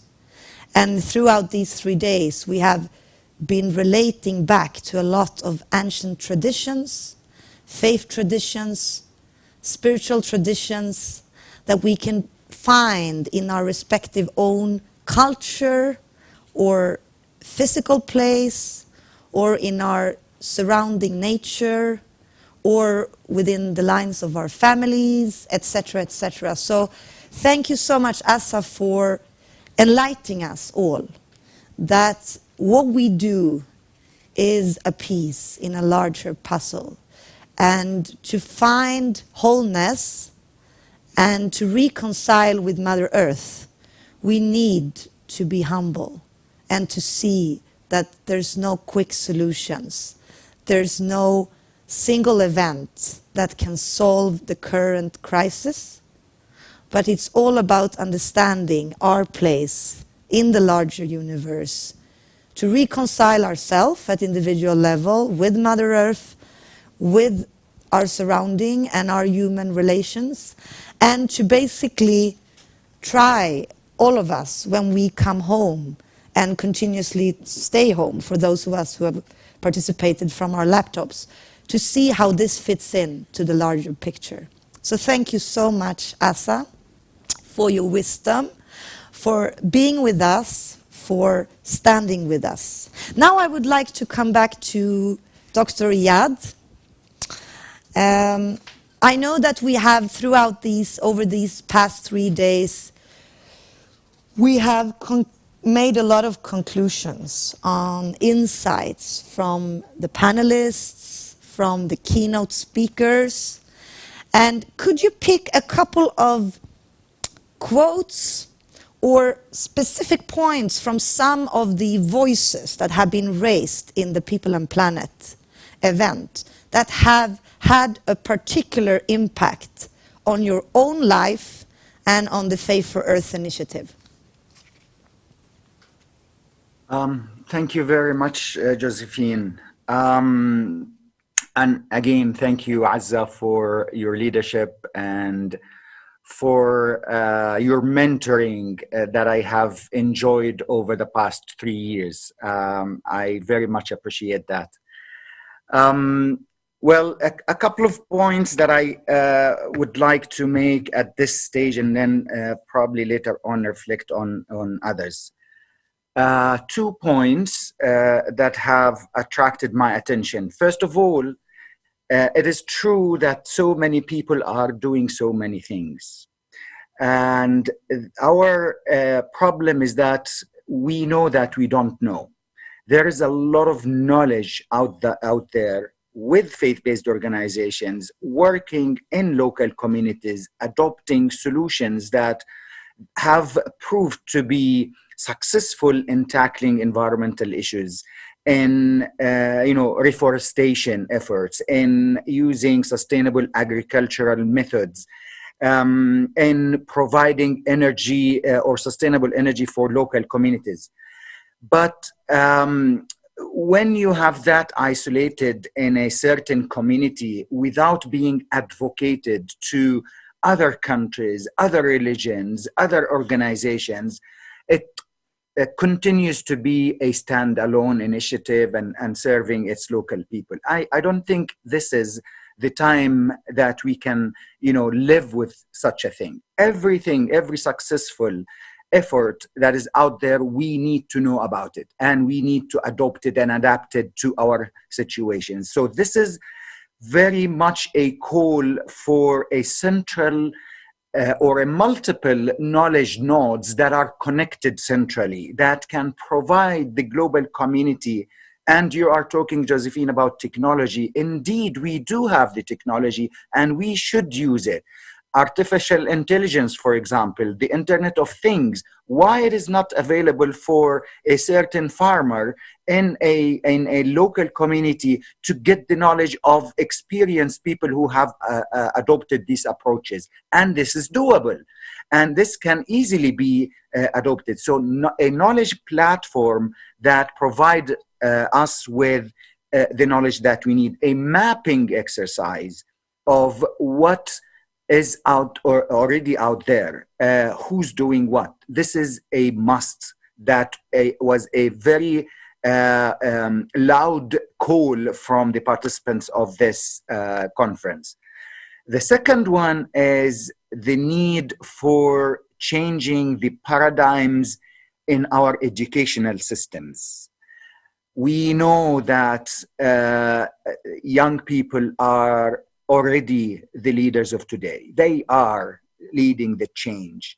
And in 5 or 10 years, or even after, when we celebrate, the achievements of the 2030, all of the young people of today will be the people who are controlling and governing our world and international systems. So the education system that we have today is not innovative enough to enable innovative thinking, to enable adoption of systemic thinking and approaches that goes beyond only copying and pasting and listening and performing as we have listened. So we need to work on educational systems, and the power of faith in this case is that 65% of schools in Africa are owned by faith-based organizations, 50% at the global level. We are talking about thousands of universities who are owned by faith-based organizations. So we do have the power. We can immediately and adopt systems that would, integrate the commonality of the interfaith thinking and the ways to adopt approaches, solutions that are trusted and have been experienced on the local level, and provide that to the global community. So those are two things that have attracted my attention. But one thing is common to everybody is networking. And the People and Planet Conference is one of the powerful, and I am amazed of the technology and how cleverly you mastered it. in such a meeting. The global meeting, the twinning, the individuals, I mean, it is amazing. I did not actually expect that, but it is so heartfelt. Congratulations for mastering it. And I am subscribing to any capacity building workshop that you organize. So this power is there. So networking, yes, I know that people have been repeating challenges, the same challenges we keep hearing in every workshop, in every conference, the same. But with such a platform, with such a technology, we can put all of that on the web, and people, before joining a conference, they can go there and learn, okay, yes, we have discussed these issues, let's move on, let's take other challenges, let's try other approaches, and so on. So networking is so important, and we need to capitalize on it. Thank you. Thank you so much. And now my co-facilitator colleague Ola will join me here, and we will round up with final comments. And I just want to come back to the 4 guiding principles that we have that guided us in the preparation, design of People and Planet, when we established the learning hubs in the respective 6 countries a couple of months back.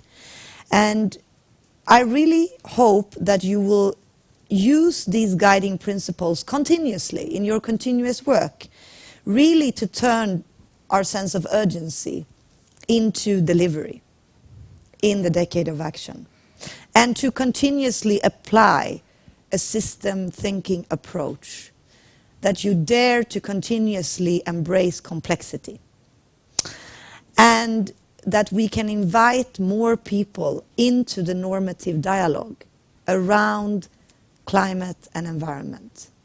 And in this event, we have managed to bring more voices in, but there are still many actors and people and voices that are excluded.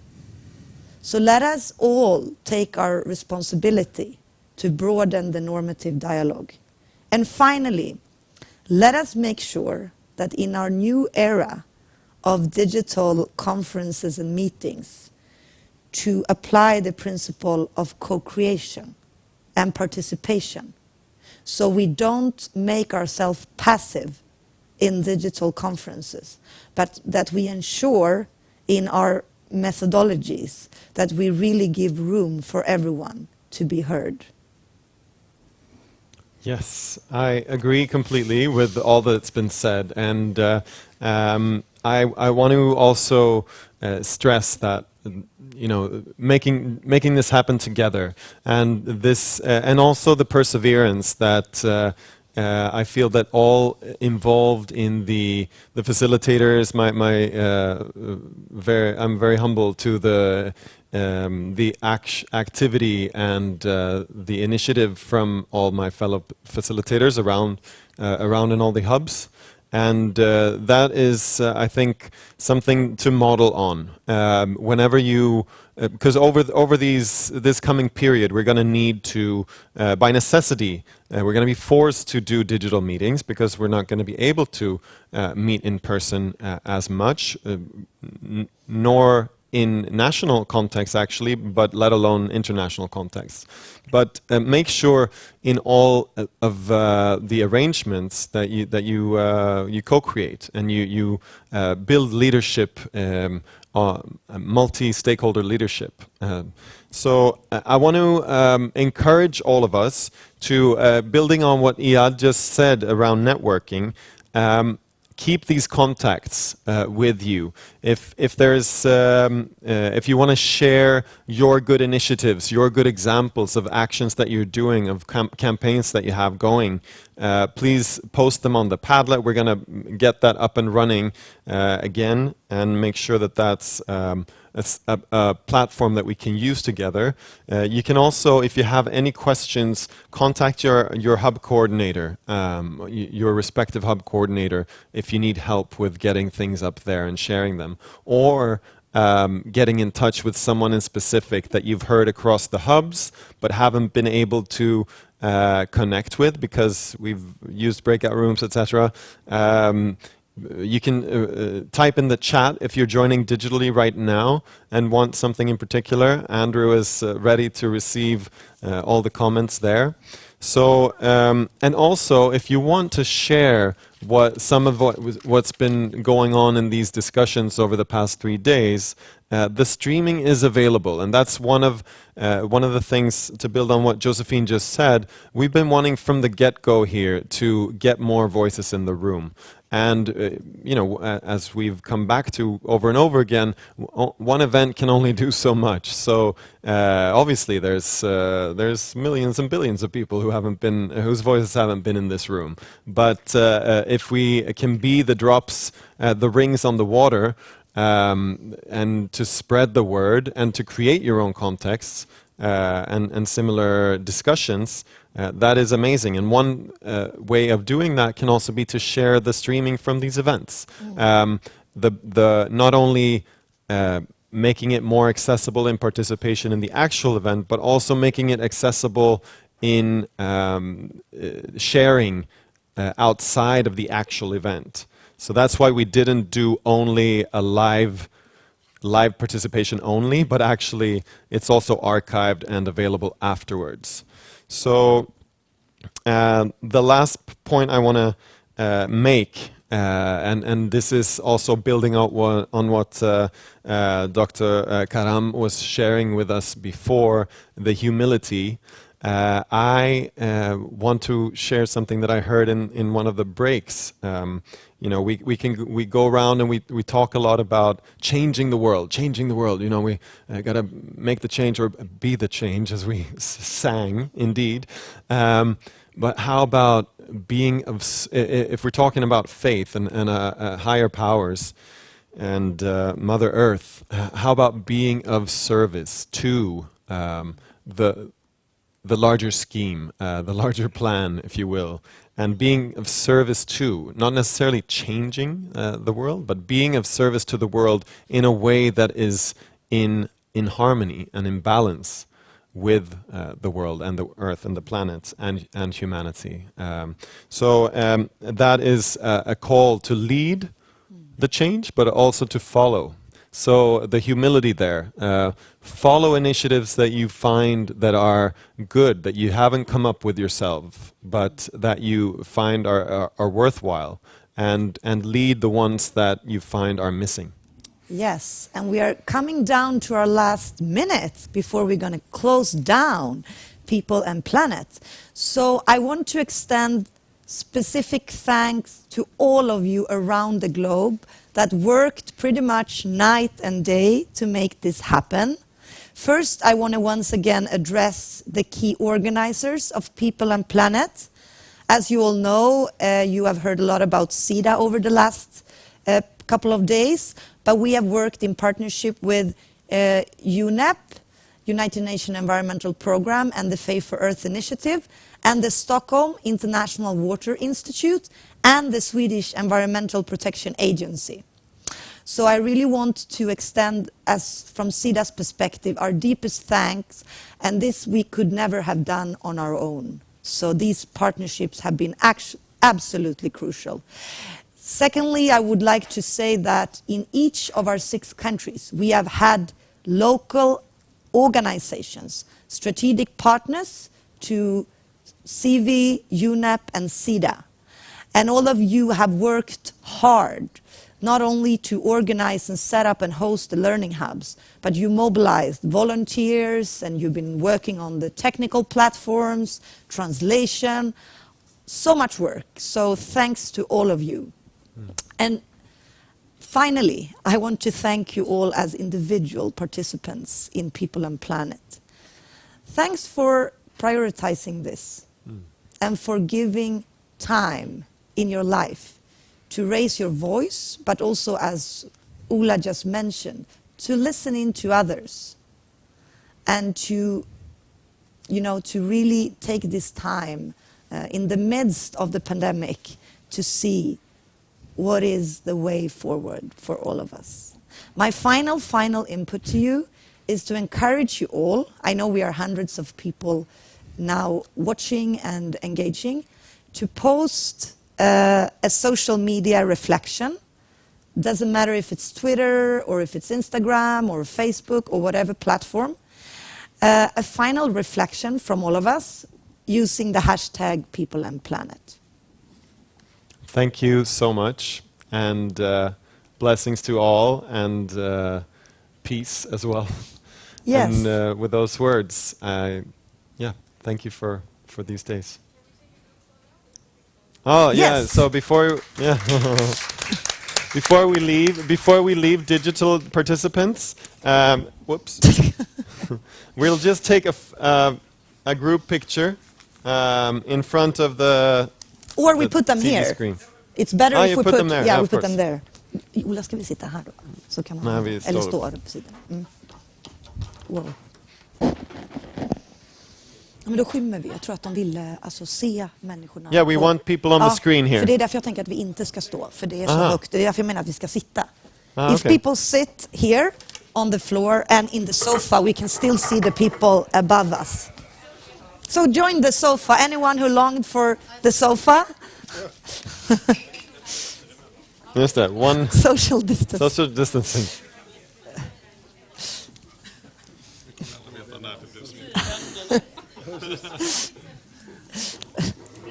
Hold your breath.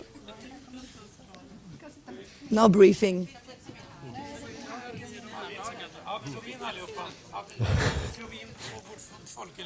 Ja, ja. Come in from the Nicola and the crew. Can you come? Yeah. Oh, you're here. Yeah, of course. You're there. Yeah. Okay. Yeah. Thank you. Clever. Kan de använda den här telefonen också? Oj, vänta. Bra, ja, Melinda har den kameran.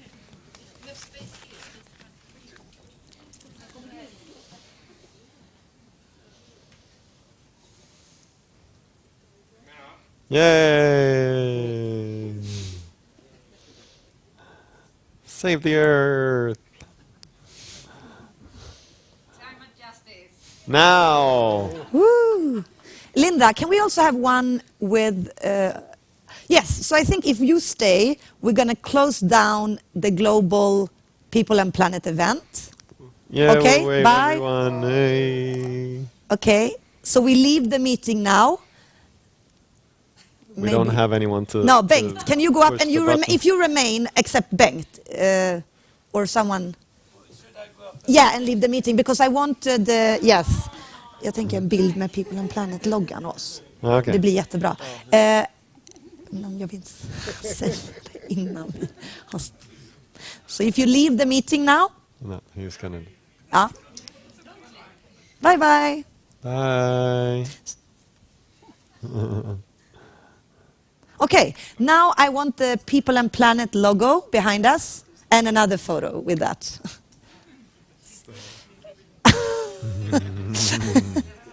So,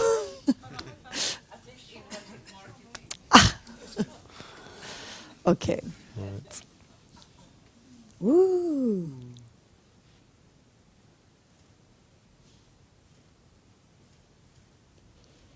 Thank you. Okay, thank you to All right. everyone. Now, yes. I want to,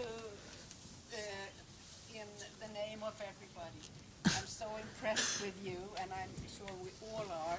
You have done this with mind and heart. Josephine, Ola, and all the technicians. Fantastic. Thank you. Wow, Thank thank you. you. Thank you. Thank you. Now we actually have minutes left for those of you from the Swedish Learning Hub who wants to share some final words. So actually we're going to go back to our seats for a very short while. And this is voluntary. Yeah. I just want to point that out. So if anyone feels that they need to leave, but we're going to definitely finish up the latest 20 minutes past 3. Yeah. So if anyone wonders, that's the latest. Yeah, okay, yeah. And those of you So if people could go back to your seats, and those of you who want to say something, either if you have a concrete idea of action, or if you want to give any greetings to anyone in the People and Planet event. I mean, the global ones are...